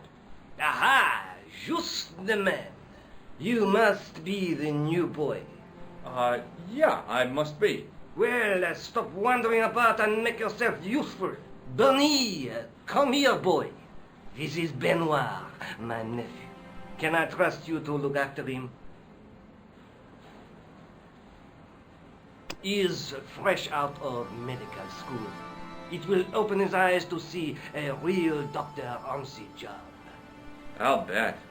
Show him around. Let him see some real suffering. Hi, my name's George Stobart. I'm looking for a guy named Jacques Marquet. In which department does he work? He doesn't. He's a patient. I see. Lost him, have you? Don't worry about it. He'll turn up. Have you tried physio? Whenever I lose a patient, that's the first place I check out. This is important. I have to talk to Marquet urgently. We make no exceptions to the rules.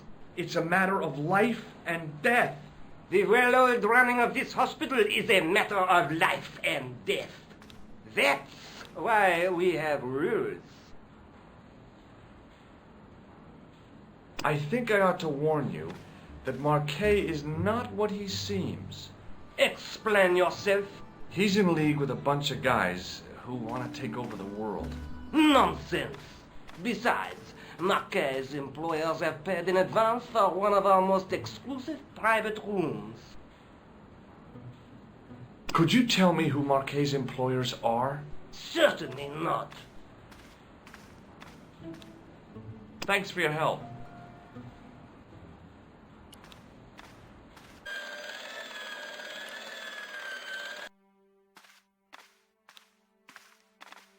Good afternoon, Doctor.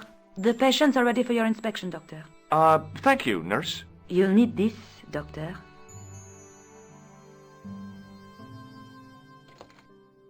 She gave me a long, narrow metal box and a stunning smile. Thanks. Could you take a look at the client in bed number 3 now? His name is Eric Sopmarsh.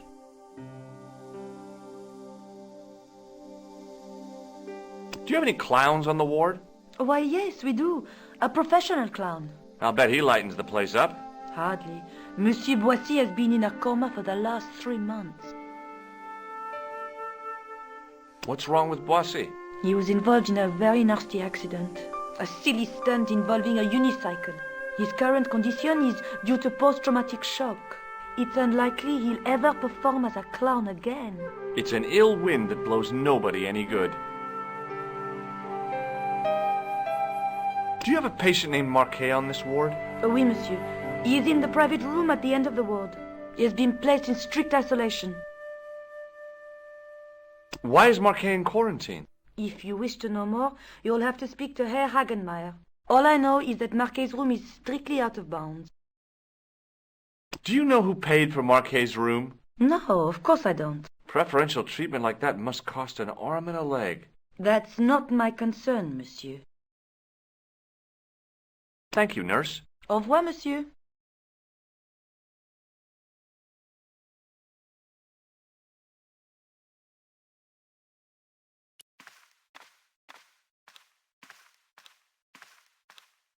Hello? Anybody home? Who are you? My name is Dr. Stobart, and I'm here to steer you down the rocky road to recovery. Dr. Monroe said there was no cure for what I've got. Your problem is you stayed in bed too long. Are you sure you're a qualified doctor? You better believe it.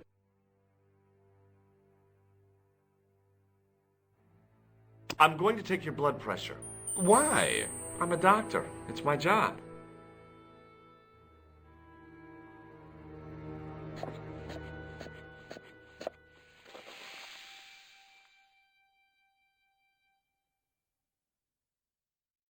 Seems fine to me. You're not doing it right. What can you tell me about Marquet? He's the man in the private room, isn't he? That room was mine before I was tossed out like a common squatter. What's your impression of Nurse Grendel? She's a very efficient young woman. Efficient? You make her sound like a vacuum cleaner. I've no complaints. The woman in reception described Nurse Grendel as a monster. Well, that's simply not true. She's quite strict, but that's her job, isn't it? You've got to have discipline in a place like this. Do you know what's wrong with Marquet? They won't even say what's wrong with me. Tell me, Doctor, what's your opinion? It's too early to say. But I've been here for 3 months.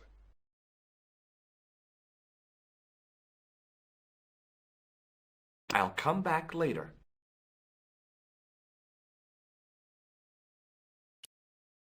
Hi, my name's George Stobart. Yes, sir? So what's your name, kid? Benoit. They call me Bunny. Bunny? Jeez, and you don't mind? Oh, I've gotten used to it. Okay, Benoit, you're gonna help me. Anything you say, sir. Do you know anything about a patient named Marquet? No, sir, I don't know much about any of the patients. I've never met a doctor who admits that he's only human. I'm only a trainee, sir. I'm sure I'll get the hang of things. Do you know the nurse on Ward J2? No, monsieur. This is my first day here. I can't wait to get my hands dirty. I was talking about treating my first patient, of course. I didn't mean I'd get my hands dirty with a nurse. Shut up, Benoit. Okay, sir.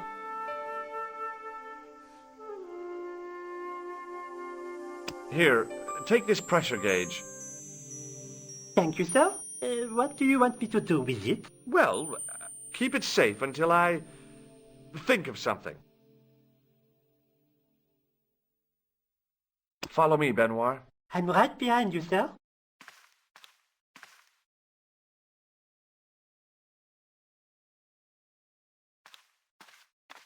Hey, Benoit! Yes, sir? Do you still have that gauge I gave you? Ah, yes. What do you want me to do with it? Use it on Nurse Grendel. Huh? Go on, she'll enjoy it. Well, okay. Dr. Stobart? Yeah? I would appreciate it if you saved your jokes for the intern's restroom. This is a hospital ward, not a cabaret. Oh, lighten up. I heard that. Any more nonsense and I shall report you to Dr. Hagenmeyer. Follow me, Benoit. I'm right behind you, sir.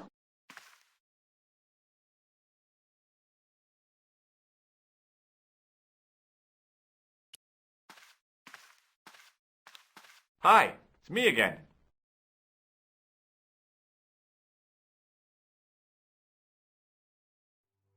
I'll come back later.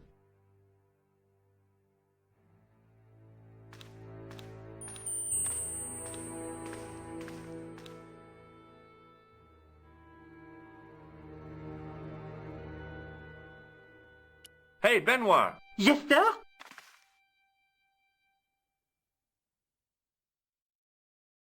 Do you still have that gauge I gave you? Ah, yes. What do you want me to do with it? Use it on Nurse Grendel. Huh? Go on, she'll enjoy it. Well, okay. Dr. Stobart? Yeah? I would appreciate it if you saved your jokes for the intern's restroom. This is a hospital ward, not a cabaret. Oh, lighten up. I heard that. Any more nonsense and I shall report you to Dr. Hagenmeyer. Follow me, Benoit. I'm right behind you, sir.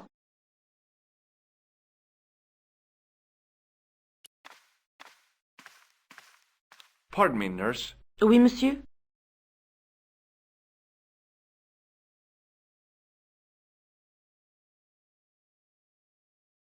Thank you, nurse. Au revoir, monsieur.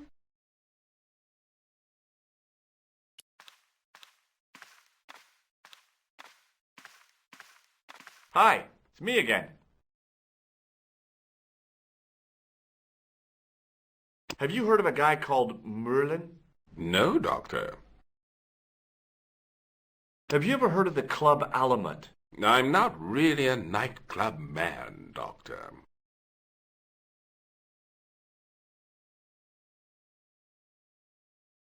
I'll come back later.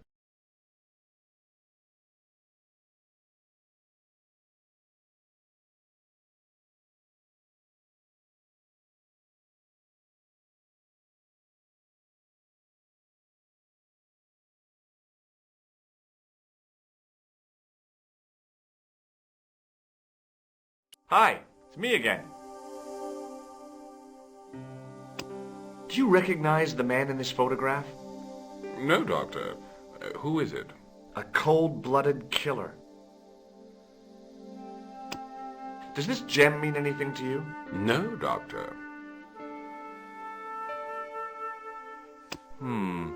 Maybe not. I'll come back later.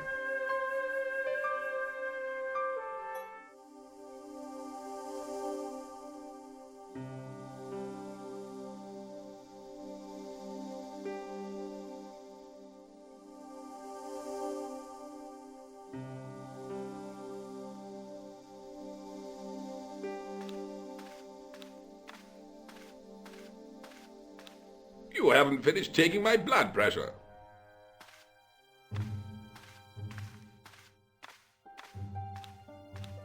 Will you keep quiet? You're disturbing the other patients. I'll keep quiet when you've taken my blood pressure properly. I have to see Jacques Marquet first. How come he gets preferential treatment? It's because he's got money, isn't it?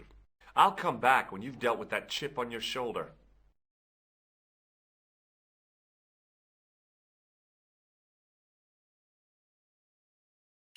Hey, Benoit! Yes, sir?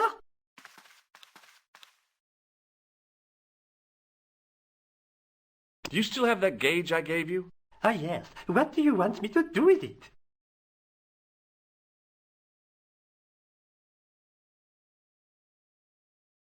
Use it on Eric Sopmarsh. Okay.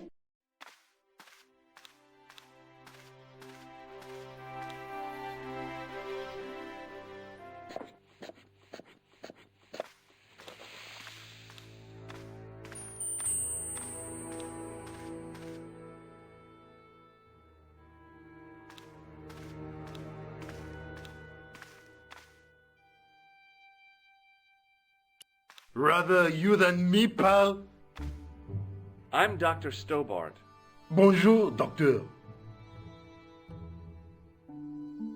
Have you seen any suspicious characters on the ward? Yeah, I have. A gorilla and a weasel? No. This was a tatty old bear. How was the bear acting suspiciously? Well, he was wearing a homburg. Is that against the law? No, but it's pretty weird for a bear. Have you heard of a guy called Marquet? He's in quarantine, Doc, right behind this here door. Marquet is just the man I wanted to see. I wouldn't go in there if I was you. He has anthrax. I have to visit my patient. What for? Routine. I have to check he's still breathing. What if he's not? I'll sign the certificate and register his bed as vacant. That's a cold and distant attitude to death. Well, I've been institutionalized to the point of godlike aloofness. The white coat suits you. Thanks. Catch you later, officer. Au revoir, Doc.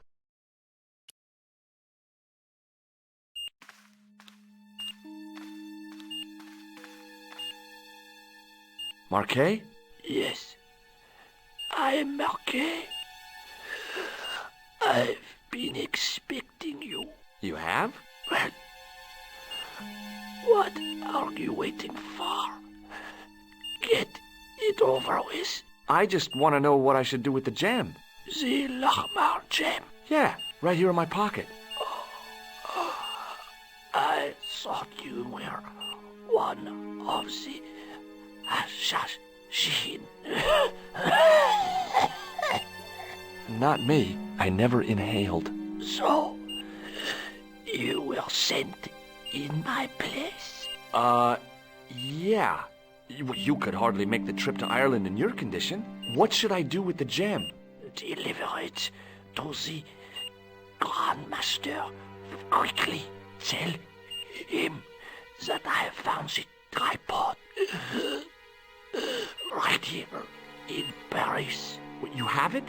Not yet, but it's being taken care of. I hired a couple of stooges with a flair for petty crime. Would that be Flap and Guido by any chance?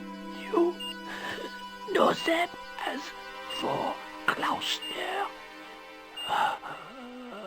He has gone off to Syria on a wild goose chase. They have geese in Syria? He has a theory about the location of the...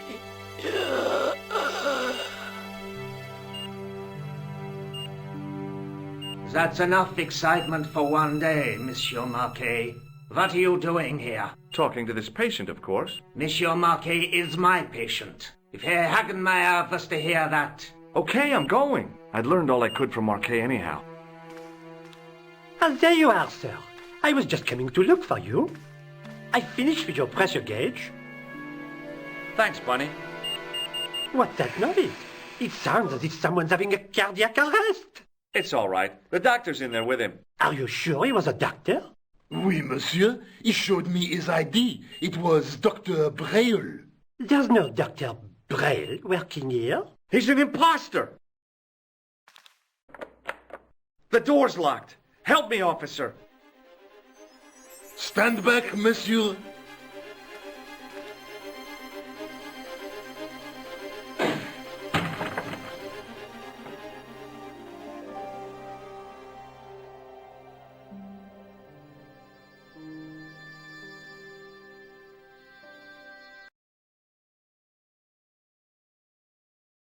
Hello, Georges.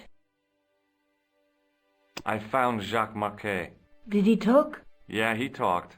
For the very last time. He's dead. Yeah, killed in cold blood by a bogus doctor. That's despicable. What kind of guy would pass himself off as a doctor and take advantage of a dying man? Was it Khan? No, I don't know who he was, but it certainly wasn't Khan. He got away, out the window. Have you ever heard of the Hashi-Ashin? No. Marquet said that they were his biggest enemy. His biggest enemy was the bogus doctor. Don't remind me. That guy was evil. He had wild, staring eyes like a dead fish. I'll never trust a doctor again.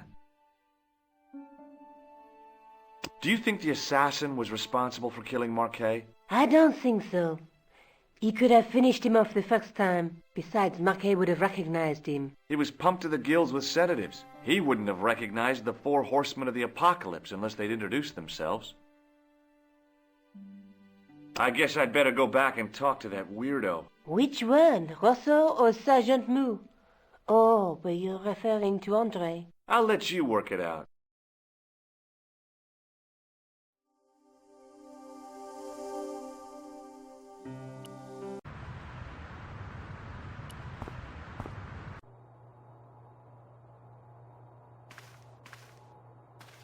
Pardon me. Oui, monsieur?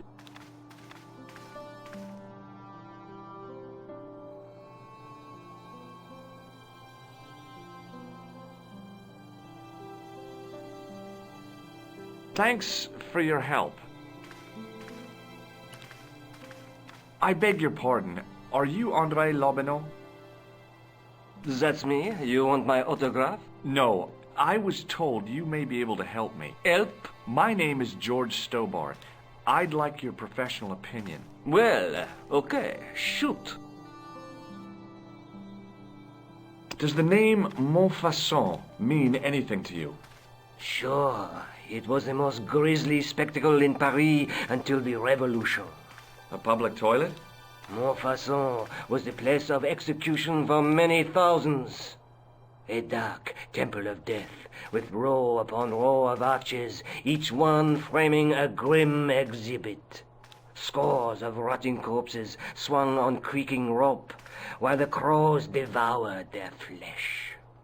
That explains the image of the hanged man. I found a reference to Montfaucon in Ireland, in a village called Lochmarn. Lochmarn? That's where Pegram was digging. That's right. He'd left the excavation before I arrived. Do you know Pegram well? Not really. I met him at a conference. I would have liked to talk to him in depth, but I didn't have time. When was this? Oh, back in the summer, July, I think. I think you ought to know that the tripod is going to be stolen. The Lochmarn tripod? No. It's true. I can give you a description of the thieves. Before the supposed event has taken place? I heard them planning the raid. They're wasting their time. The tripod is protected by a state-of-the-art alarm system. Well, don't say I didn't warn you. Have you ever heard of the Hashashin?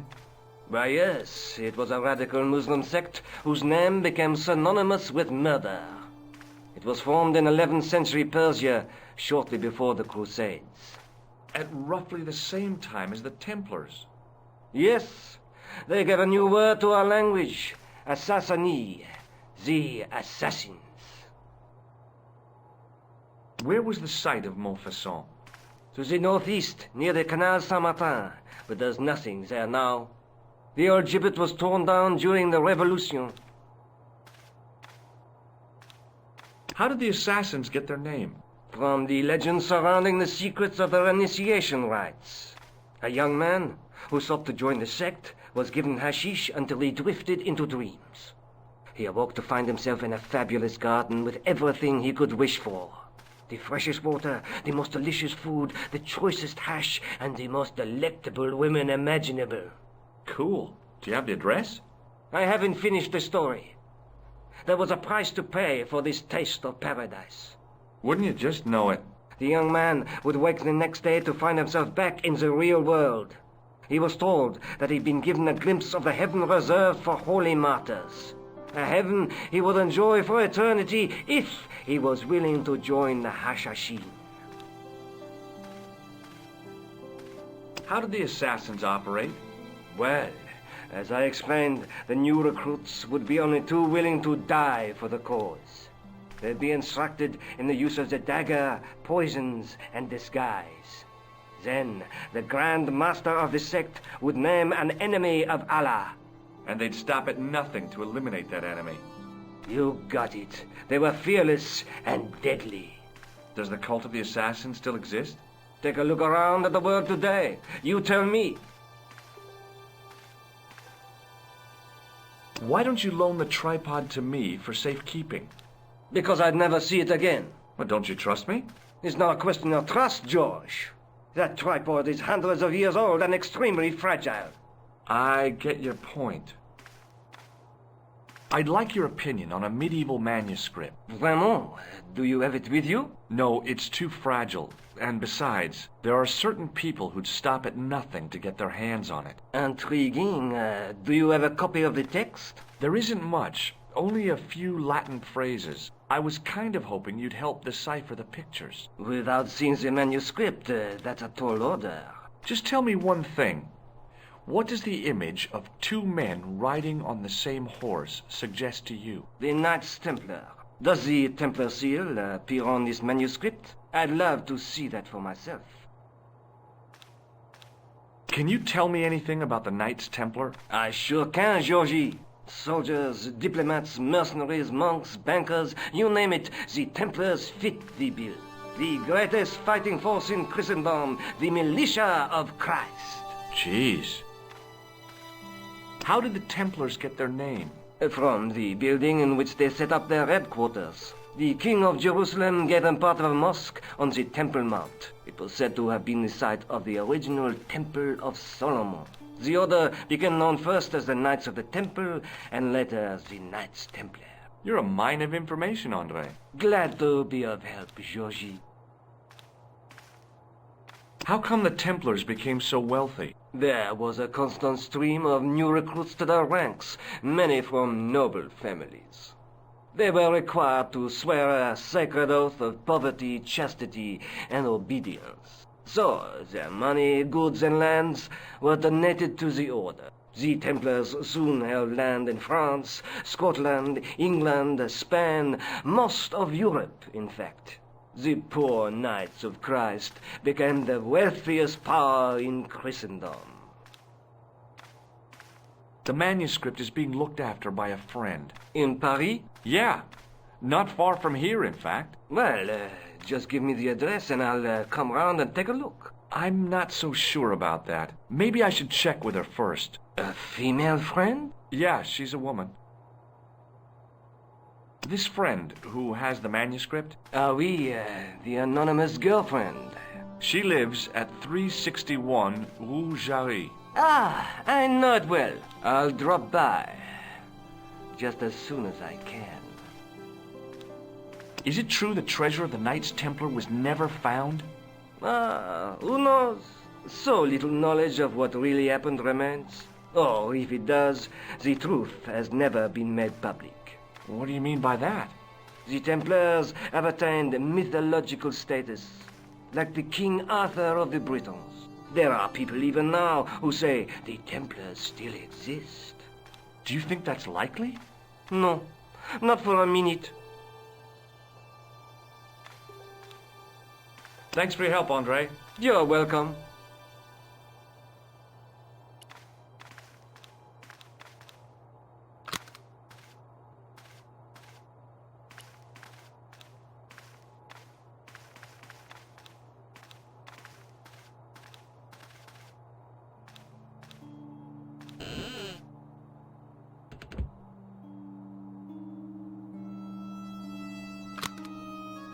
It is closing time, Monsieur Lobineau. Already, there just aren't enough hours in the day. More than enough for me. I can't wait to get home and put my feet up. Eh bien, see you tomorrow. Good night, Monsieur.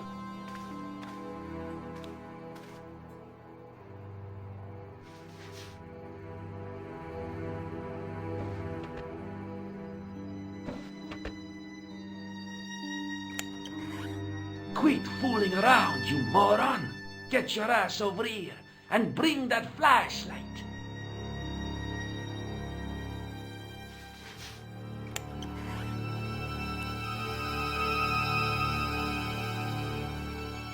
What the? Who's there? Let's get out of here!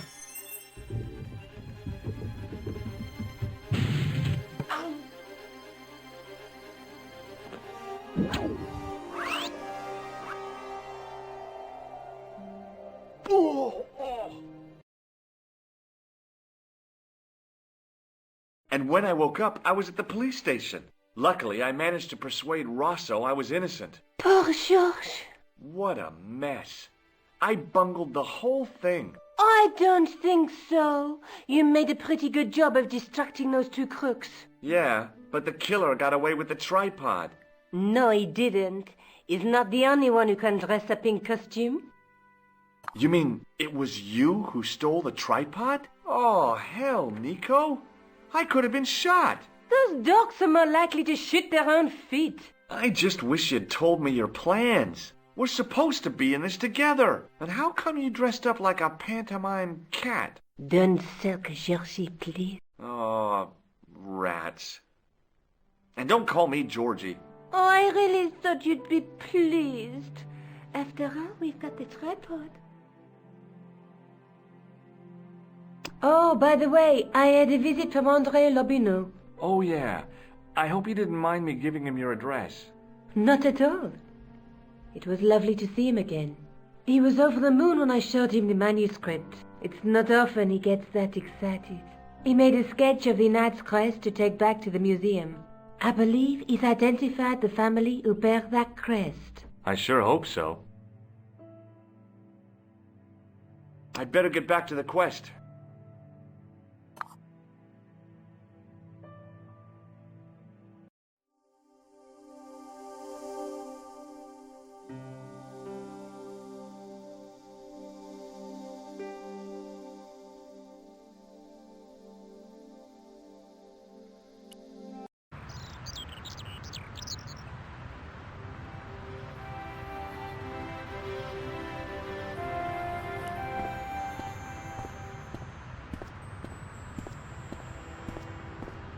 Hey, you with the balls. Oui? What do you know about the Knights Templar? Le Templier? Ah, the last Grand Master, Jacques de Molay, was burnt on an island in the Seine in 1314. Wow. You're pretty well educated for a juggler. No, monsieur. I read it on that board over there. How did you learn to be a juggler? Juggler? What is this juggler? It's you. You juggle, that makes you a juggler. No! I am a jongleur. A jongler? What's that? Mon Dieu! A jongleur is an artist, a master of the contragravitique aeroballetic mysteries. In centuries past, the courts of the crowned heads of Europe had the jongleurs, witty, erudite men to whom the monarchs turned in their hours of need. Wait a minute, wait. Let me get this straight. Our enemies are at the borders, plague ravages the land, and the peasants are revolting. Thank God we've got Chuckles the Jongler to throw his balls around. I don't think so. That juggling doesn't look so difficult. Oh, it does not, does it not? Perhaps you feel you could do better, no? I'll give it a try. Be my guest. I had no idea what I was doing. But this guy was obviously an idiot, so how difficult could it be? A lot more difficult than I thought. That's how difficult.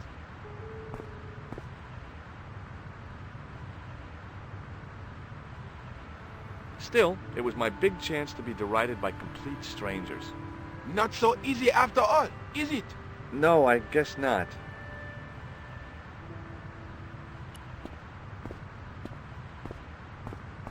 Excuse me, officer. What do you know about the Knights Templar? Les Templiers. Only that they were excommunicated in 1312 and hanged in their dozens within this very square.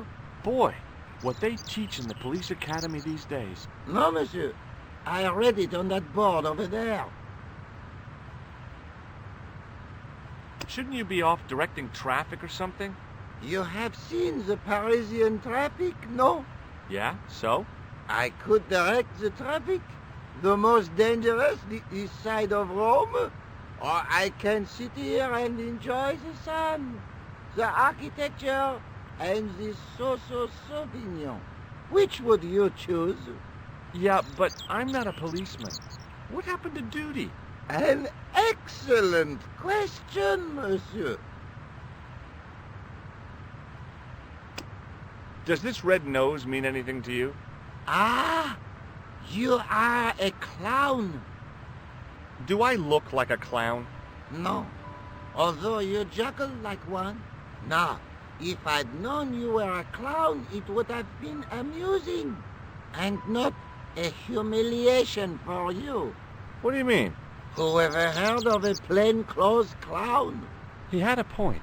So you're saying that if I juggle badly with a red nose, I'd be the king of comedy. But if I juggle badly without it... You look like a pathetic loon. Oui, monsieur, you have it. I'll see you around. Oui, monsieur. I'll be there.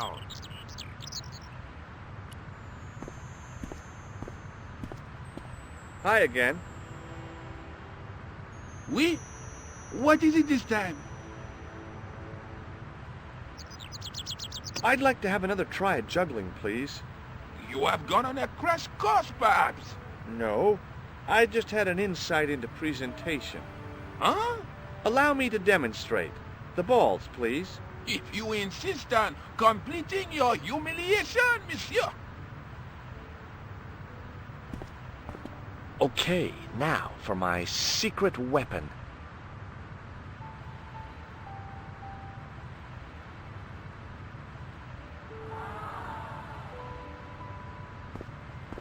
The juggler was speechless with rage. You could have mistaken him for a mime. And without a word, he collected his balls and left in a fury. Hey! You forgot one of your balls! Hey! But he didn't hear. Better still, deprived of his entertainment, the gendarme decided maybe he ought to do some policing for a change.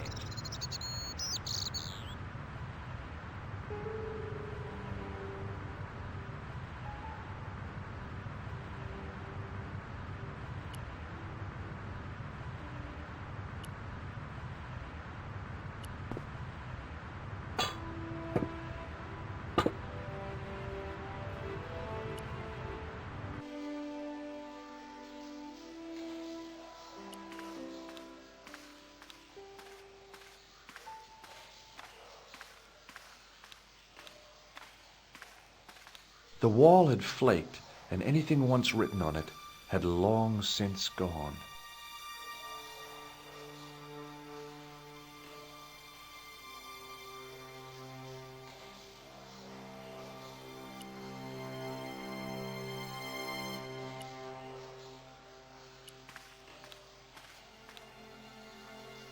Nothing hollow there.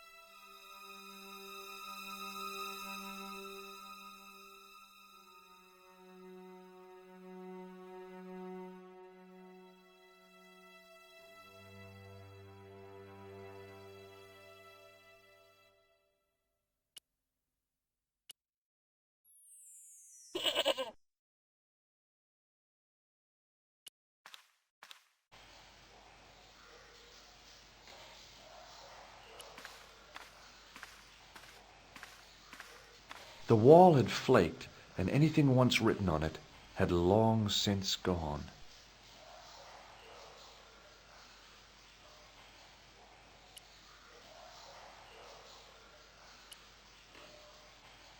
It was time for some brutal destruction. Hey, that's hollow! I'd poked a hole in an historical site. If any archaeologists came by, they'd lynch me for this. There was some sort of mechanism hidden inside the wall, with a lever in the middle of it. Here goes. The secret door had jammed. I couldn't get through that gap.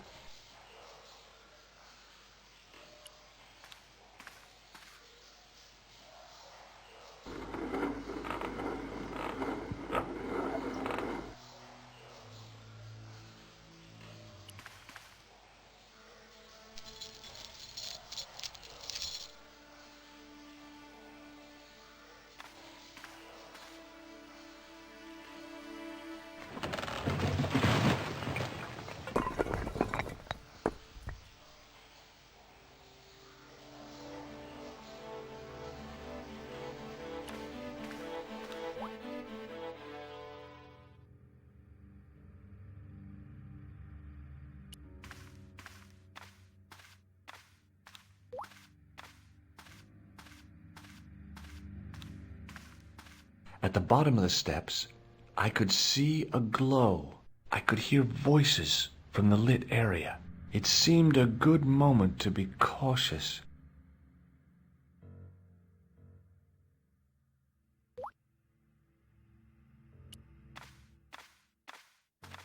In the beginning was the end.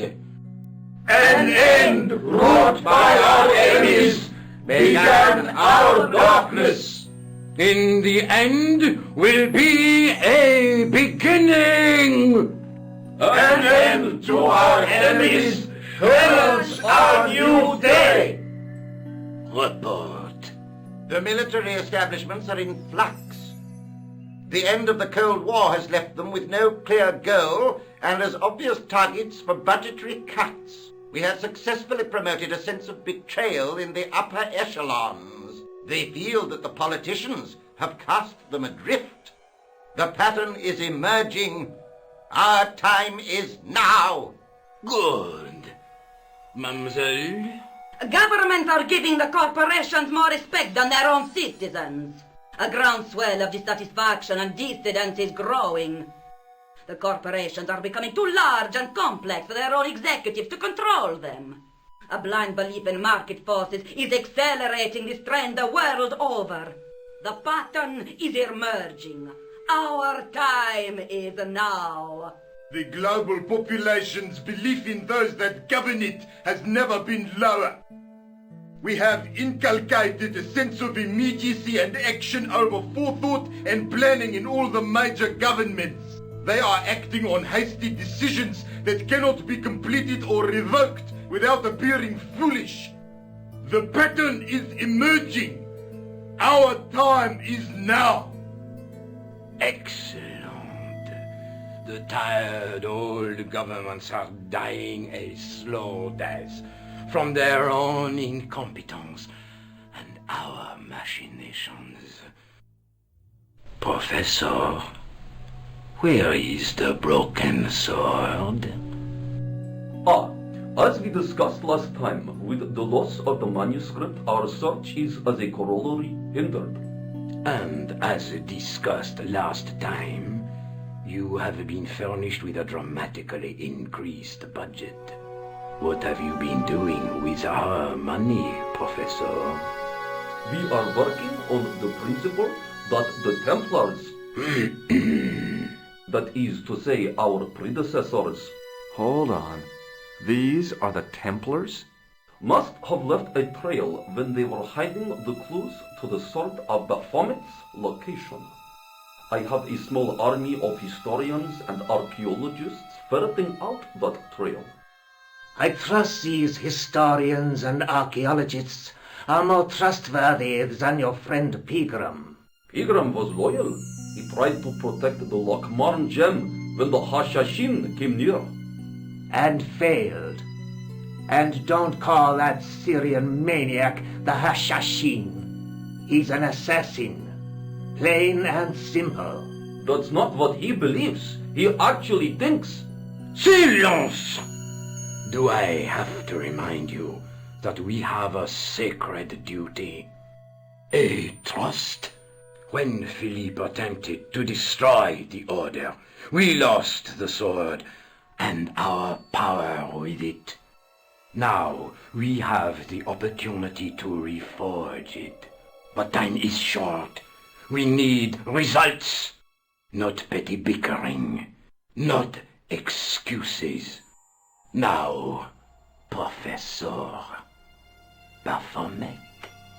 Yes, of course. My apologies. We will find Baphomet and the sword, manuscript or no. We have already found another element actually within Paris. Excellent. What is it? Well, we're not exactly sure at present. Ha! But I have my best people working on it.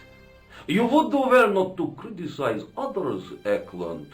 At least I have not murdered one of our own. Of course. That guy was the bogus doctor in the hospital. Marquet was a liability. Eklund dealt with him on my orders. I beg your pardon, Grandmaster. I did not mean to. Have you any good news for us, Professor? We already know 3 of the elements. We know that Klausner had obtained the lens before he vanished. Where was he? Syria. We know that he arrived, but after that, nothing. The assassin. I fear so. It's a shame. Klausner was a good operative. This will be our last meeting in person until we locate the sword of Baphomet. I hope that I don't need to emphasize the importance of finding it. Without it, our endeavors come to nothing. With the sword reforged, we will have the power to sweep the stage of all opposition.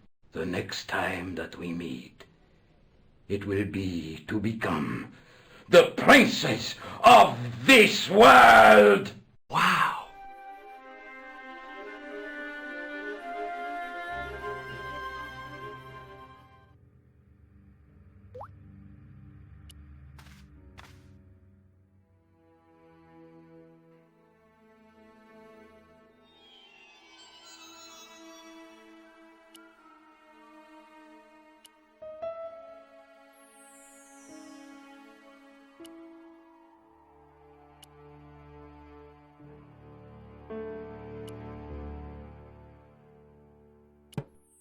The tripod's feet fitted neatly into the notches on the top of the stump.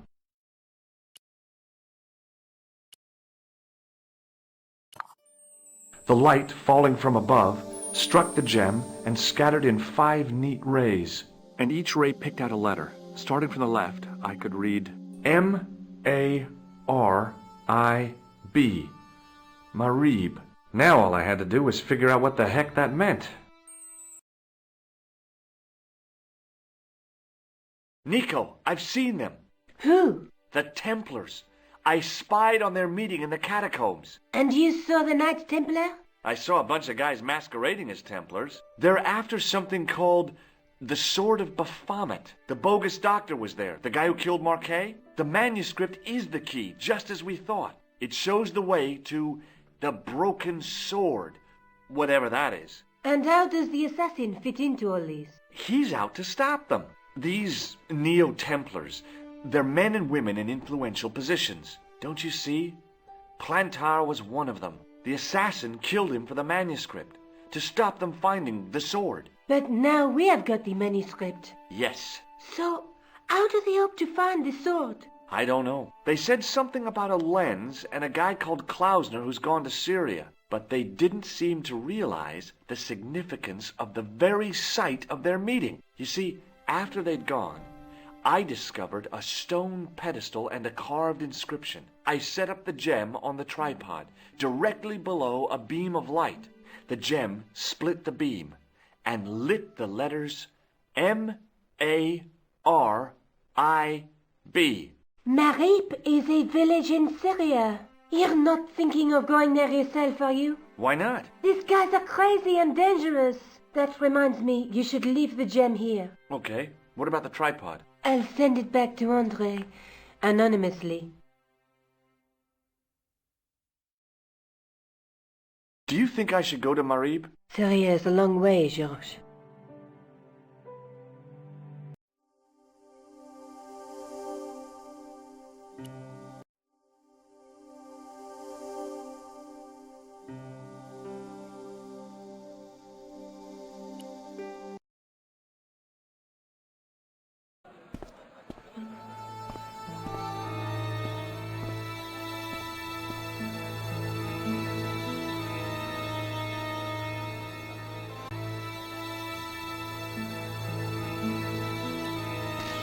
Hey there, young fella.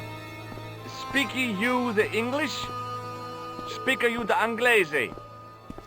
Parlez-vous anglais? Yes, si, and indeed we, and rather better than you by the sound of it. My name is Nijo. Welcome to my grand emporium of quality merchandise. So, this is your stand? Oh, yes, sir. Though stand does not begin to do it justice. The finest in this bustling metropolis. This is a bustling metropolis? Well, not per se, no. How much are those books there on the shelf? Have you any Syrian pounds? I think I might have a couple of Irish pund. Then they're too expensive for you, sir. You speak very good English. Thank you, sir. I learned from tapes that my uncle procured. Oh, a language course. No, sir. Jeeves and Wooster. Gussie, Fink, Noto, Aunt Agatha. What ho? Does the word Templar mean anything to you? Templar. Ah, Templar. Templar! Why, yes, of course. It does? Yes. A splendid series of books by Mr. Leslie Chatteris, featuring the roguish Mr. Simon Templar. Great. That's a real help, Nijo. Anything else? The Saint television program, featuring Mr. Roger Moore of the quizzical eyebrow, and a stick man with a halo. Bing! So all Templar means to you is Roger Moore. I only watched it for the stick man with the halo. Bing! He was better animated. So I'm correct in saying that the word Templar doesn't mean much to you. Well, there was the Order of Knights who were wiped out in an Inquisition in 1312, I suppose. That's them. What else do you know? Just how much information do you think there is on a Trivial Pursuit card? A what? From the medieval edition. We had it on the stand a couple of years ago. Ask me what a feuter is. Go on, I know all this stuff. Never mind. Okay, forget about the Templars for a minute. What do you know about knights? Like the Crusaders? They came to the East on an insane and pointless mission. They sacrificed thousands of lives, including their own, for insensate pride. How anyone can find them romantic confounds me. So long, Nijo. Toodle peep, sir.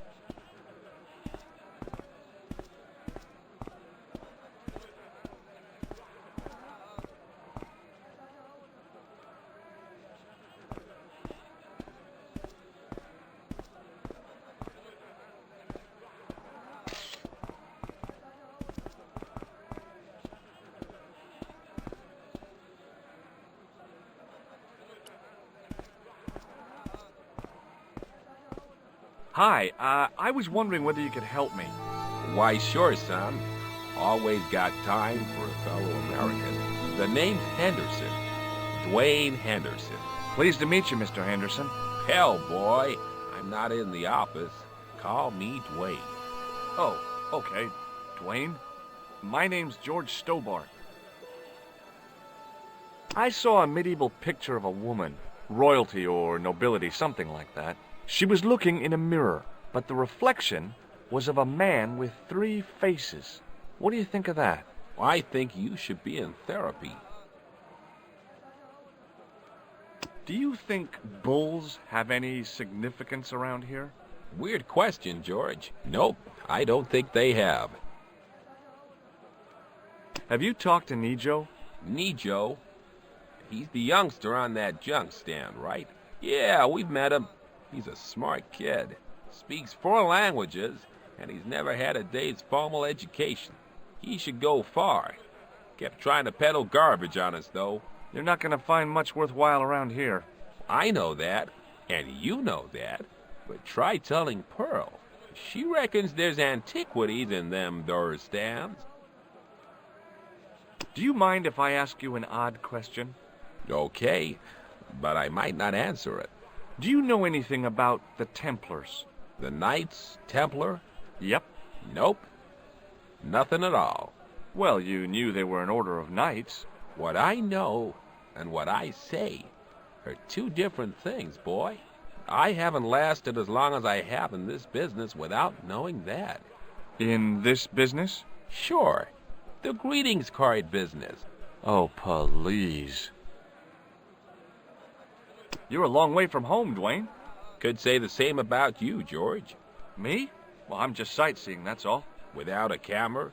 Kinda lax to come all this way and not take pictures.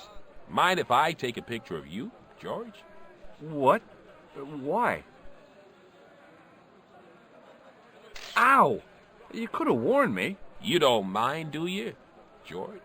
The folks back home will be real interested. Where is your wife, Dwayne?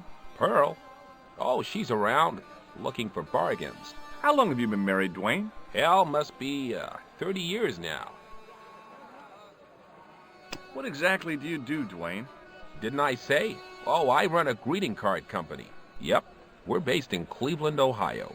Pearl writes the poems for him. You ought to ask her to recite some.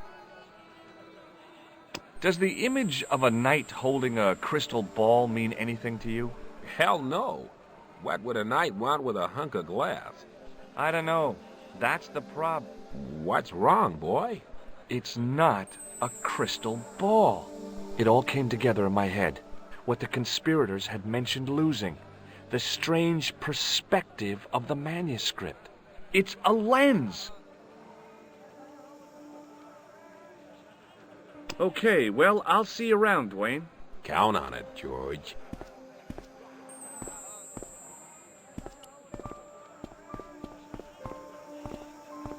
Hello. I was wondering whether you could help me. Why, hi there, handsome. What can I do for you? Hi, my name's George. I was just... Well, it certainly is delightful to meet you, George. My name's Mrs. Henderson, but you can call me Pearl, I'm sure. Okay, Pearl. So nice to meet a friendly American face so far from home. Pearl? Yes, dear? I was just wondering if you could help me. Why, sure, precious. Have you ever heard of a group of knights called the Templars? Sounds familiar. I remember. Dwayne had a book. The Holy Something and the Holy Something Else, I can't quite recall. I read a little of it. And? Seemed like a lot of hooey to me. I've been talking to your husband, Dwayne. Oh. Yeah, he tells me that he runs a greeting card company and you write the poems that go in them. Oh, yes, indeed. I consider myself the artiste of the family. Tell me, George, would you like to hear one of my poems? Yes, go on then. Okay then, darling, here we go. Our sympathy upon this time, when your heart doth break. I like the doth. Classy, isn't it? We know the grief that must entail when your schnauzer gets bitten by a snake. Ah, it still touches me. What do you think, George? It's very specific, isn't it? You think so? We sell a lot of those, dear. Have you talked to the boy on the bric-a-brac stand? Oh, you've met him? His name's Nejo, you know. Oh, he's just so cute, I could die. I'd love to bundle him up and take him back to Ohio. He might not thank you. I'm looking for something ancient, you know. Something to impress the folks back home. The poor boy was trying to do his best, but we still haven't found anything. Do you know anything about medieval weaving? I do a little needlework, but gosh. It's okay. It was a long shot. So, tell me a little about yourself, Pearl. Me? Oh, a gentleman's interest is always so flattering. Well, my husband and I run a greetings card company in a cute little place called Akron in Ohio. Akron? Cute? Little? You said that your company is based in Akron. And Dwayne said it's in Cleveland, no doubt. Well, yes, he did. Dwayne was in the Marines in Vietnam, you know. Anyway, he got a medical discharge. Thing is, he gets confused. We moved away from Cleveland 5 years ago. Oh, I'm sorry. I didn't mean... He also gets a little paranoid. Thinks he's a spy or something. I'm so sorry, Pearl. Don't worry yourself, George. We live with it. I've got to go now, Pearl. It's been a pleasure, George. Don't be a stranger.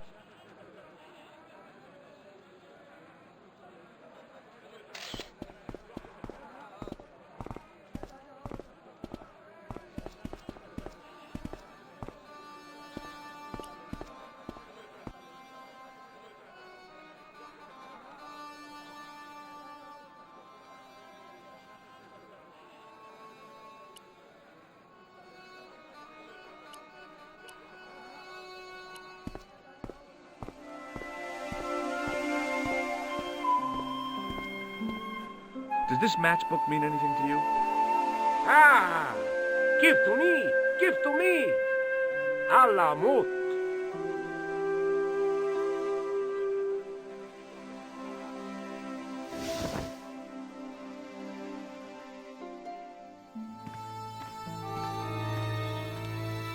Many beneficent greetings, my most fortunate possible friend.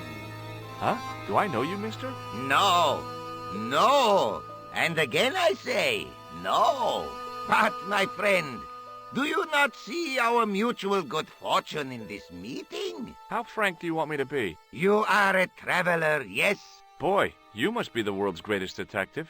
No, I am told that is Sherlock Holmes of the big forehead and slipper full of shag. I, as contrast, am world's greatest luxury taxi driver. I can see where this is going. I am Ultar, taxi driver and luxury guide per excellent, yes.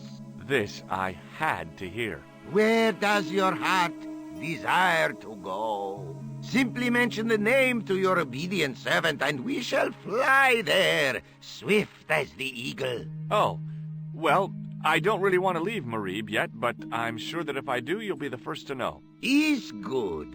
You know where you want to go, you come to Ultar. Thanks. See you around, Ultar. Be having a pleasant day, full of shining experiences and happiness, my friend.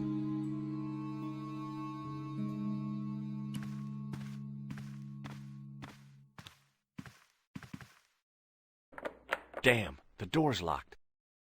I'm sorry? Did you say something? He say you not to go in toilet. Read sign, matey. Matey? It lose something in translation.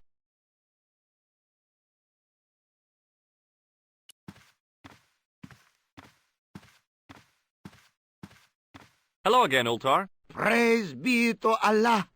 I am blessed with your bountiful presence once more. This place is certainly hard to find. Oh, yes, it is most exclusive.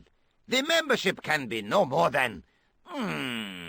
Kind sir, what would you guess the population of the village to be? Gee, I don't know, a couple of thousand? Then I would estimate the membership to be no more than a couple of thousand. What do you make of that boy in the market, Nejo? Nejo? Ha! Ayub's boy is too big for sandals. I speak splendid English, and he laugh. He say, Ultar, you big ox, you split infinitive. I say, I split your head if you stay still long enough. Ha ha ha ha ha ha! Ho ho ho ho ho ho! Pretty funny, yes? Hilarious. You should be on cable. Have you met the American couple? Have Ultar met them? Have Ultar met them? Yes, Ultar have met them. And? They most ungenerous. Ultar offer to show them wonders of countryside. They say, is there anything ancient? Ultar say, yes, of course. Nature is ancient. They say, no, anything ancient made by men. And Ultar say, have you seen Taxi? Fan belt older than Ozymandias. Ha ha ha ha! But they gone. Do you know anything about the Templars? Of course. Yes? What can you tell me? Great she-bop band of the 60s. No, that's not really... Who put the bop in the bop, bop, bop, bop, bop? Yeah, eternal questions. Have you seen this man before? Oh, most certainly. Was here only yesterday. Here? Yesterday? My God, he's close. Yes, he was asking lot of questions, just like you. What did he ask about? He asked about American called Stoby. Stobart? Yes, Stobart. You know him? The killer knew my name. What else did he ask about? He asked about German man called Klobner. I tried to remember the name of the man the conspiracy had lost in Syria. Was his name Klausner? Sure, that is what Ultar said. Klausner. I told this man in the picture, Klausner wanted to go up to Bull's Head. Hold on, he wanted to go where? Bull's Head. Big hill, 10 mile out of town. Maybe 60. When was that? Oh, maybe a week ago.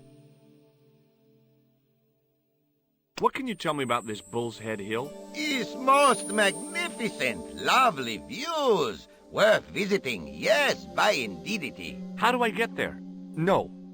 Let me guess. You need fine luxury guide to take you there in air-conditioned taxi. Woe is me. Where can I find such a guide? And Ultar is most luxurious guide for most literally some way, in any direction. Gee willikers, lucky old me. Are you desirous of my pleasant and luxuriant service? All right, let's go. First, I regret the formalities. A trip to the Bull's Head. 50 Yankee dollars, please. $50? I don't have $50. Oh, most unhappy event. Ultar then sorry, but he cannot take you on ride of lifetime. Hold on, Ultar. Is there nothing I could barter with you? Word that it was so, beloved friend. But my taxi needs gas, and its muffler needs the muffler doctor. Trading for these things is not possible. My heart weeps for the injustice, but it's bucks or zip, or unfortunate American. Well, I still don't have any cash on me, American or otherwise. Oh, unfortunate, most extreme. The delights of the Bull's Head Hill then must wait, I fear. Well, I still don't have any cash on me, American or otherwise. Oh, unfortunate, most extreme. The delights of the Bull's Head Hill then must wait, I fear. Well, I still don't have any cash on me, American or otherwise. Oh, unfortunate, most extreme. The delights of the Bull's Head Hill then must wait, I fear. See you around, Ultar. May good fortune follow you, mister.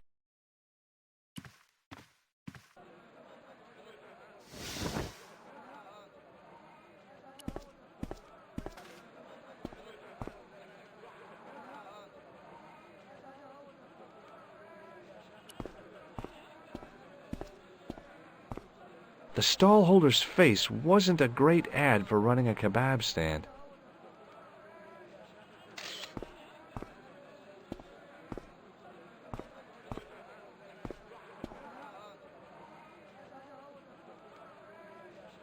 The stallholder's face wasn't a great ad for running a kebab stand.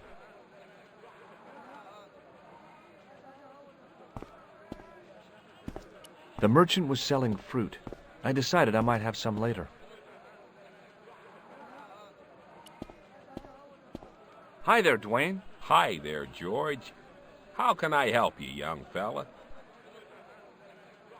Have you ever heard of a hill called the Bull's Head?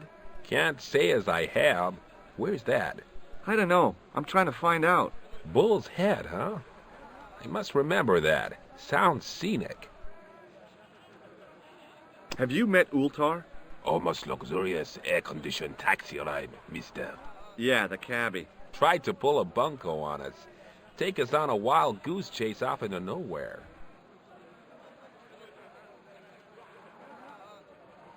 Okay, well, I'll see you around, Dwayne.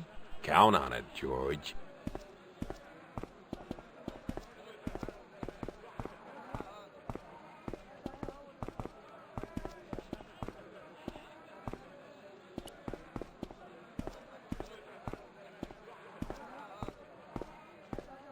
Hi, Nijo. Hello again, sir.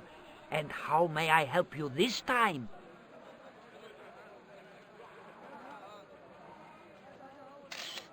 I met an interesting guy earlier, a cab driver. Ah, that would have to be Uta, the barbaric sort of chap. Oh, he's not that bad. You know how he speaks in Pidgin English? That's how he speaks in Arabic too.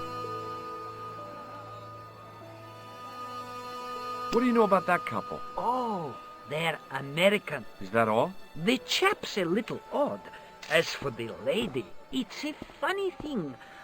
But I get the impression she's a lot cleverer than she's letting on.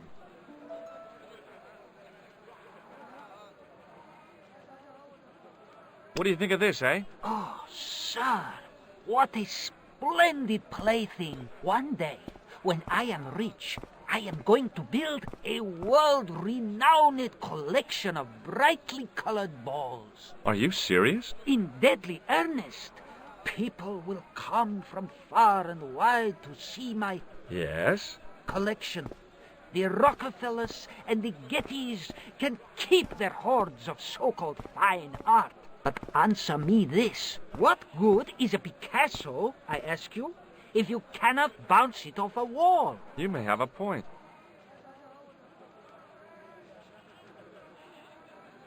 Seriously, do you really think this thing's so great? Take it away, you tempter. I'll swap it for something off your stand. Due to seasonal financial considerations, I'm afraid I cannot. I thought you wanted this thing. I do, sir. The stand doesn't. Which in translation meant it's not really my stand, and I'll be in big trouble if I swap anything for something that I want myself. Alternatively, is there any service that you require? Not at the moment, but I'll bear it in mind. So long, Nijo. Toodle peep, sir.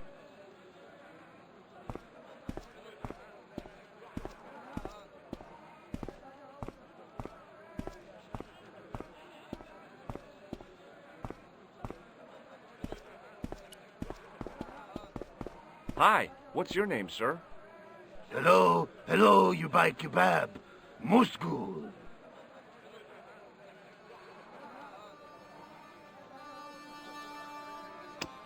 What do you make of this, sir? You buy kebab. Yum, most good. Well, goodbye. Have a nice day. Most good. The stallholder's face wasn't a great ad for running a kebab stand.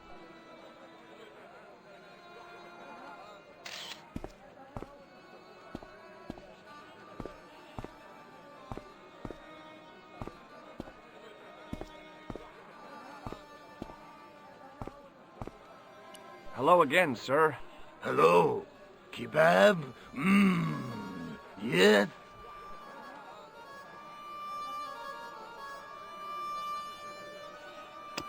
What do you think of this? Buy kebab?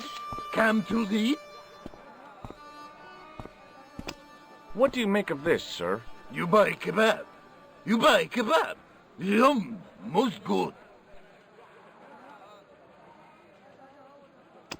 Does this mean anything to you? No, you buy kebab. I'd value your opinion on this, sir. Nah, you buy kebab. None? What do you think of this? Buy kebab? Come to eat? I'd value your opinion on this, sir. Nah, you buy kebab. None? What do you make of this, sir? You buy kebab. Yum, most good. Well, goodbye. Have a nice day. Most good.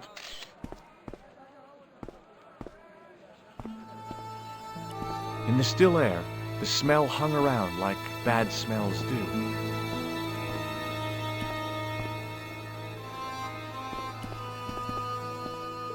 Hi there, Dwayne. Hi there, George. How can I help you, young fella? Okay, well, I'll see you. Count on it, George.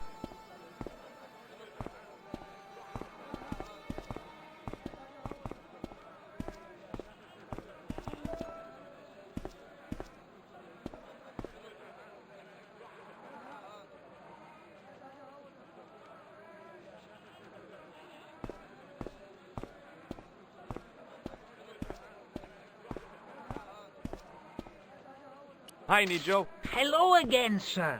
And how may I help you this time? Who's the guy selling the kebabs? Oh, that's Arto. A miserable blighter, to be sure, sir. He doesn't seem very happy. He never is.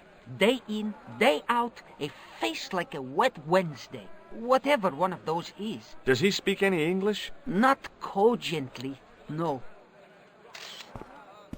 Seriously, do you really think this thing's so great? Take it away, you tempter!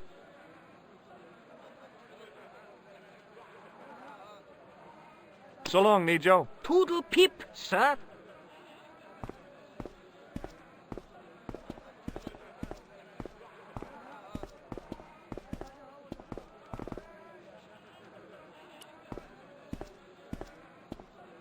Hello again, sir. Hello. Kebab? Yes?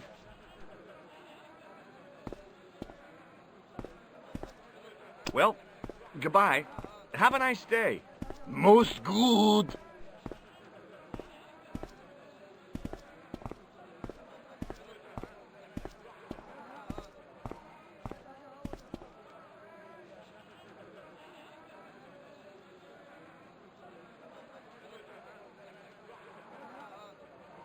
How did this guy make a living selling useless old machine parts in the middle of nowhere?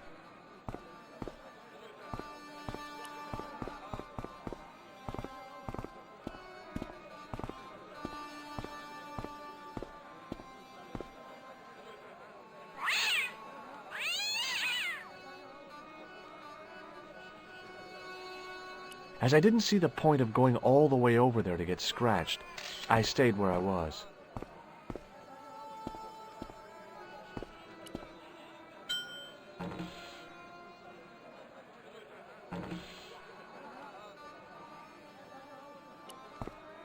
Hi, Nijo. Hello again, sir. And how may I help you this time?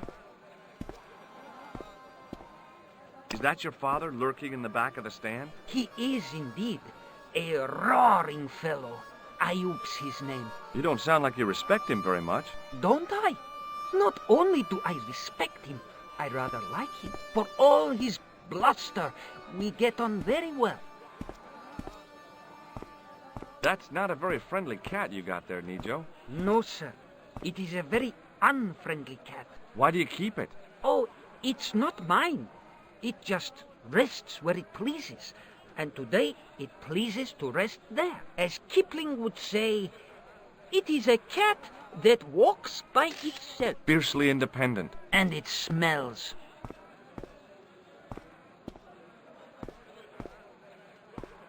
What can I do with a blood pressure gauge? Don't tempt me to tell you, sir. Seriously, do you really think this thing's so great? Take it away, you tempter!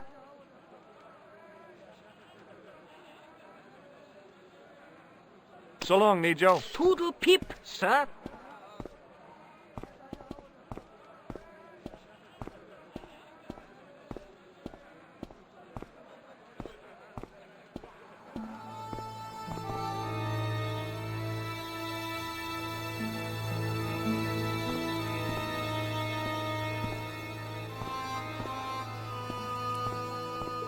The stand had kebabs dangling from the canopy. As a marketing device, it lacked something.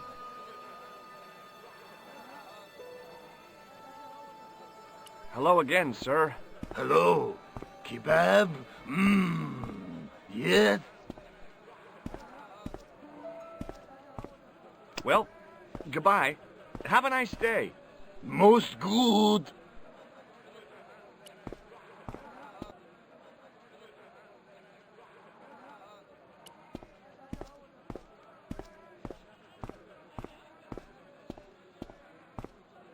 Muruba! Hello, sir! Ma'a salama!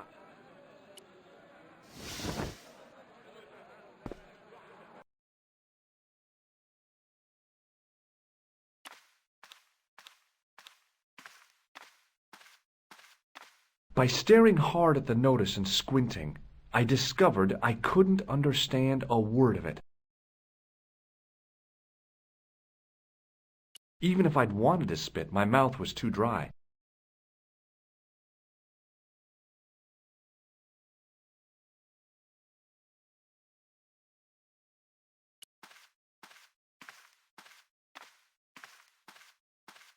I hadn't felt a need to spit since I was 12. Hi! Nice club you've got here. I was wondering if you could help me. What? I mean, I beg your pardon? I'm sorry, but I don't understand. No surprise there, all righty. He says sorry, but he not speak English. But he didn't say anything. He not have tongue. No tongue? What happened? It was bet. And he lost. He won. You should see other chappie. Oh, yes.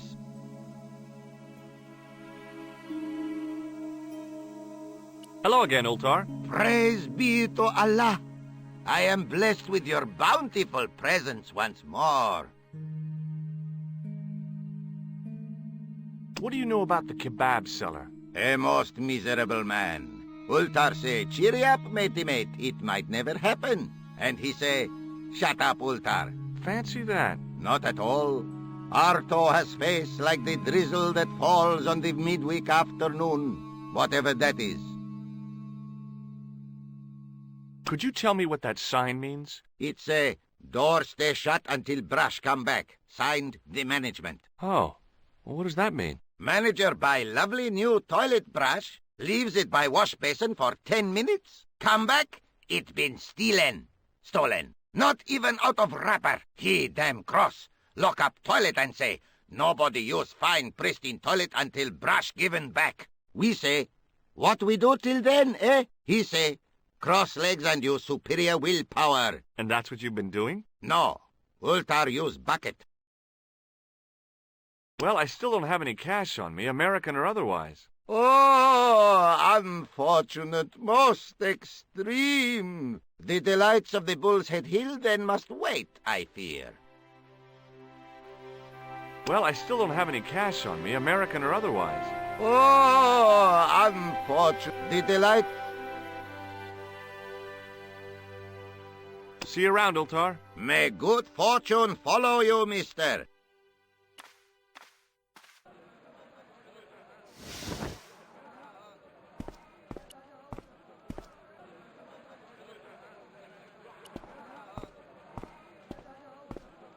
Suddenly, I realized the horrific truth. The guy was basting the kebabs with a toilet brush.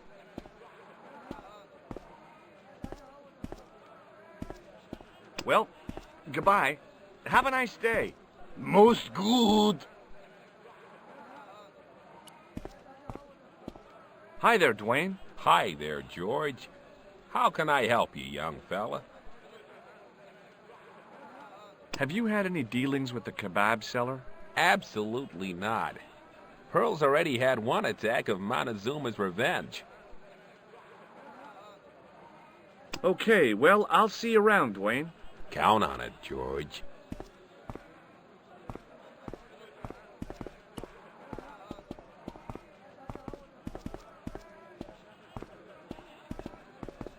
Hello again, Pearl. Why, hello, George. It's such a pleasure to see you again. Have you had anything from the kebab stand? Hey, Evans, no, with my digestion. Have you ever heard of a hill called the Bull's Head? No. No, I haven't. Is it nearby? I'm not sure. Sounds awful romantic. The Bull's Head Hill. Have you met the taxi man, Ultar? Havens, yes. What a big man. Very muscular.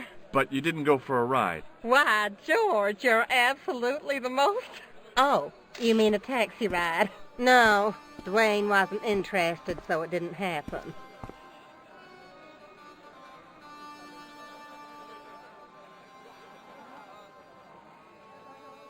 I've got to go now, Pearl. It's been a pleasure, George. Don't be a stranger.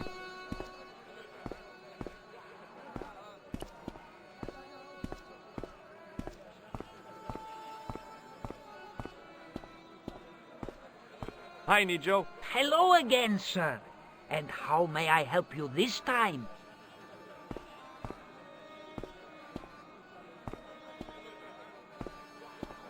Seriously, do you really think this thing's so great? Take it away, you tempter!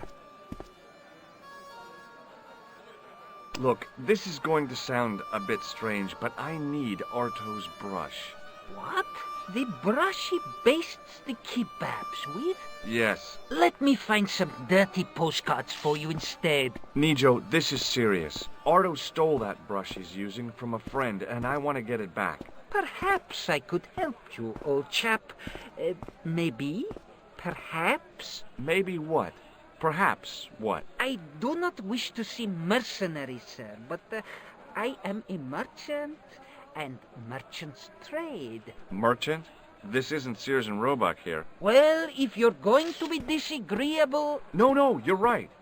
What would you like? I seem to recall that you have something that might alleviate my boredom. A globe of delight, a Rubicon spheroid of heavenly pleasure. You mean the ball, don't you? A tiny spherular form that barely spans my hand, yet promises hours of amusement. If you mean the ball, why don't you just say so? Can I have the ball back, mister?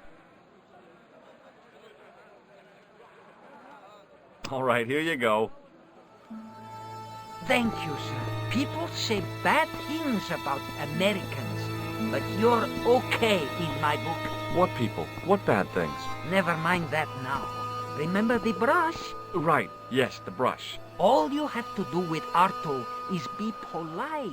It lightens his day, makes it all worthwhile for him again. How can I be polite to the guy when I can't speak a word of Syrian? Arabic. That's what I meant. Simply memorize this phrase. Il ach il kalb. Il ach il kalb. Close enough. Now, go over to Arto and deliver those honeyed words even unto his delicate ear. He won't be able to do enough for you. Really? Really. So long, Nijo. Toodle pip, sir.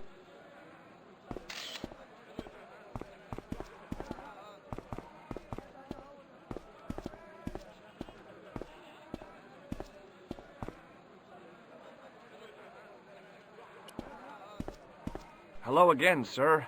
Hello. Kebab? Yes? Il akul kalb? Filthy. Bad. I'll kill you. Whoa. Calm down. Feet, do your thing.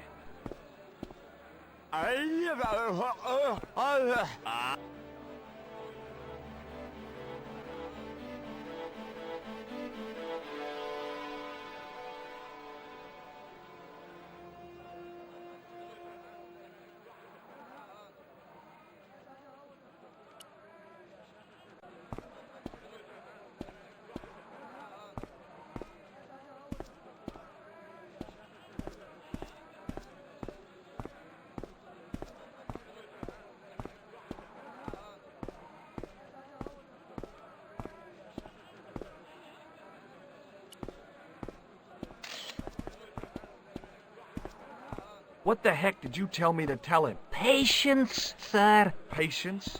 Patience? I've been chased by a homicidal kebab seller, and you expect me to be patient? But consider, sir, while you were running from the irate Arto wasn't using the brush. Hold on. Are you telling me that I've been used as a diversionary tactic? Your brush, sir. I can't believe that you put me on that kebab seller's death list for a toilet brush. The ends justify the means, sir. Yeah, but I noticed it wasn't your butt that was on the line, though. They also serve who only stand and wait, sir. Oh, spare me.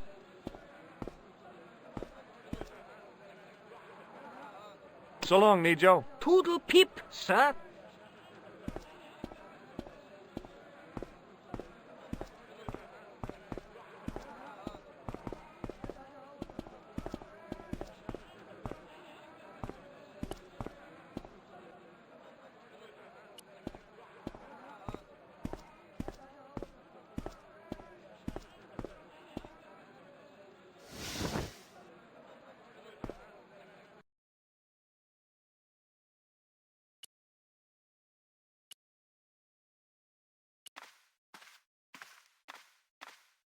Here's your brush, sir. It wasn't easy getting it back.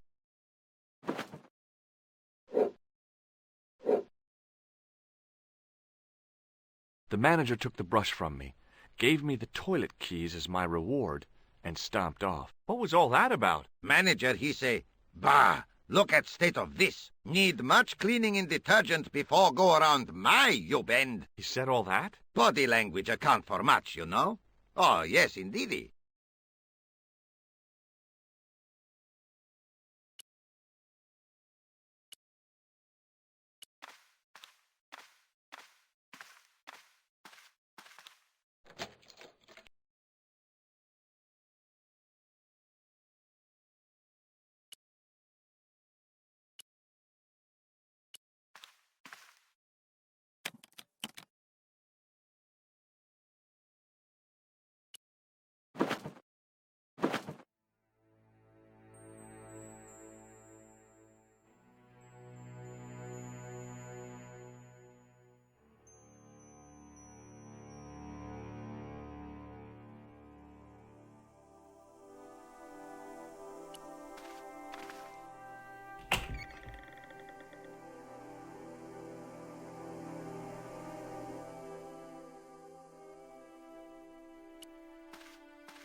The cat was an ugly brute who looked like he owned the joint.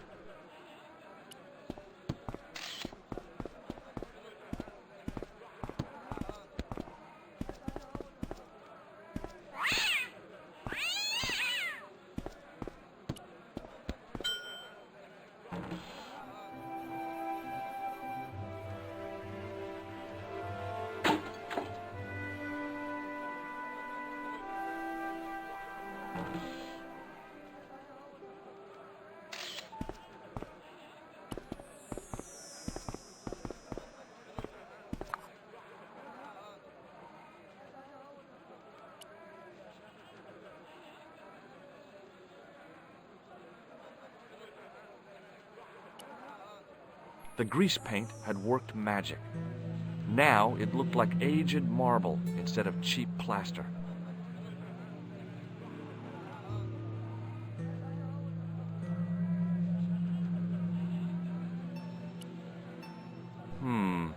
Maybe not.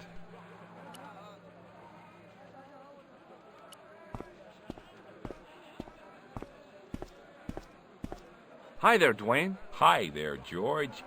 How can I help you, young fella? What do you think of this? Good gravy. Looks old. Yeah, I had to turn this town upside down. Boy, your luck's better than ours. Looks Roman. I wouldn't know. What'll they say back home? How much do you want, George? Oh, I couldn't. It's the find of a lifetime. I mean... $50. Take it or leave it. I'll take it. Here you go. And here you go. Thanks for the money, Dwayne. This'll come in real handy. I ought to be thanking you for finding this Roman statuette.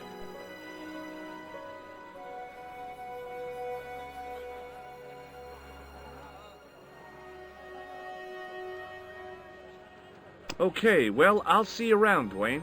Count on it, George.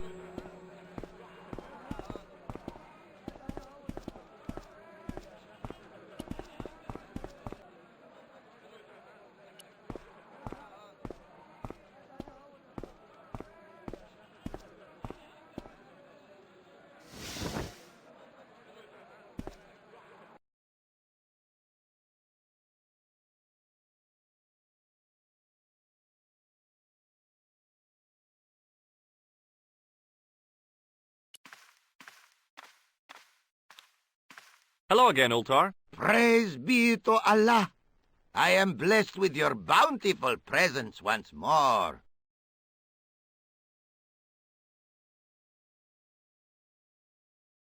About Bull's Head Hill. Are you desirous of seeing this most splendid place? Well, maybe. A terrific bargain. Only 50 of your Yankee bucks. 50, huh? Okay, it's a deal. Here's the cash. Ah, most splendid. As you say, the cash price moolah is correct. Mister, we make with haste. Where exactly is your taxi? Because the only vehicle I can see around here is an aging Army surplus truck. Yes? Ah, okay. I'll be along in a minute.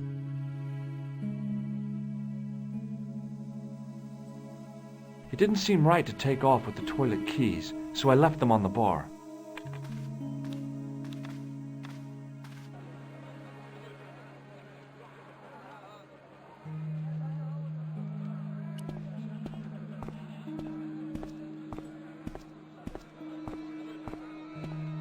Hello again, Ultar.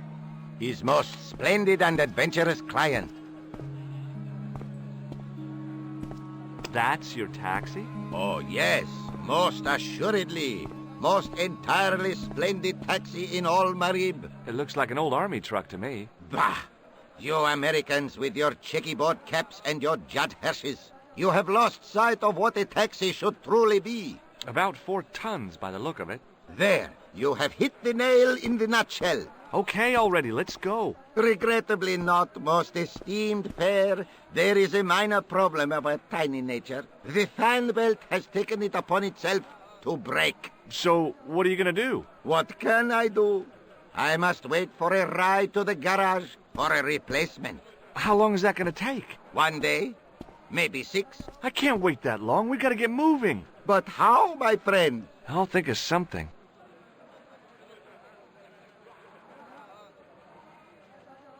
Is this any use to you? My friend, the very thing, yes!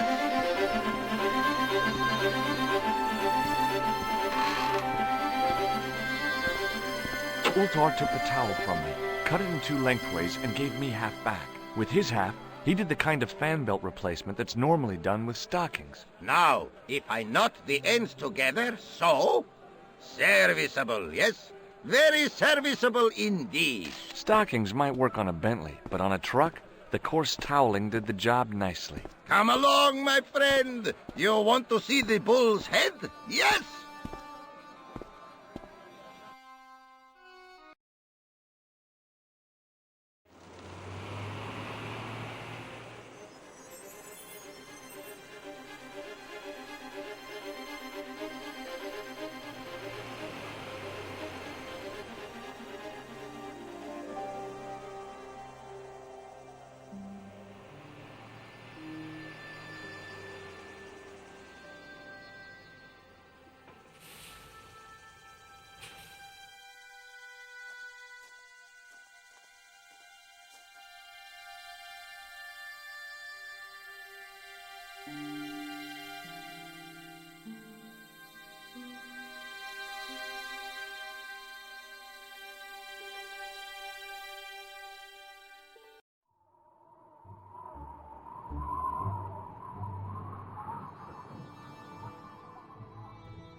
With a flourish, I tied the end of the towel to the stick with a textbook reef knot.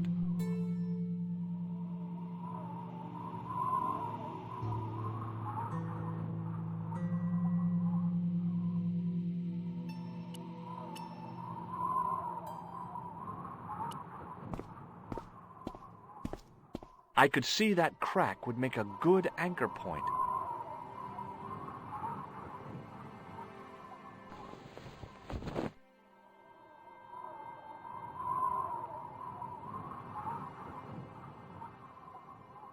Well, that looked really safe, but I had no choice. I hadn't anticipated going mountaineering when I'd come to Syria.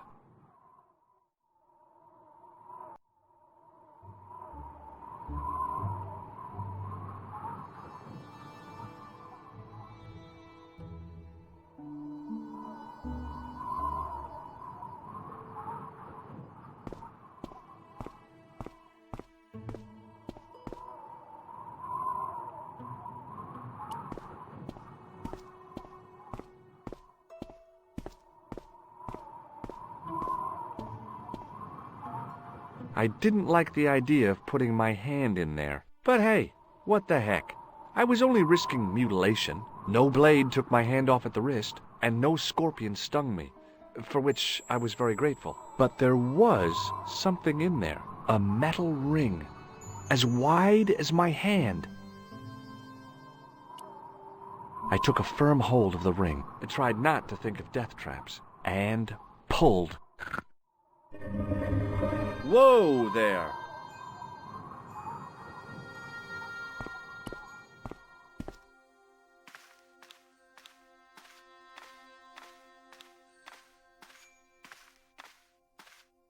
Around the corner, I found the corpse. Oh my God. Klausner? Large as life and twice as dead. I'd hardly had time to accept the fact when I heard the door mechanism start up again. Oh man, no! The door had slammed shut, trapping me. I had a bad feeling about how Klausner had died.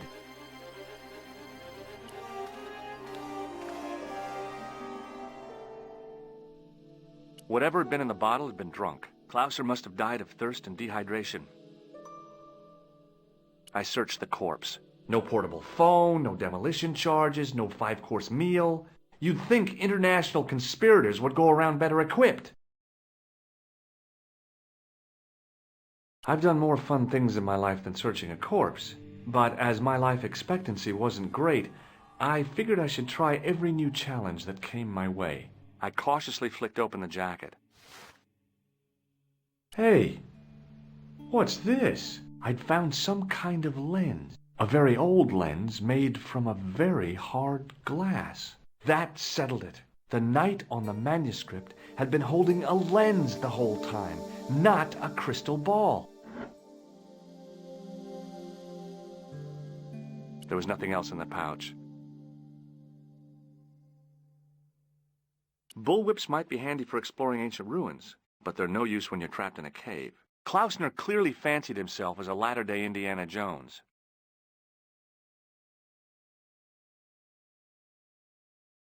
I couldn't think of anything to do with the statue, apart from scaring small children with it.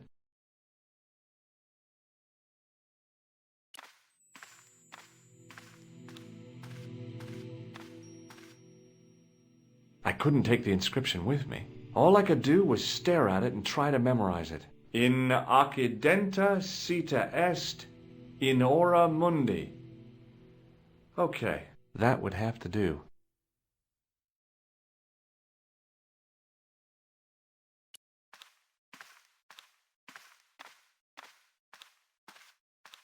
A stone head bearing 3 bearded faces. It was a strange image, but a powerful one, redolent with antiquity and ancient mysteries. The mouth's opening. It must be Ultar. My God, if he comes in, we'll both be trapped. Ultar! Don't come in! It's a trap! Stay where you are! You! Hello, Mr. Stobart. We meet in the most unusual places. Please, do not make any sudden moves. I have no desire to maim you. Did you say maim? I did. Dead men tell no tales, as you say. And I want to hear everything that you have to tell me. And what if I don't want to talk? Then I shall, most regrettably, have to kill you. Rest assured, however, that I am an excellent shot you would not suffer. Oh, that's good. Believe me, I'm really assured. It is rather dark in here. I think we should conduct our business outside. Why should I make myself an easier target? If I fire at you, Mr. Stobart, I shall hit you even in here. But unfortunately, my marksmanship will suffer. It could be the difference between hitting you in the leg or the groin. Boy, it sure is hot in here. No sudden moves, Mr. Stobart.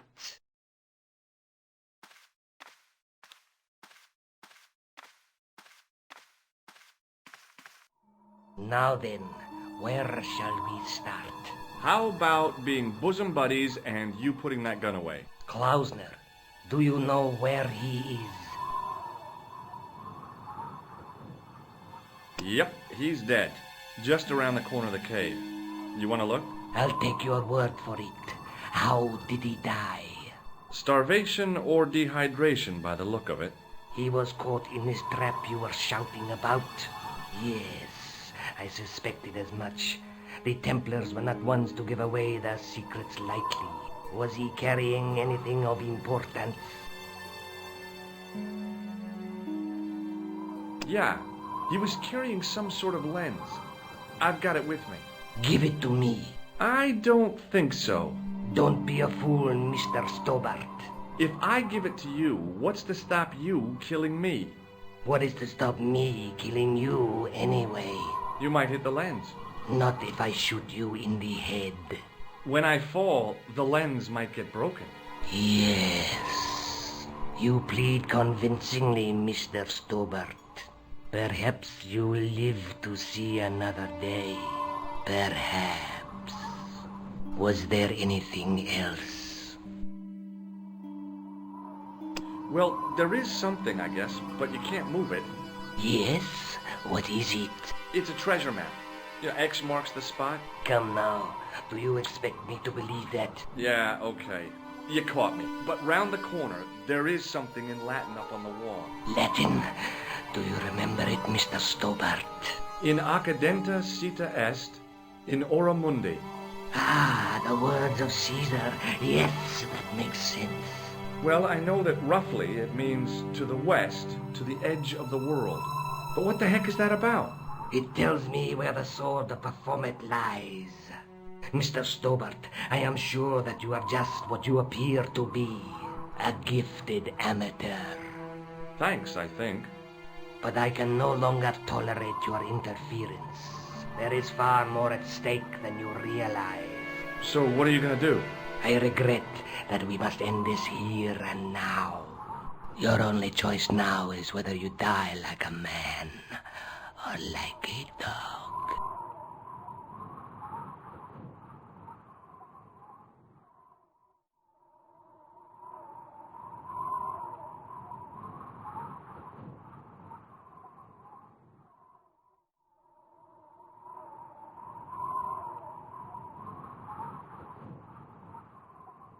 Hey, look now.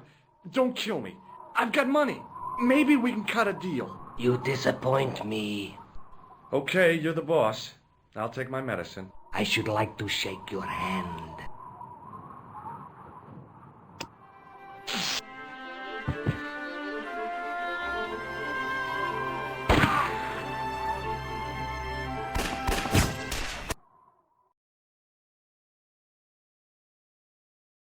Luckily, Ultar's truck broke my fall. Thank goodness for that. The worst part of the experience was Ultar's driving. What about the lens? Is it still in one piece? Oh, yeah. Well, it's good to see you again, George. Really? Well, I have to say, I'd have enjoyed Syria a lot more if you'd been there. I wouldn't have been much help. Anyway, you did just fine on your own.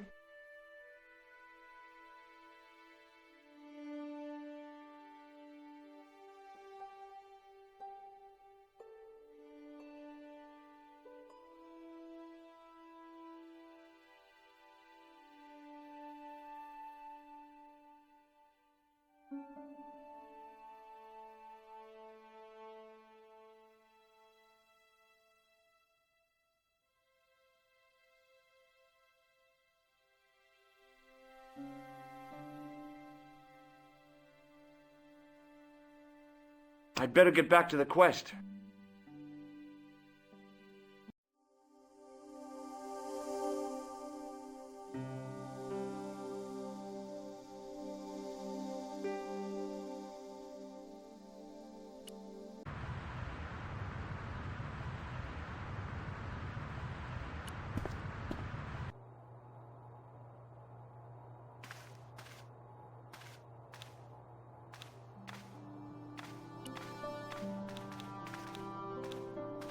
Hi, Andre. Hello, Georgie. Hey, I visited Nicole's apartment. Yeah, she told me you came by. Ooh, quite a fine Georgie boy. I didn't expect anything quite so sexy. I hope you're referring to the manuscript. Oui, of course. Where have you been? Nicole said you were away. I just returned from Syria. Syria? On the trail of the Templars? It's a long story, but I found the bull's head. It was referred to on the manuscript, remember? Yes, what is it? A secret cave built into a high cliff face. In the cave, I discovered a map bearing a phrase in Latin. In accidenta sita est in ora mundi. The island of Britain. Lies at the edge of the world, to the west. Strange. That map seems to contain a series of pointers. Like I said, it's a treasure map.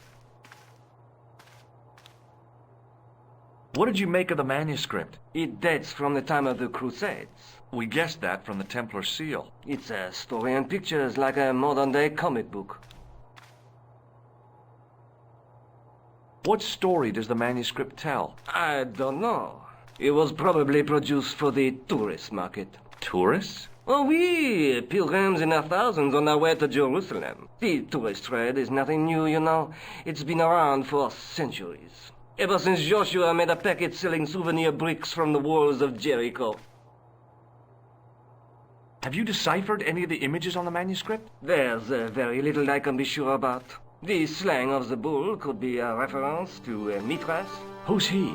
A Persian god, almost as popular as Christ at one time. The only thing I can be sure of is the knight. He's Spanish. How can you tell that? The writing on the shield, the reference to Ave Maria. No self-respecting knight from Northern Europe would have borne a coat of arms like that. Can you identify the knight's coat of arms? I already did, Georgie. He's a member of the De Vasconcelos family from the Costa Calida. Were they famous? No. They're not mentioned after the 15th century. Oh. The spotlight of history moved on. They're probably long dead.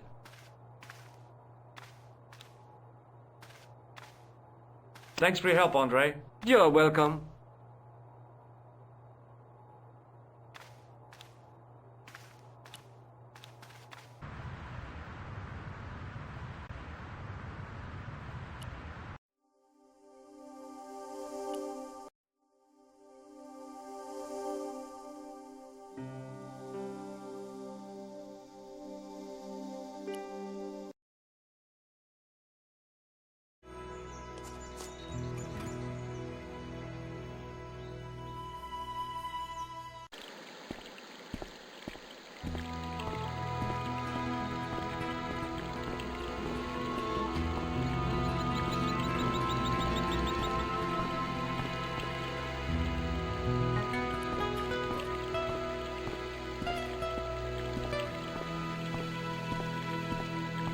Hi, is this the De Vasconcelos house? Who wants to know? I could tell the old coot was going to be trouble. My name's George Stobart. I was wondering whether... The house is not open to the public. This is the De Vasconcelos house. And what business is that of yours, senor?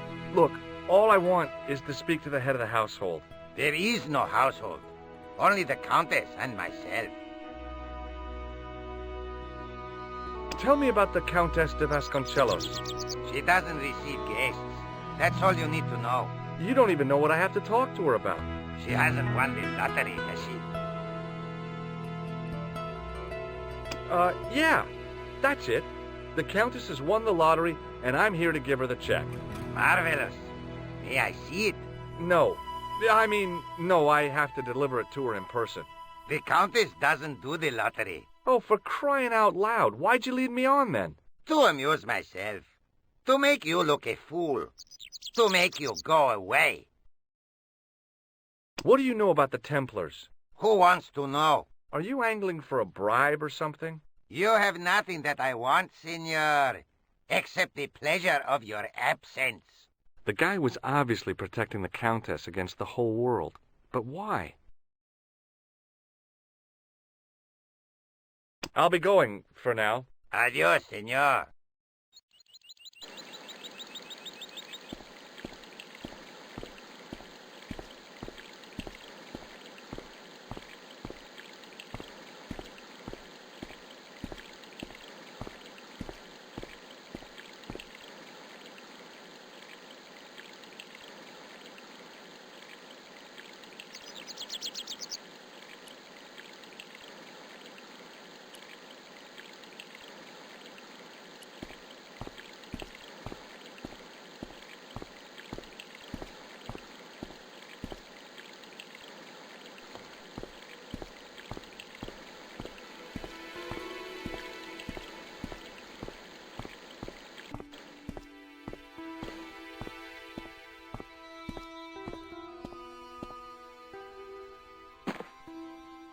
My hose has stopped. Yeah? See, my hose never stops. Well, I'm sorry to hear it. It's always sad when an old tradition comes to an end. Did you have anything to do with it? Well, I'm shocked. I'm mortified. How could you think such a thing? Very easily, senor. Very easily. I'm going to find out why my hose has stopped. And that means going into the house.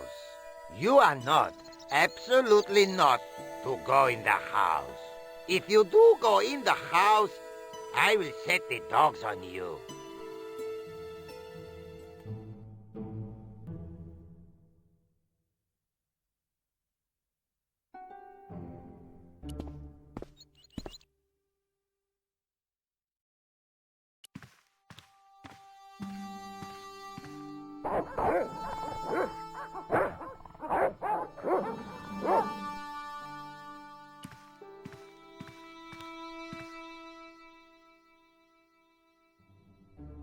Hey, you.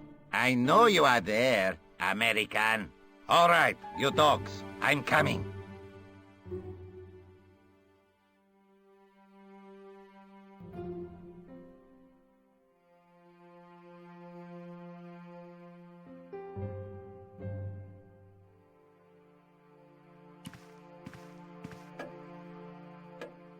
Madre Dios, who are you? My name's George Stobart. I'm sorry to burst in like this. You must leave at once. You're not wanted here. Please, if you'd just listen a minute. Very well. State your business, Senor Stobart. There's been a series of murders, part of some conspiracy. Anyway, the trail led me here. Here? There is nothing for the outside world here. Over 600 years ago there was. What do you mean? This whole thing ties in somehow with the Knights Templar. The Knights Templar are dust. They had a secret that was so important, they went to a lot of trouble to hide it. I do not see what this has to do with my family. Your family had a strong connection with the Templars, right? I believe that they have planted some clues here. Why should I believe a complete stranger who barges into my home? Just let me have a look around. If I find nothing... You'll be spending the night at the police station. Very well. Please, sit down. I know your family is involved with the Templars, but I don't know how. You should be asking how my family were involved, Senor Stobart. The Templars ceased to exist centuries ago. And as for De Vasconcelos, the line dies with me. I'm sorry. Don't be. Okay, whatever happened almost 700 years ago. So, if the Templars left any clues, they're going to be in stuff that dates back to the early 14th century. Obviously. So, what do you have around here that's early medieval? Early medieval. Let me think. Well, The house is relatively modern, a scant 3 centuries old. Or, of course, the chess set. That chess set is over 600 years old? It must be worth a fortune. Indeed it is. Not that I would part with it, of course. No, I wouldn't either. That's the sort of thing that gets handed down to your children. Sorry. Its value is less than you might think. The set is not complete. One of the pieces is a modern replacement. As to the original, it was lost a long time ago. Nobody has any idea where it is? No. The children had it when they were taken. Children? What children? All in good time, Senor Stobart. May I examine the chess set? Certainly. But do not move any of the pieces. Okay, thanks. Close up, the modern piece stood out like a sore thumb. There was something else odd about the set. All of the original pieces had irregular bases. My lady, I have to warn you, there's a... You! Why, I'll feed you to the dogs. Lopez, what have I told you about feeding intruders to the dogs? But, my lady... Never without my permission. Senor Stobart, if I find that you're wasting my time, you will be fed to the dogs. Now, I want to show you something interesting. Follow me.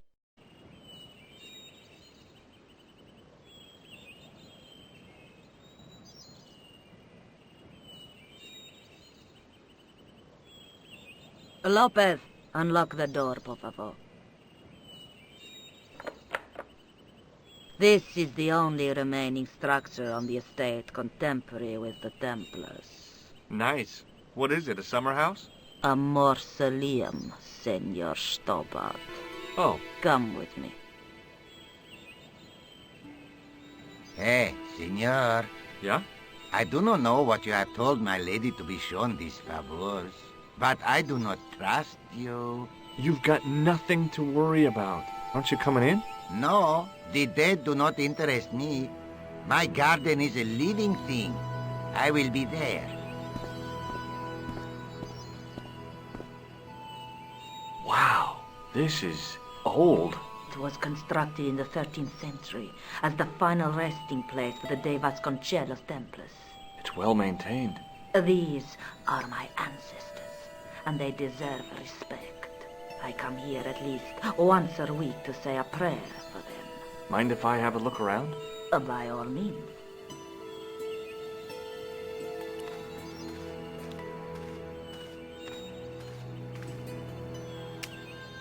On removing the Bible, I found a pattern on the lectern top. Hey! It's a checkerboard! Close up, I could see that the pattern was made up of glass squares over a checkerboard pattern.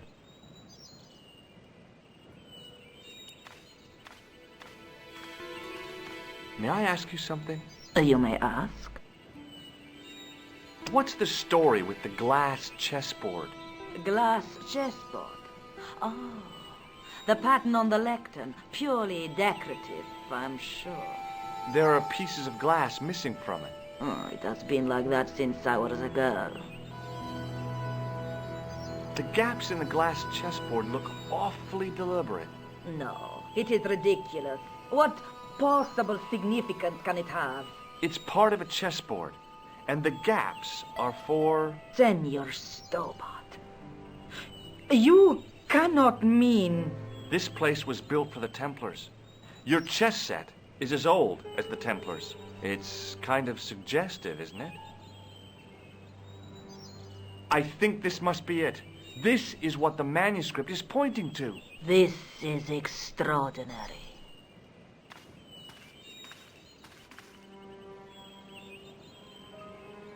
Am I to understand that the Templars left a puzzle here? And in all of this time we failed to realize that there was a puzzle? It was wonderful to watch the Countess change before my eyes. Right. Well, no time for wallowing in self-pity, eh, Senor Stobart?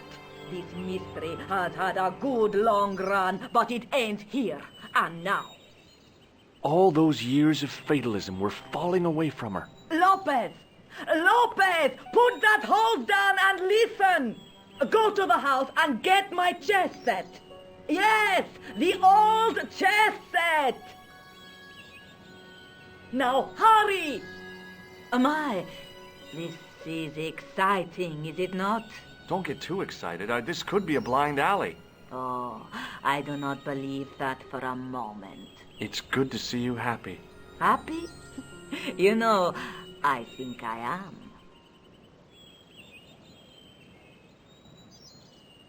While we're waiting, I'd really like to know what happened here. I mean, the curse and everything?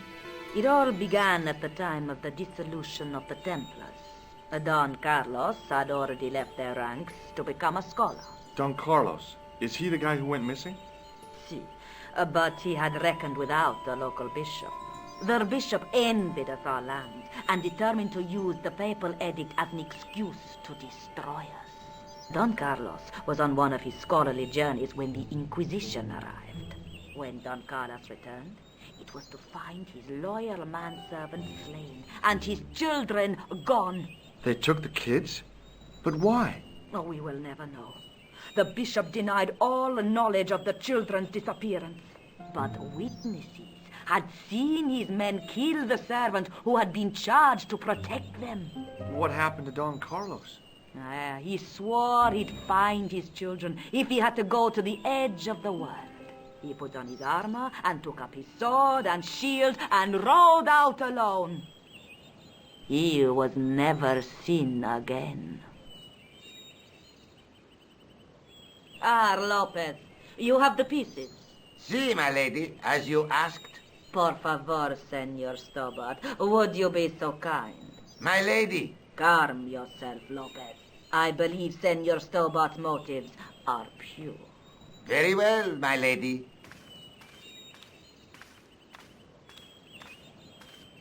My lady seems to trust you. But you don't. No, senor.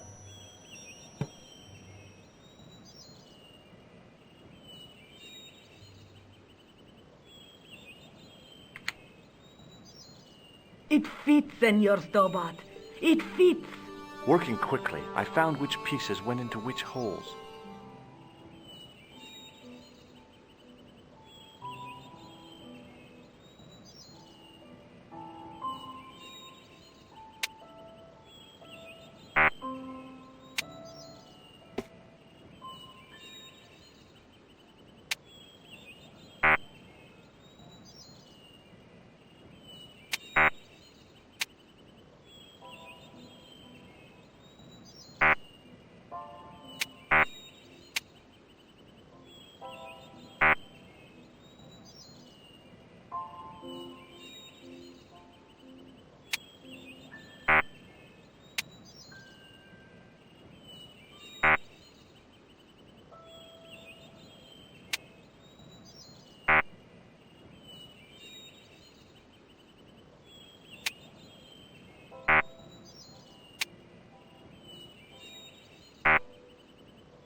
red pieces in place, the square bases fit onto the white pieces. I just had to figure out where to place them.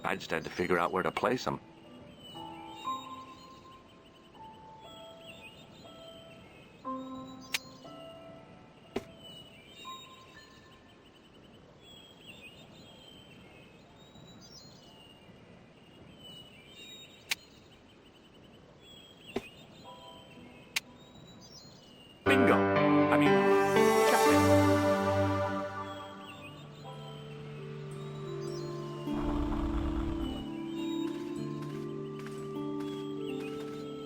Senor Stobart, look! What is that? It's not the Holy Grail, is it? No, Senor Stobart. It is the communion chalice of the De Vasconcelos, missing for almost 700 years. Wow! Well, go on. I cannot. I can hardly believe it is real. Go ahead. Live a little. Are you sure? This is your moment of triumph, Senor Stobart. Sure, I'm sure.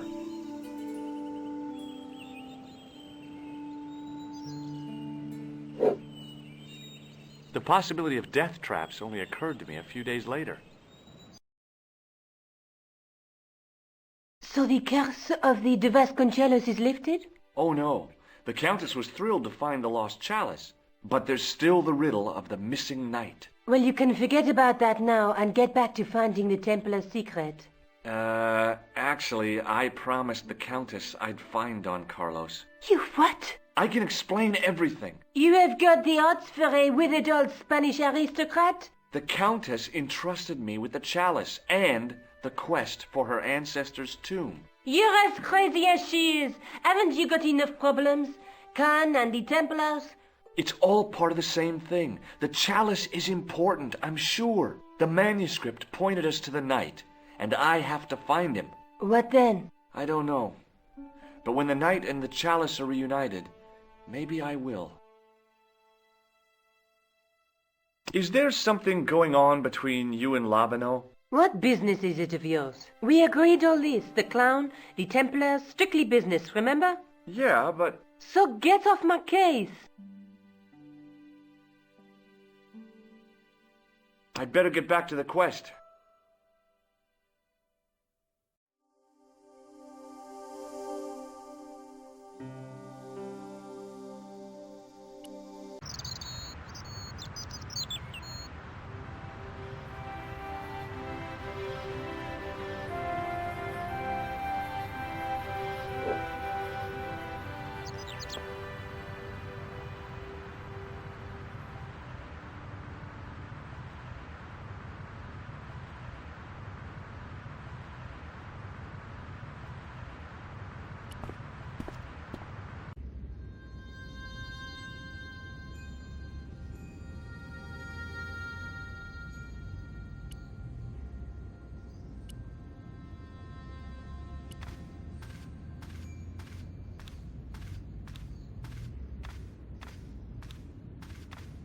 Excuse me, Father. Pardon? Do you mind if I ask you a few questions? Not at all, monsieur. It will be my pleasure to help you. What do you make of this chalice? It certainly looks very old. About as old as this church, I think. There seems to be an engraving on it. Yeah? What does it say? I do not know. It is very tarnished. With your permission, I could try polishing it. I promise I will be very careful. That'd be very good of you. This shouldn't take very long. Feel free to look around. Okay, thanks.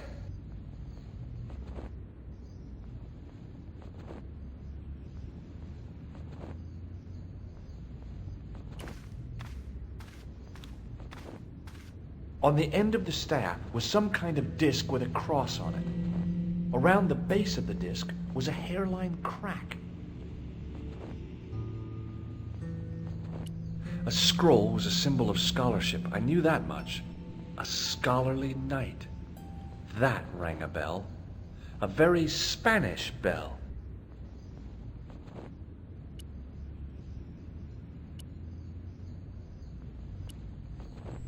The lens fitted into the end of the scroll like a hand into a glove.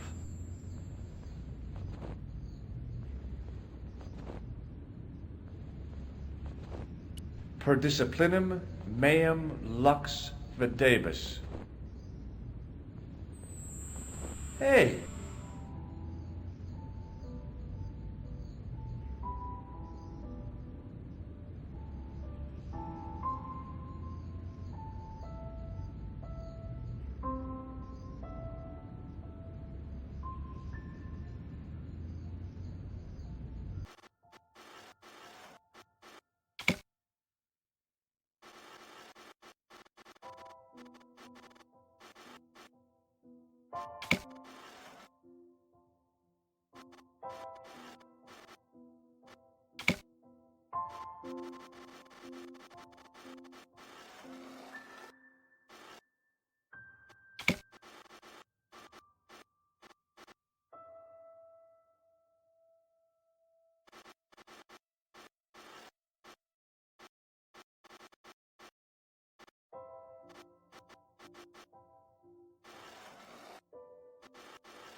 The distortions came sharply into focus. It was a Knight Templar burning at the stake. And below him a date in Roman numerals. A Knight Templar burning at the stake. And a date. Let me see. MCCCXIV. That's 1314.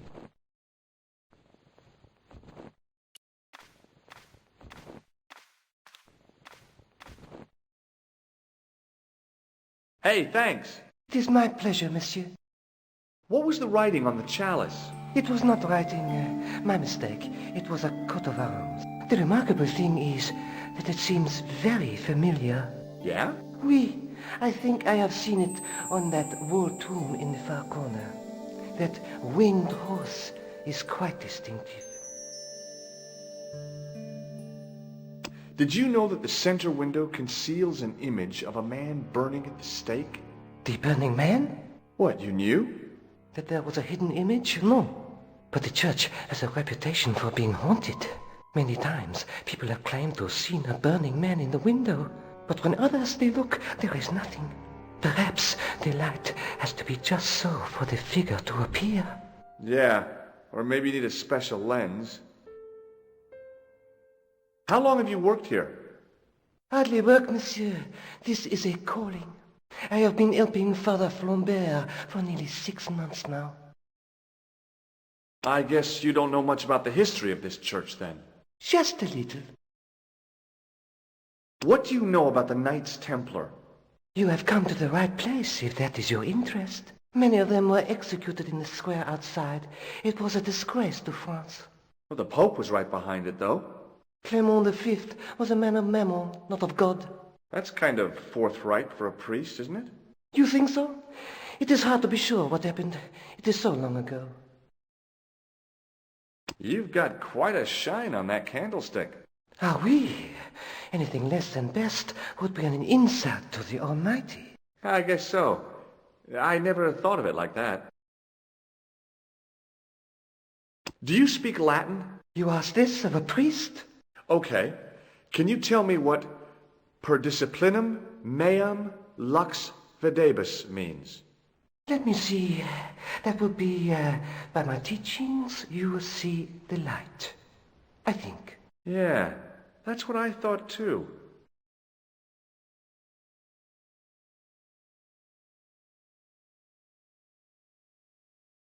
Catch you later. Au revoir, monsieur.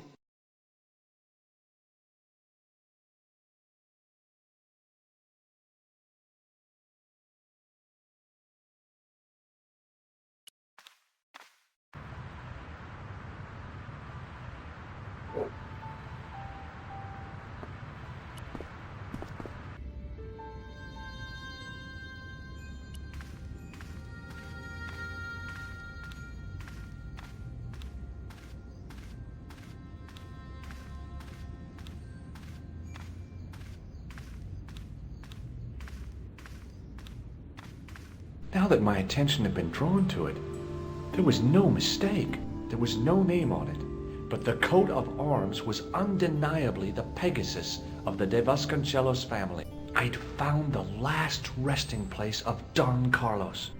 My eye was drawn to the biblical references carved into the edge of the tomb. Hey, maybe these biblical references mean something.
Psalms 32:7. The numbers referred to a chapter and a verse in the Bible. Not much to go on, but it must have meant something. If I examined the tomb more closely, there might be other clues to find.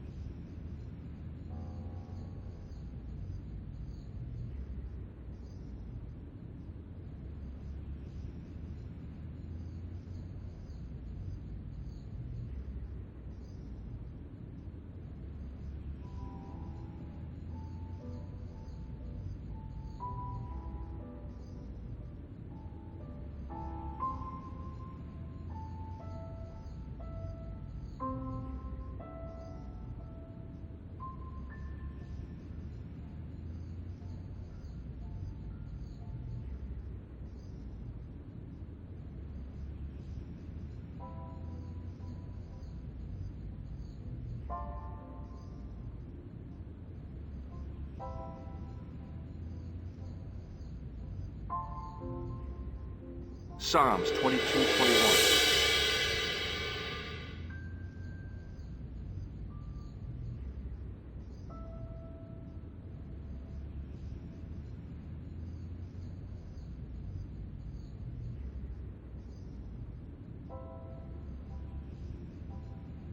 Corinthians 14:5.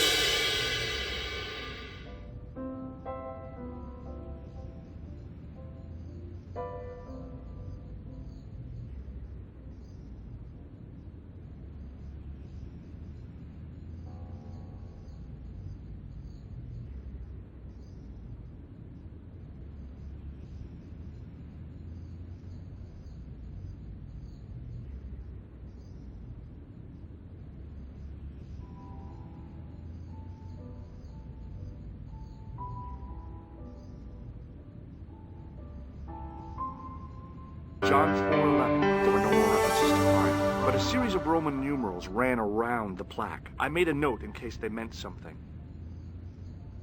Psalms 32:7, John 4:11, Corinthians 1:4-5, and just one more, Psalms 22:21. I may not be perfect, but I've got a memory like a steel trap. The chalice had led me to these inscriptions, but it looked like a happy coincidence to me. After all, the De Vasconcelos arms were already on the manuscript. Nope, I was still convinced that the chalice had some significance all of its own.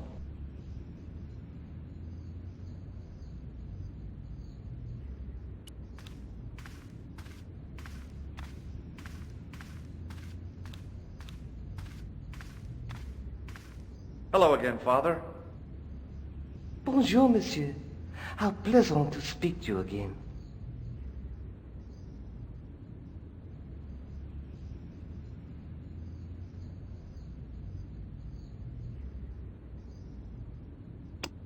Boy, what a shine you got on this.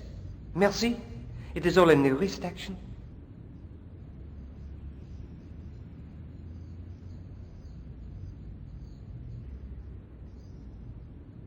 Catch you later. Au revoir, monsieur.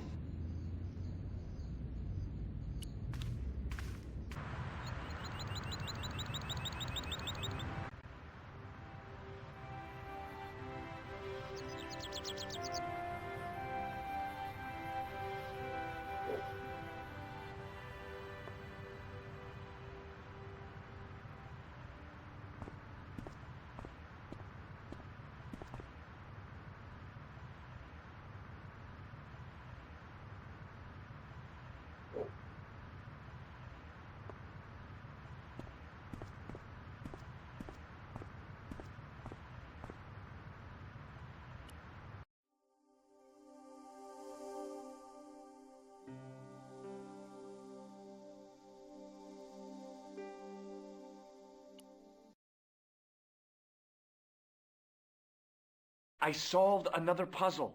You did? Well, I guess I did. Well, what was it? What's the answer? 1314. What does that mean? It was the date when Jacques de Molay was burned, wasn't it? Of course. The answer was hidden in a stained glass window. When I looked through the lens, the picture changed. It became a man surrounded by flames. It seems to me the answers to the Templar puzzles are as cryptic as the clues. Sometimes I wonder if the manuscript isn't an elaborate joke. The Knights Templar weren't the kind of people to play jokes, were they? Just how long have you known Labineau? André? We met at college. He helped me out when I was a fresher. Showed me around, that sort of thing. You never told me that before. I thought he was just a working acquaintance. So he is. I rarely see him these days. You know, he hasn't changed much. A little lesser at the front, perhaps. I'd forgotten how much fun he could be. Look at the chalice now, Nico. What happened? It's shiny. The priest at Montfaucon buffed it up for me. That's incredible. Yeah, looks as good as new. No, you found a use for a priest. That's incredible.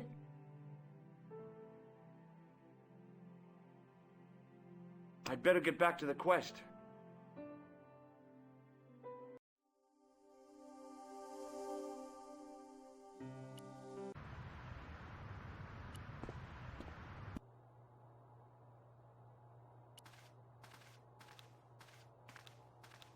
Hi, André. Hello, Georgie. While I was in Syria, I discovered a strange pagan statue. It was like a head with 3 bearded faces. Horrible. That sounds as if it could be Baphomet, the idol described by the Templars. The poor Knights of Christ had an idol that looked like that? Allegedly. The description of the idol came from the evidence extracted by the Inquisition. Mind you, not one statue or idol was ever found on Templar property. Until now, that is. Just last month, a statue of Baphomet was unearthed right here in Paris. Where? At the Institut Hermétique de Naval. The statue is beneath the foundations. It was discovered by some workmen while renovating the building. Can you tell me any more about the statue of Baphomet? It's a fearful image, even now. A bearded head. The base of the statue is carved with Templar symbols. One of the workmen noticed a curious stain at the base. He claimed it looked like blood. Blood? That's right. Thanks for your help, André. You're welcome.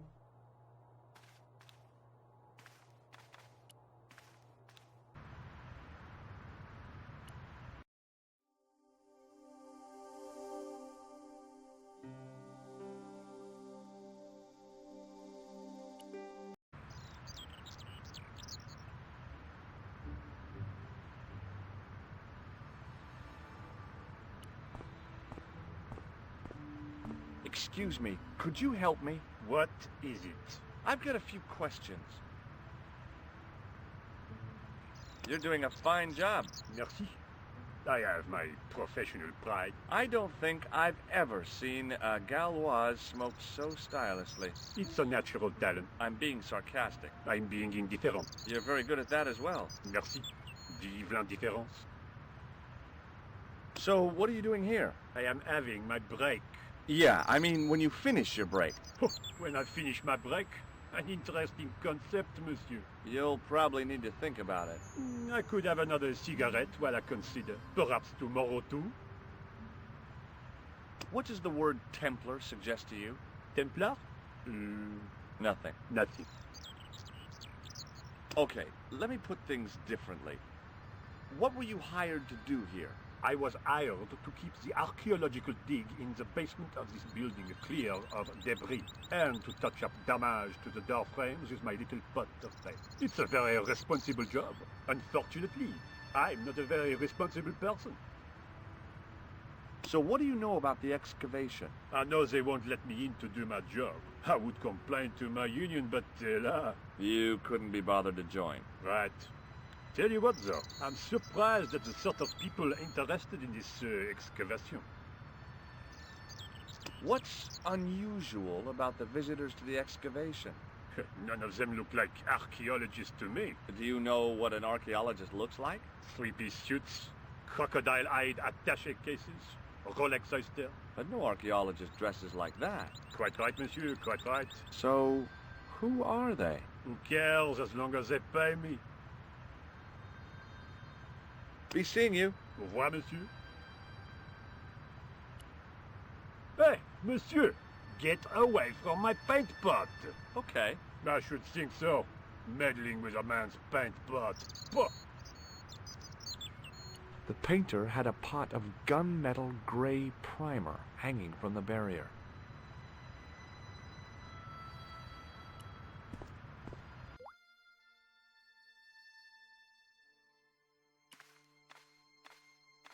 There was a closed door with toilet scratched into the cheap veneer. That door's locked, monsieur.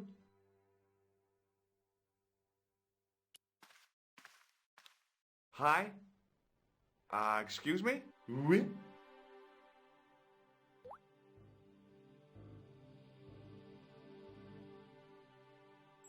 So, what exactly are you doing here? I'm guarding. You expect to find me shearing sheep? Take it easy. I just didn't realize you were a guard. I'd like to use the washroom, but the door's locked. Oh, that's no problem. You can have the key. Thanks.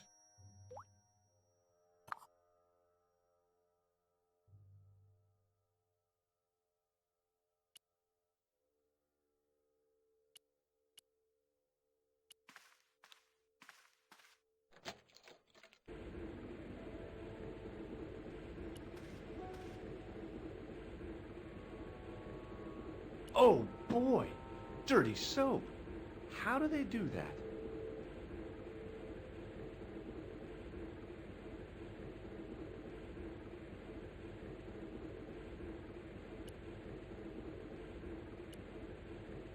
Perhaps I could make a copy of the key.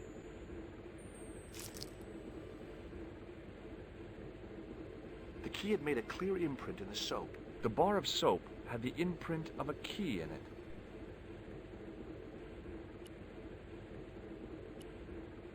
I knew keeping that plaster was a good idea.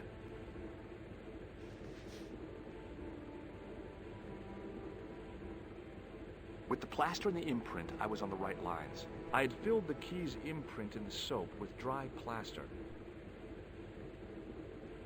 You can't make a cast without wetting the plaster.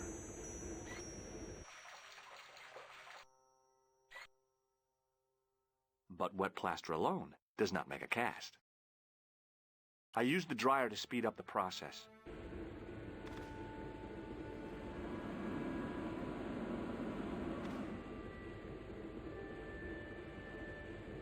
Well, it had taken a while, but I had made myself a completely unconvincing plaster key. Way too fragile to use in a lock. I'd have to substitute it for the real one. Trouble was, it looked like plaster and not metal.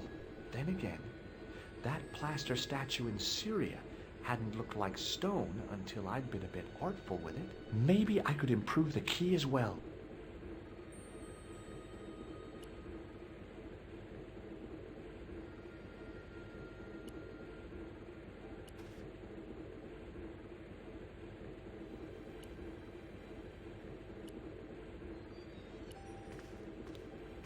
Hi again. What is it? Here's the keys. Thanks. Merci, monsieur.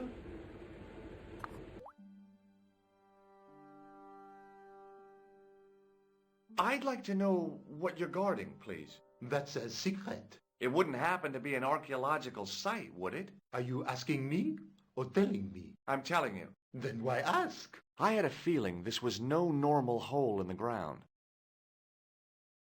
What do you know about the Knights Templar? There was a long pause during which the guard said nothing.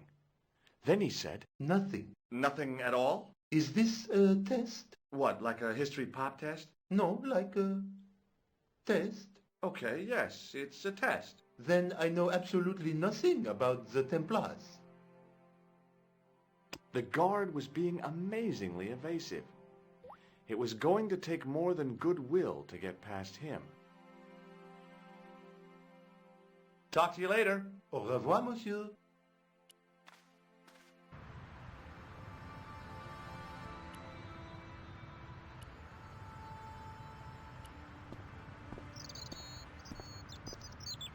Hey, monsieur, get away from my paint pot. Okay. I should think so. Meddling with a man's paint pot. Pah.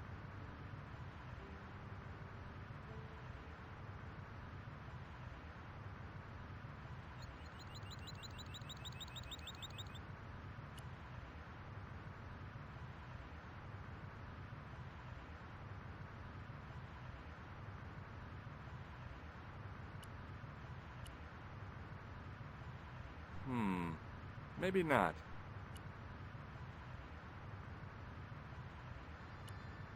Hey, monsieur, get away from my paint pot. Okay. I should think so. Meddling with a man's paint pot. Pah.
Do you mind if I use the phone? Be my guest. I'm paid to guard this door. The phone can look after itself. Coulard. Hello, Nico. It's me. Hi, Georges. What's happening? I'm at the excavation, but they won't let me in. Damn! We need to know what's in there. Don't worry. I've got a scheme. I'm going to need your help, though. Okay, what do you want me to do? I want you to keep somebody on the phone for a while. Who? A painter. I need to get at his pot. Oh, okay. Stay on the line. I'll go and get him.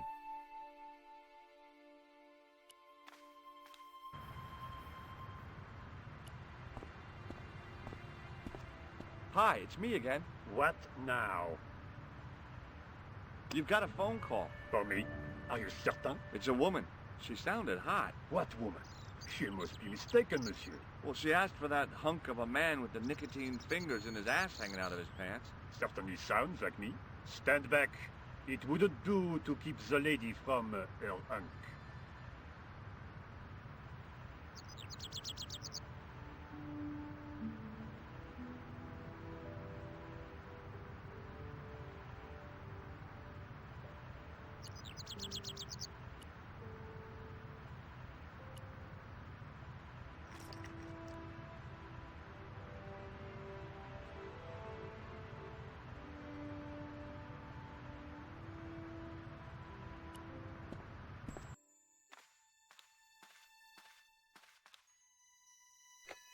Well, monsieur, what a strange woman. She was all over me and then suddenly, nothing but abuse. Really? What? Abuse? Ah well, I have a cigarette to finish. And monsieur, if she calls again, I am not available.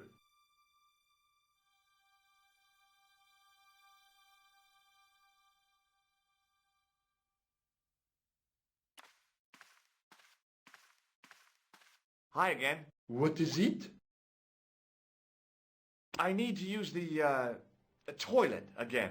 Again? Already? I have this problem. How technical do you want me to get? Never mind. Here's the key.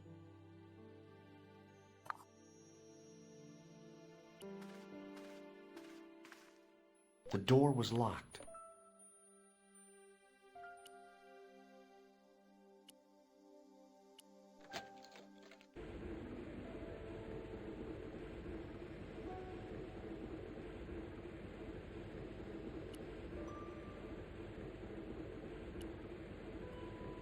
Now, I'd substituted the fake key for the excavation key. It looked okay, but felt false.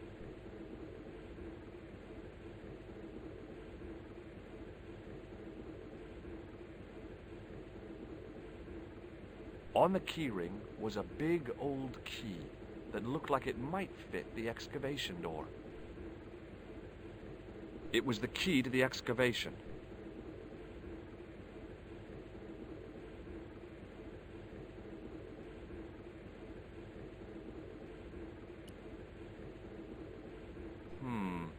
Maybe not.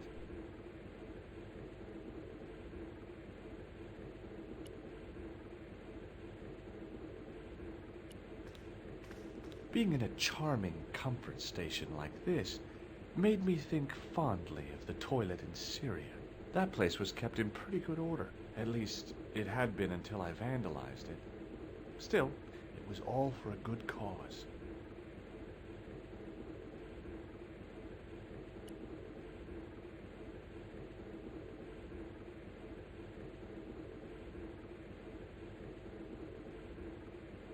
On the keyring was a big old key that looked like it might fit the excavation door.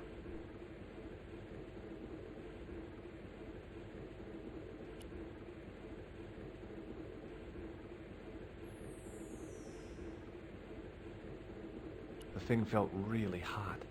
Big demands seemed to be being made on it.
Maybe not.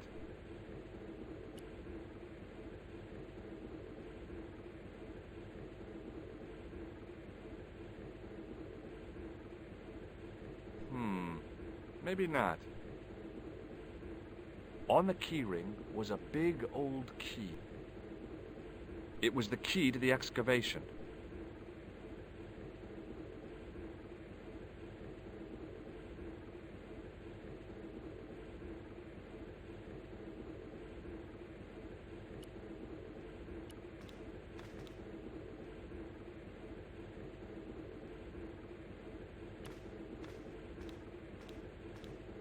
I couldn't imagine what I'd achieved by turning the dial. A thermostat was mounted over a radiator. The radiator was pumping out heat as the thermostat was cranked right over to full. No wonder it was warm in here, even with the door open to the chill of fall. Hi again. What is it? It sure is hot in here. I have to have the door open to allow the workmen access, so why not? I turn the heat up. You could wrap up warm. I have my gloves if it gets cold, but why bother when it's warm anyway? Talk to you later. Au revoir, monsieur.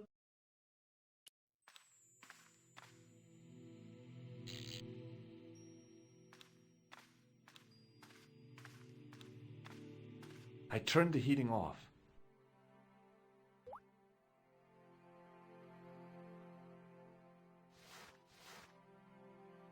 As I'd hoped, the guard put his gloves on.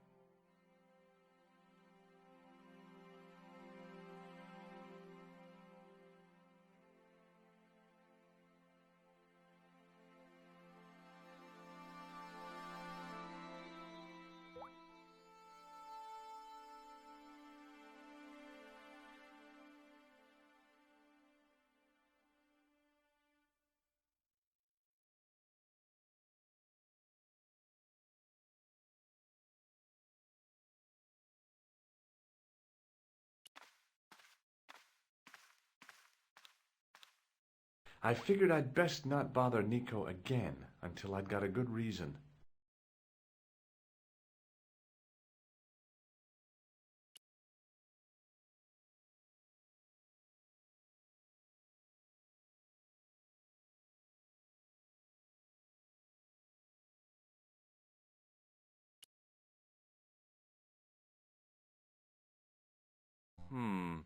Maybe not.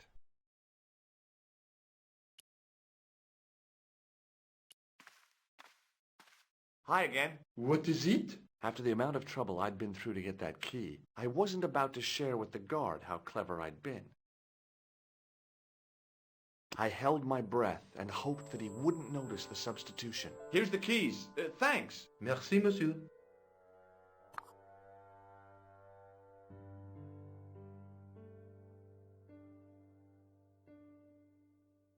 Talk to you later. Au revoir, monsieur.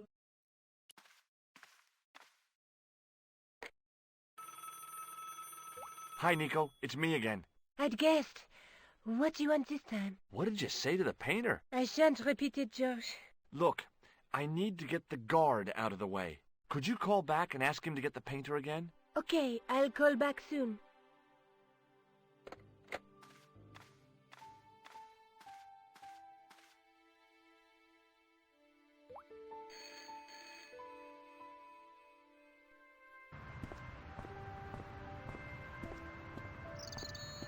This looked like a good place to watch things develop.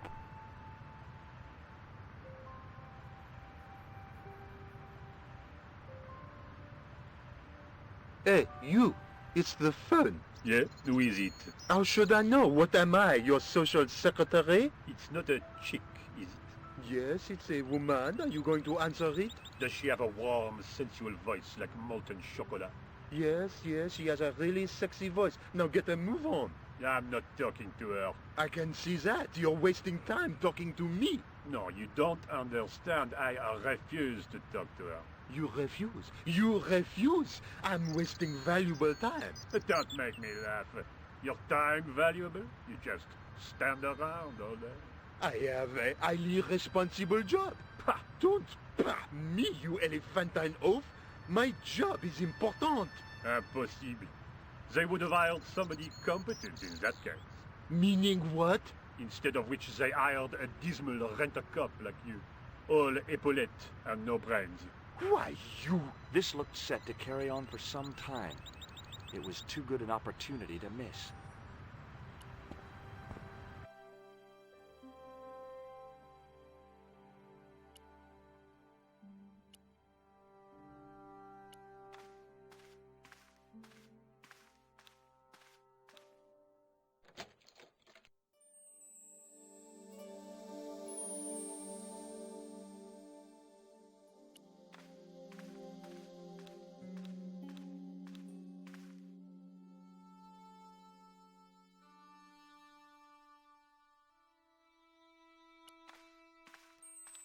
There was no doubt about it. It was the same sort of idol I'd seen in Syria, Baphomet. The Templars had certainly been through here.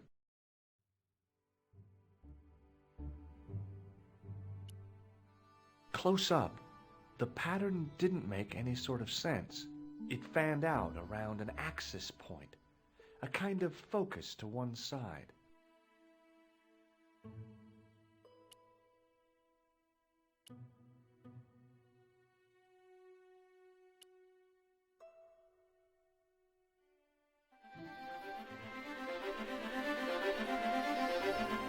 There it was, decoded by the curves of the chalice, the image of a church.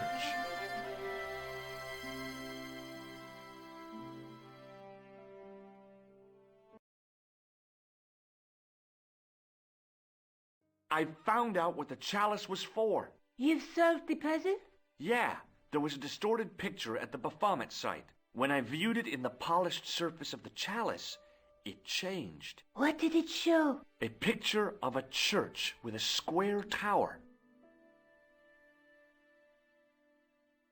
I guess I'd better return the chalice to the Countess. Hurry back, Georges.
Senor Stobart, oh, what a pleasure.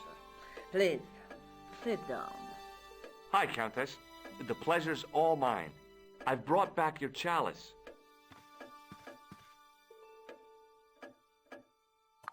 Why? You've had it cleaned.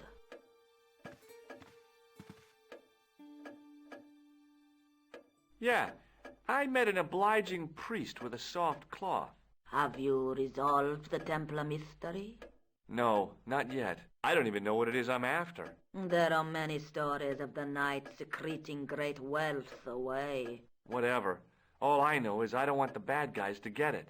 Ah, to be young and live in a world of moral absolutes. I discovered something amazing with that chalice. In Paris, I found a church where they recognized the coat of arms. I found the tomb of Don Carlos de Vasconcelos. You are sure? There can be no mistake? The coat of arms on the chalice matches the one on the tomb. Incredible. You have my most profound thanks. I must go there as soon as possible. Yeah? Well, I'd be happy to show you the city. There's something else that I discovered carved on Don Carlos's tomb. Biblical references. What are the references, Senor Stobart? Psalms 32:7, Corinthians. I am not a good enough scholar to know the Bible chapter and verse. I meant, what are the quotations? You know, I forgot to ask the priest. I'll have a look around if that's okay. My home is your home. I shall remain here.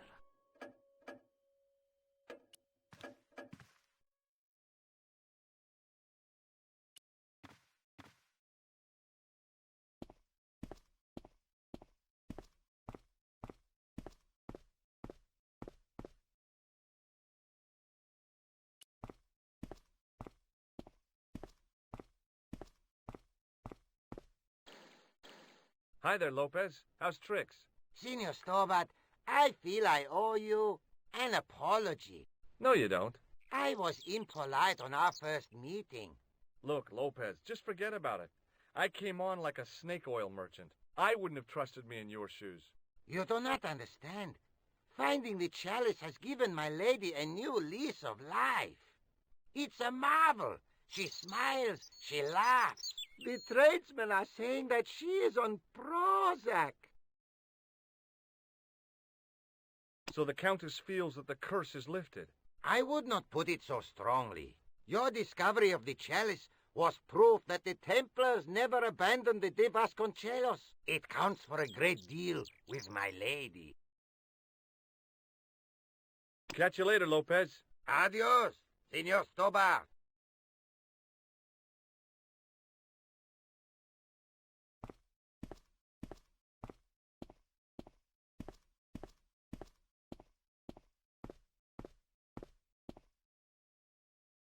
Mausoleum, summer house. Easy mistake to make.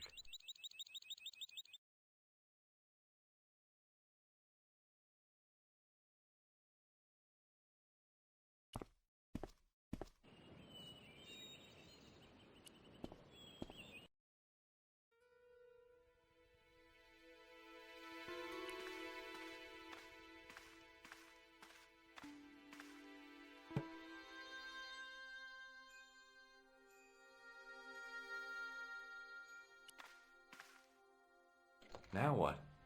There was nothing to snuff. Feeling like an idiot, I put it down again. Now what? There was nothing to snuff.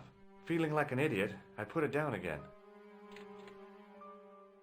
I couldn't climb up there without breaking something.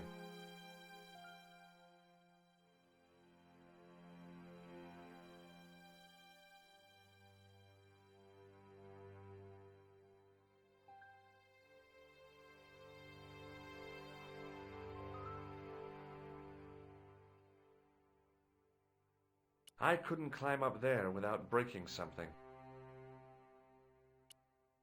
Now what? There was nothing to snuff. Feeling like an idiot, I put it down again.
A big statuette of the Virgin Mary kept an eye on the place.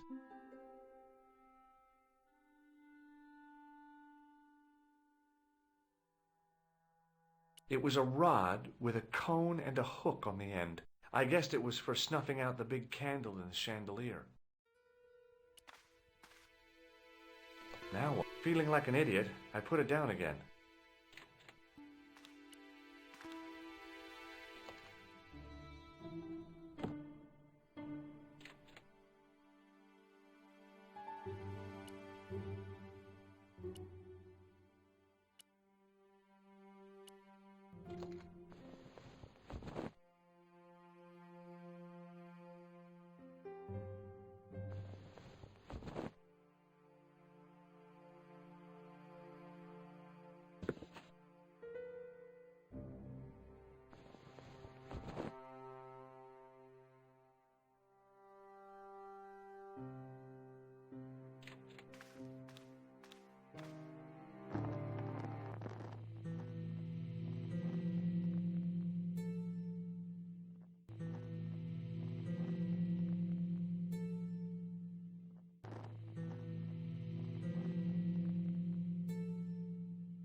The candle had burnt brilliantly, but only for a couple of minutes. Some kind of special formulation, I guess. And had yielded up this. A complex shape expertly cut in stone. I figured it was some kind of key.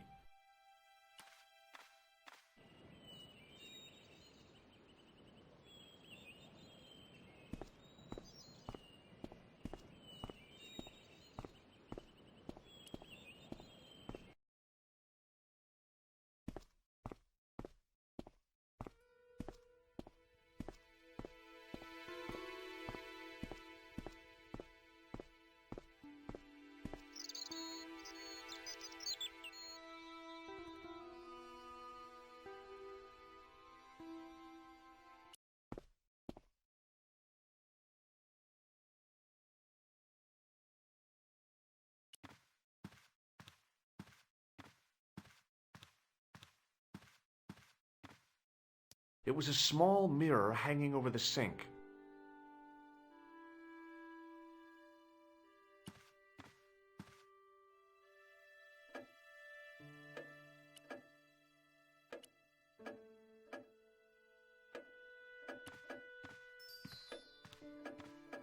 Hello again. Mind if I sit? Please, be my guest. Here's the Bible from the mausoleum.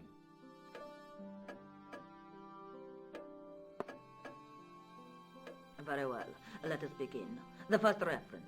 Psalms 32:7. Thou art my hiding place. Thou shalt preserve me from trouble. Thou shalt compass me about with songs of deliverance. My hiding place. Don't get your hopes up too high. This might just be leading us to where we found the chalice. You are right, of course. The next. Okay. John 4:11. John 4:11. Here. The well is deep. The next. Quickly. Okay. Corinthians 4:5. Here it is. Will bring to light the hidden things. Any more? Just one. Psalms again. 22:21. Save me from the lion's mouth, for thou hast heard me from the horns of the unicorns. The last is confusing. Lions, unicorns, what's it mean? I can't guess. Salient points seem to be a hiding place and a deep well. In no sense is their mausoleum a well, Senor Stobart. Is there a well in the grounds? I do not know. I suppose that there must have been once upon a time. Lopez is the man to ask about anything pertaining to the estate.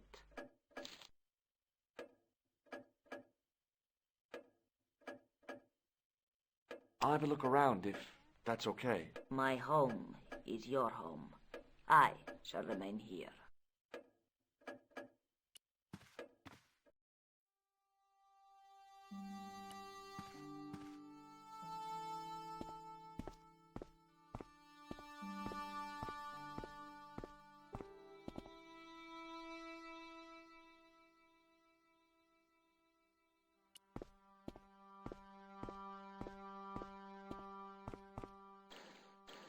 Hi, Lopez. Got a minute? Certainly, senor. How can I help you? You must know just about everything that there is to know about this place. See, I have lived my whole life here in the service of the De Vasconcelos. Do you know of a well anywhere around here? A well? Si, senor. This used to be a fortified villa. How can you last a siege without water? Great. So where is it? How should I know? The well was covered over in the last century. It was dangerous, you see. And you have no idea where it was? None. It was hidden even before my grandfather's time. Well, you must have a vague idea of where the well is. It must have been in the old house's courtyard, so that would put it around here. Here? Okay. Now, how do we find it? There might be a way. Let me think about it. Any ideas yet? We are looking for a source of water, see? Yes. For generations, the Spanish country folk have had a secret way of locating water, even if it is meters beneath the ground. Ah, you're not talking about water dowsing, are you? Eh? You know, you get a stick and walk around until the stick twitches and dig there. Oh, you've heard of it. Yeah, I think most of the planet has. Okay, let's get a stick. Uno momento. It must be a special stick. A Y of hazel. Right. Do you have any hazel trees? See? Here. That is hazel.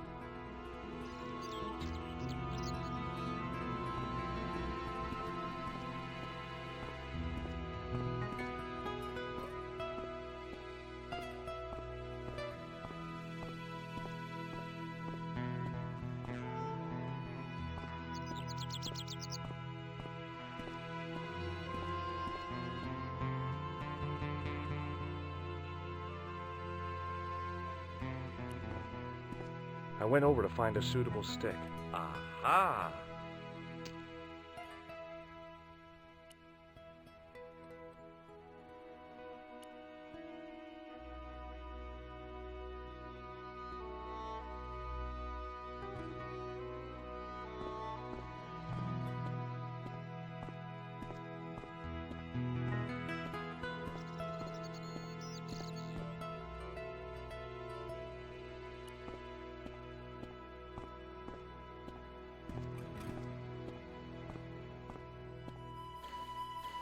Hi, Lopez. Got a minute? Certainly, senor. How can I help you? Well, I got my divining rod. Now what? Simplicity itself, senor. Hold the wand at the upper ends of the Y. Apply a little tension with your wrists so that the slightest movement of the wand's tip is clear, and walk slowly and steadily over the area. Sounds easy enough. We'll find this well in no time.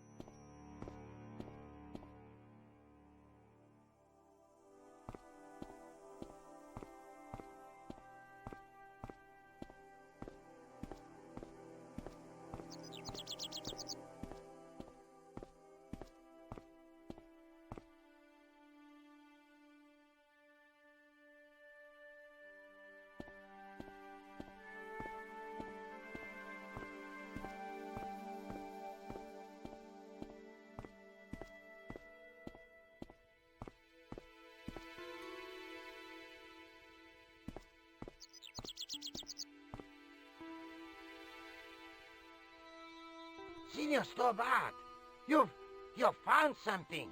This is it. This is where we find the secret of the Templars. Hidden here for hundreds of years. Lost from the sight of man until now. The mystery is revealed. It's a tin can.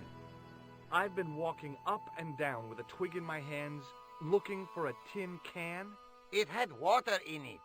That's what the dowsing stick must have detected. I'd have to check with an archaeologist, but I don't think the Templars left that. In truth, Senor Stobart, the loan was laid many, many years ago. This can could date back to the Napoleonic Wars.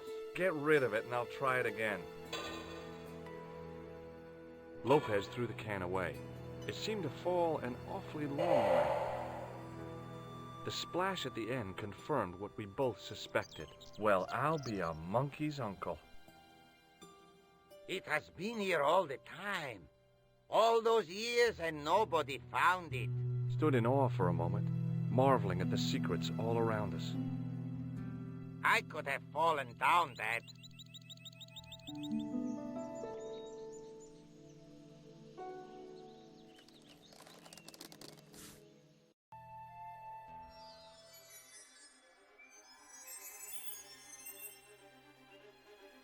The well had been lost for decades at least. The air was cool after the noon sun, but that's not what gave me goosebumps. I have a really, really bad feeling about this.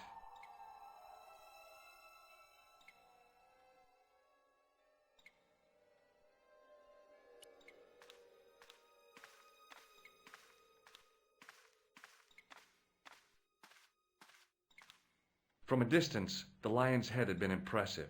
Close up, it was frightening. Hey, one of the fangs is a separate piece.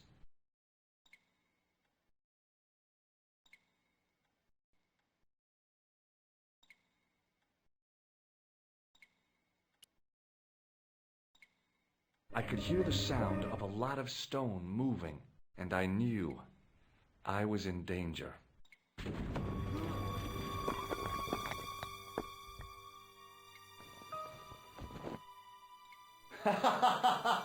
Oh, very funny, you psychos! Signor Stobar! Signor Stobar! Are you all right? It's okay, Lopez, I'm fine! Que susto me has dado! You gave me a scare! Nice try, Templars.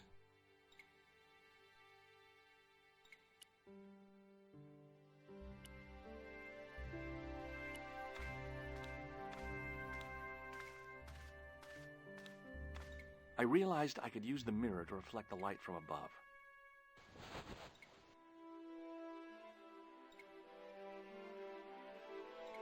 There, in the middle of the door, I could see some kind of socket. It looked like this wasn't quite the dead end it had seemed.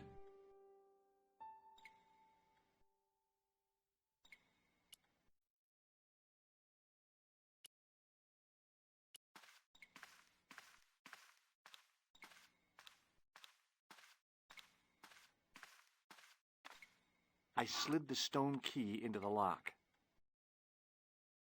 There were buttons that turned the dials.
I heard the sounds of the lock moving.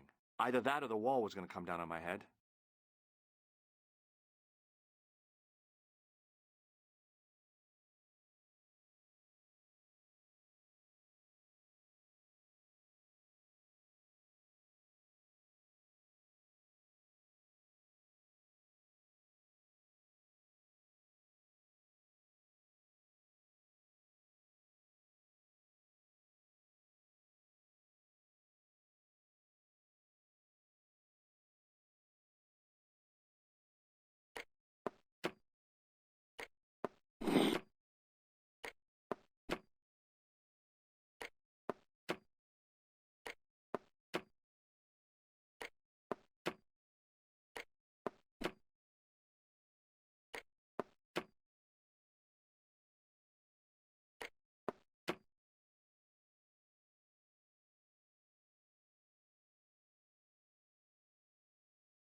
Oh, yes! Bonus points for that, I hope. I knew the old Stobart fingerwork wouldn't let me down.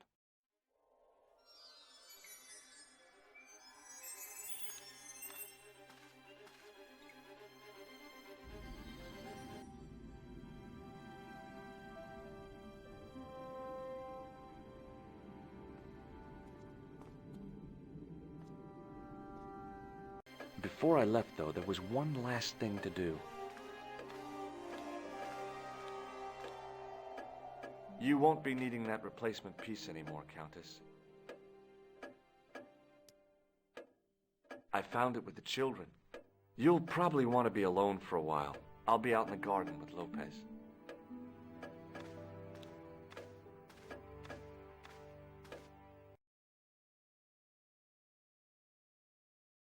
George, welcome back. Come in, George. It's good to see you again. Is it?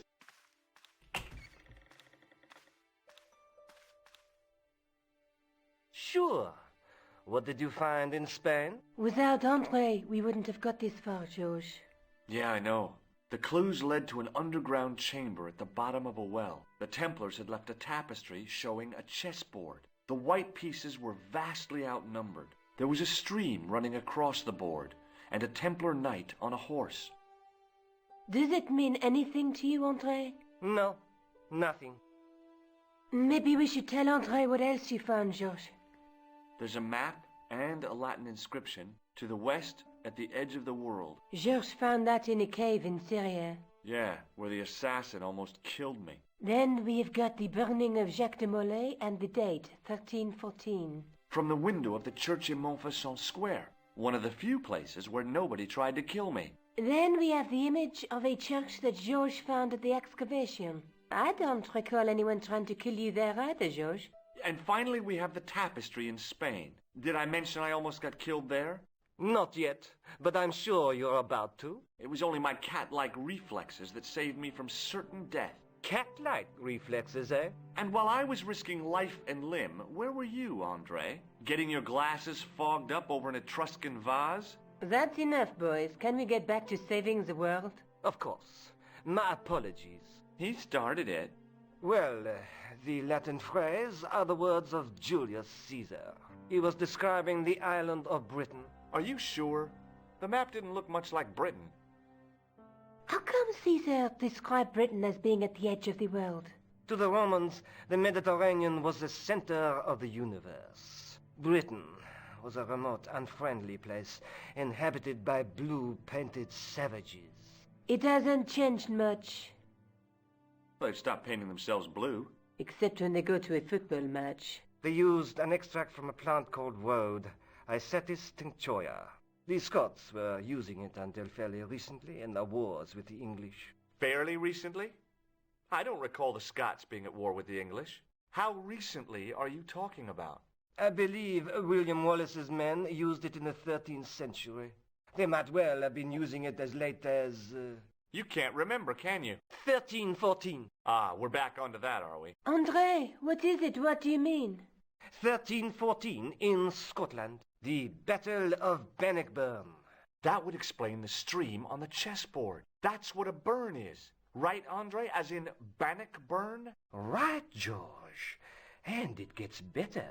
Tradition has it that the Scots were helped by a shock force of, well, can't you guess? Knights Templar?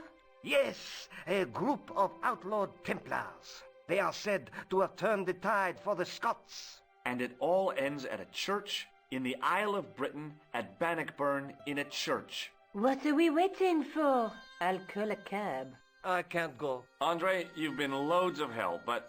What George is trying to say is that you shouldn't feel guilty. I was? We understand you've got commitments. Oh, listen, we have to hurry. Let's go, George. We'll see it through. Oh, and, don't worry about us.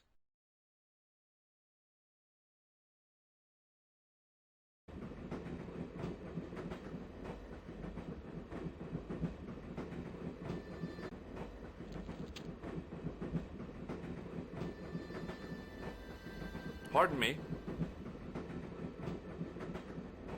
She must be deaf. Yes, my dear. Do you know what time we're due in Sterling? 6:15, but we're running 8 minutes late. Do you know Sterling well? Yes, I do. Is that where you two lovebirds abound? Yeah, we... It's one of the places we thought we'd see on our holiday. Be sure to visit the castle, won't you? Oh, I'm sure it's a neat place. But we are not really interested in history, are we, George? No. Is there a church called St. Ninian's at Sterling? Yes, there is. And I know why you're going there. You do? Of course I do. It's obvious you're in love. You're eloping, and they say romance is dead. What's the book you're reading? Oh, it's something I picked up at the station. A medieval detective story. Quite well written for that kind of thing. It's been out of print for years. What's the title of the book? The Crooked Crusader Caper by Molly Pegram.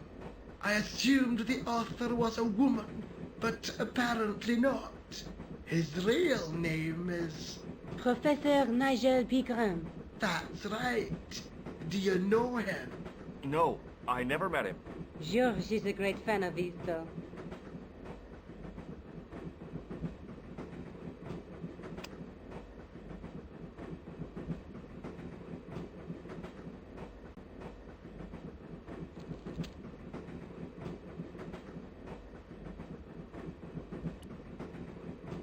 Where are you going, George? Do I need to spell it out? Don't snap at me. If you're going to take a leak, why don't you say so? Okay, I'm going to take a leak. L-E-A-K. Tickets, please. Oh, hi. That's a standard full-price peak return. Don't you have a senior citizen's rail card? I rarely travel by train. My ticket is perfectly valid, is it not? Well, yeah, but you could have saved up to a third of the cost. I do not need to indulge in puffling thriftiness. Blimey, you're a funny old bird and no mistake. Tickets, please, sir. Here.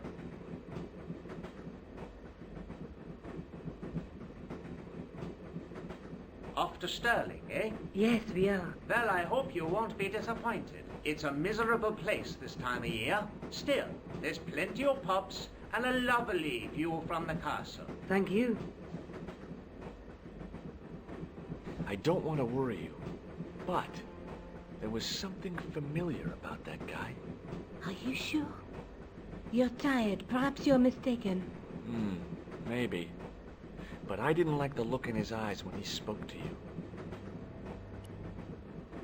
Can't you sit still, George? I need to go to the John. While you're there, check out the buffet car, George. Unthinkable though it is, I am hungry enough to eat English food. Okay.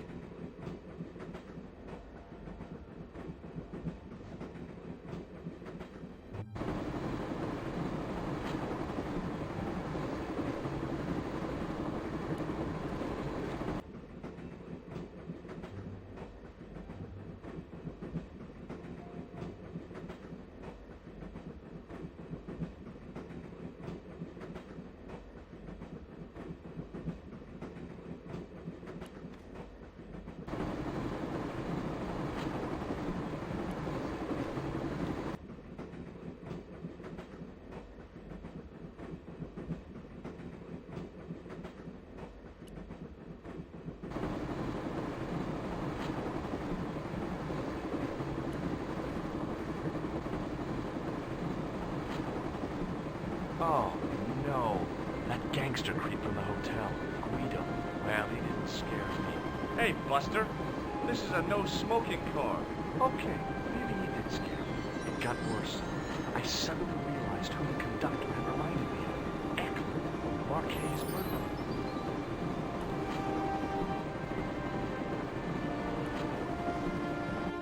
I should have known better than to leave Nico and the old lady alone.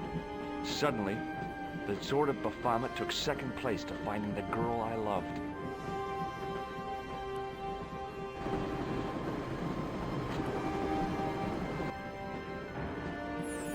Hi.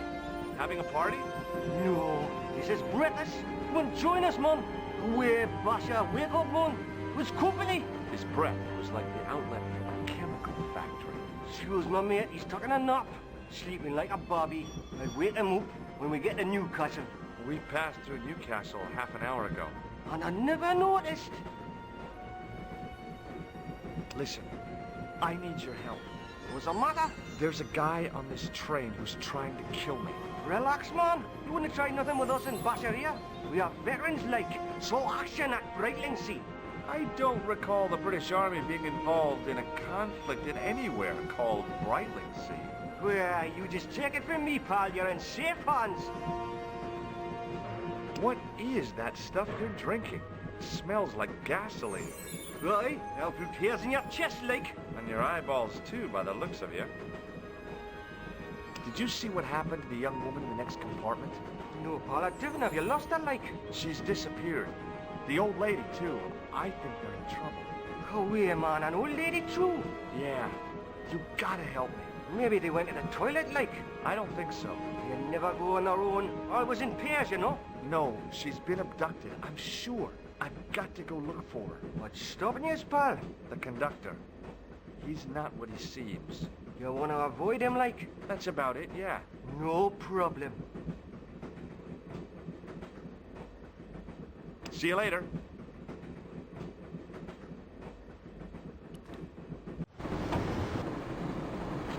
Give it to it, pal. Don't jump. I don't intend to jump. I'm going to climb on top of the train. You're kidding, aren't you? Just watch me.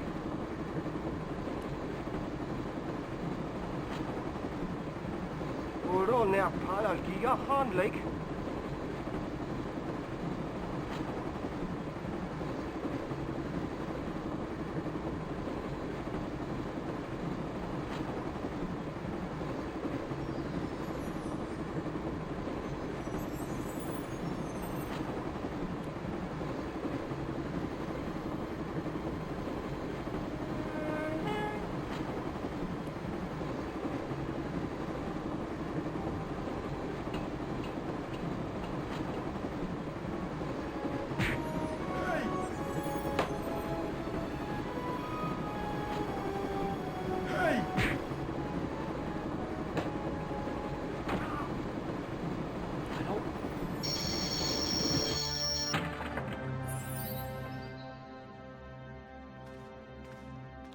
You saved our lives, but why? We were always on the same side. Stobart, different causes, but a common enemy. The Knights Templar? Don't call them that.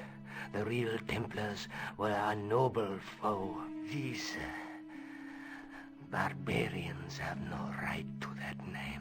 These men are no better than dogs. What are the Neo-Templars after? What is the Sword of Baphomet? Not what you think, my friend. It is a weapon, yes, but one which our enemies will find difficult to wield. A double-edged sword. A power older than Demolay, older than Solomon. We'll stop them. You and me together, and Nico. No, George. My journey ends soon at the Garden of Paradise. You're talking in riddles. Can't you tell me straight what they're after? The sword symbolizes a colossal energy caused by the alignment of the Earth's natural power fields, which are focused at St. Ninian's. The energy endowed the Templars with the power which made them great. A power which made them charismatic to such an extent they could control the will of all around them. How did you escape from the Bull's Head? It is a long walk from the cliff of the Bull to the village Stobart. Fortunately, I know the ways of the wilderness.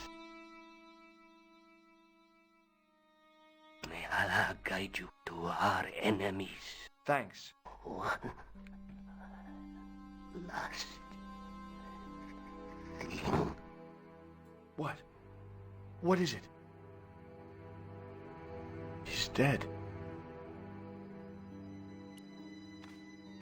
Don't worry. I hadn't forgotten about you. Answer me this instant, George Stobart. I will.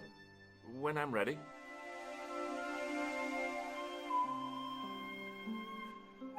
That's not fair, George. No.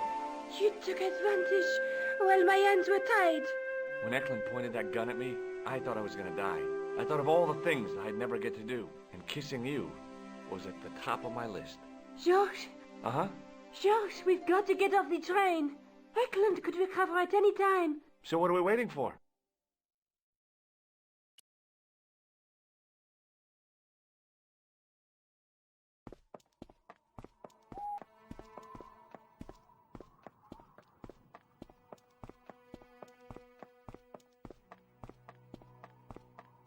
I'd feel happier if we had a gun or something. Khan gave me something. What? His handbag. Oh, great.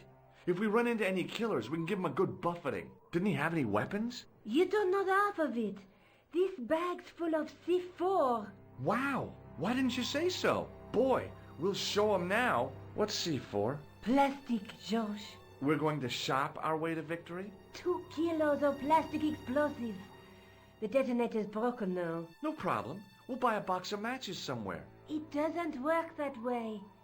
It takes a small explosion to start the big explosion. Well, that's not much use then. What does that sign say? Apparently during the English Civil War in the mid-17th century, this place was used as an arms dump. Yeah? What happened? Look at the state of this place, George. You work it out. Oh, stray spark? You got it. The tower was the only thing to survive the blast. I hope the explosion didn't destroy the Sword of Baphomet. Do you? I rather hope it did.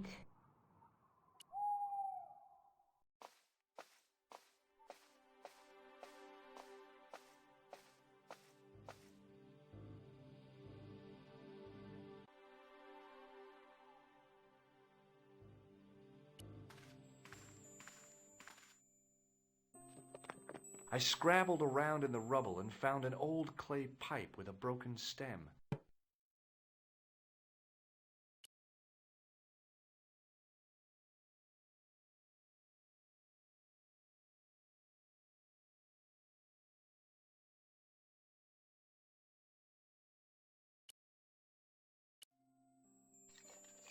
Under one of the stones, I found a metal coin which was green with age.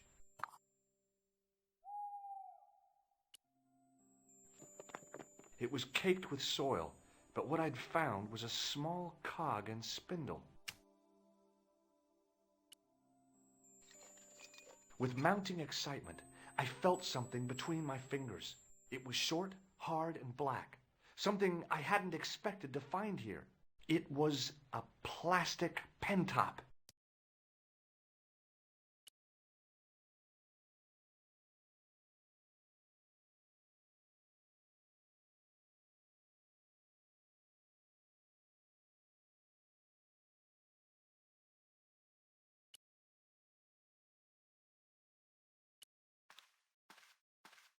The handle turned easily, and the larger wheel began to revolve.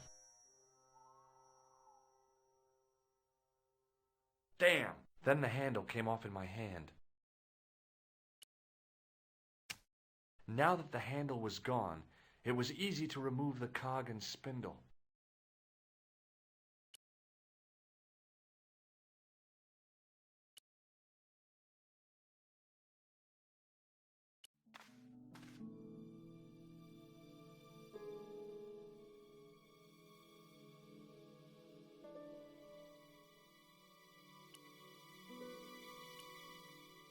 The cog slipped neatly into the eye socket.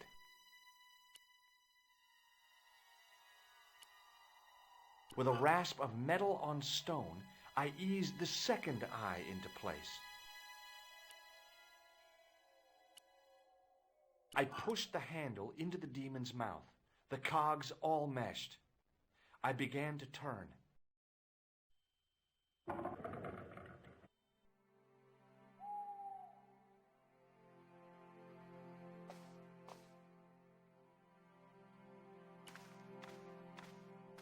As soon as I saw the flickering torches, I realized the bogus Templars had beaten us to the sword. But where were they now? And why was it so quiet?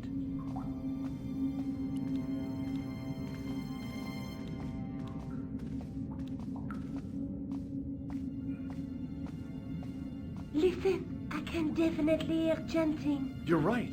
I hear it too. What do you suppose they're doing? It wouldn't surprise me if they were holding some kind of satanic sex ritual. So, what are we waiting for? Will you look at that? Baphomet. Labino was right. This place was ancient even to the Templars. This whole place? This is Baphomet? Finally, the truth. The Templars had never worshipped this graven image, no more than they'd worship a rainbow. But, like a rainbow, they regarded it as a symbol of a covenant with God, who'd revealed this place to them. Rosso! Why, the double-dealing treacherous? On the contrary, Inspector Rosso has been the model of obedience, an important quality in a true Templar. Now be quiet and watch, if you wish to live much longer. Brothers and sisters, we are gathered here to witness the reforging of the sword that was broken. Here before God's sentinel, Baphomet, Grand Master and Knight of Baphomet, we salute and pledge our obedience to you. I salute you, gatekeeper of the temple. 7 centuries ago, our greatest weapon, the sword of Baphomet, was lost to us. Now we prepare to reforge it, to wield against new enemies. We shall lead the people to a new order, wherein all borders will dissolve. All will be united under the red cross of the Templars.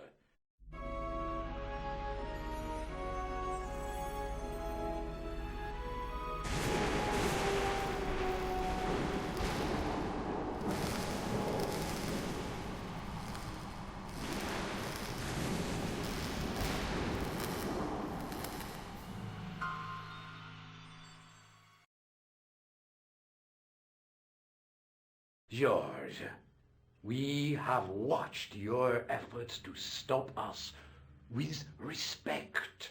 But surely you realize that you have been misled by our enemies. Both of us want a better world. Fortunately, no harm has been done. We need determined, resourceful men like you. Join us, George. Join us in true brotherhood. Yeah.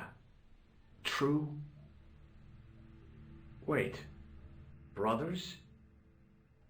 What about Marquet? What about Pegram and Klausner? You didn't look on them as brothers, only as failures. 3 men dead, and you don't give a damn. George, you know that sacrifices are necessary. Every great undertaking. Join you? I'll see you in hell first. Ah, George, I had great hopes for you. C'est la guerre. Eklund, kill him.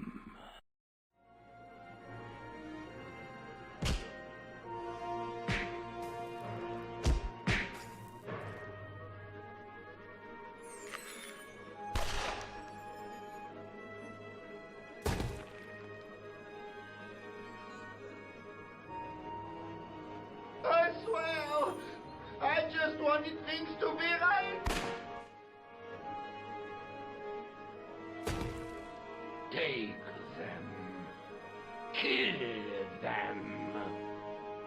They will not escape. Well, well. If it isn't the great detective and his beautiful assistant, it's going to be a pleasure killing the pair of you. George, what are we going to do?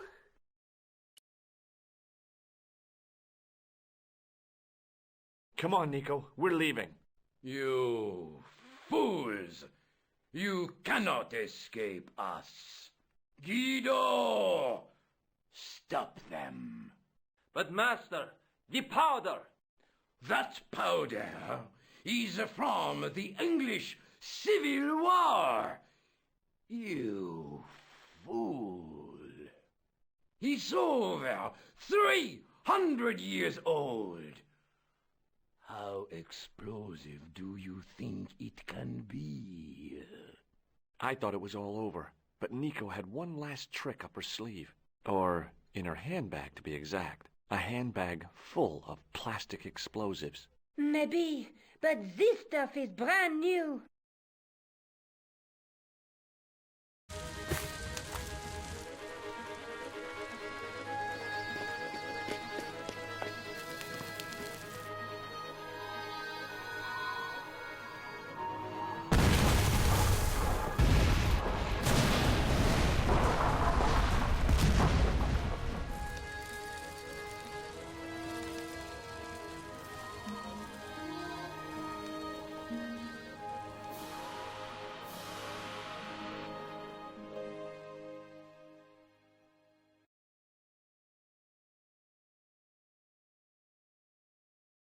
We didn't stay long in Scotland. George had a vacation to finish, and I had another story to write. Not the real story, of course, but enough half-truths to fill a page and pay my rent for the month. George and I hung out together in Paris. I showed him my favorite restaurants, and he told me his best jokes. You know, Nico, this city holds so many memories for me now. The cafes, the music. The sewers. Tell me about it. The clowns. The jugglers. And your pal Labano. Oh, yes, dear Andre. When we first met, and I was doing my detective stuff, you kind of disappeared a lot, Nico. Were you and Labano, There was something happening, but nothing to do with Andre. Uh-huh. It was something from the past that I had to deal with, on my own. So, I dealt with it, and now it's over. Hey, did I ever tell you the one about the old Irish couple in the lottery? No, but I think you're going to. Okay, there's this old Irish couple. They've been married forever, like 50 years, and they win the lottery.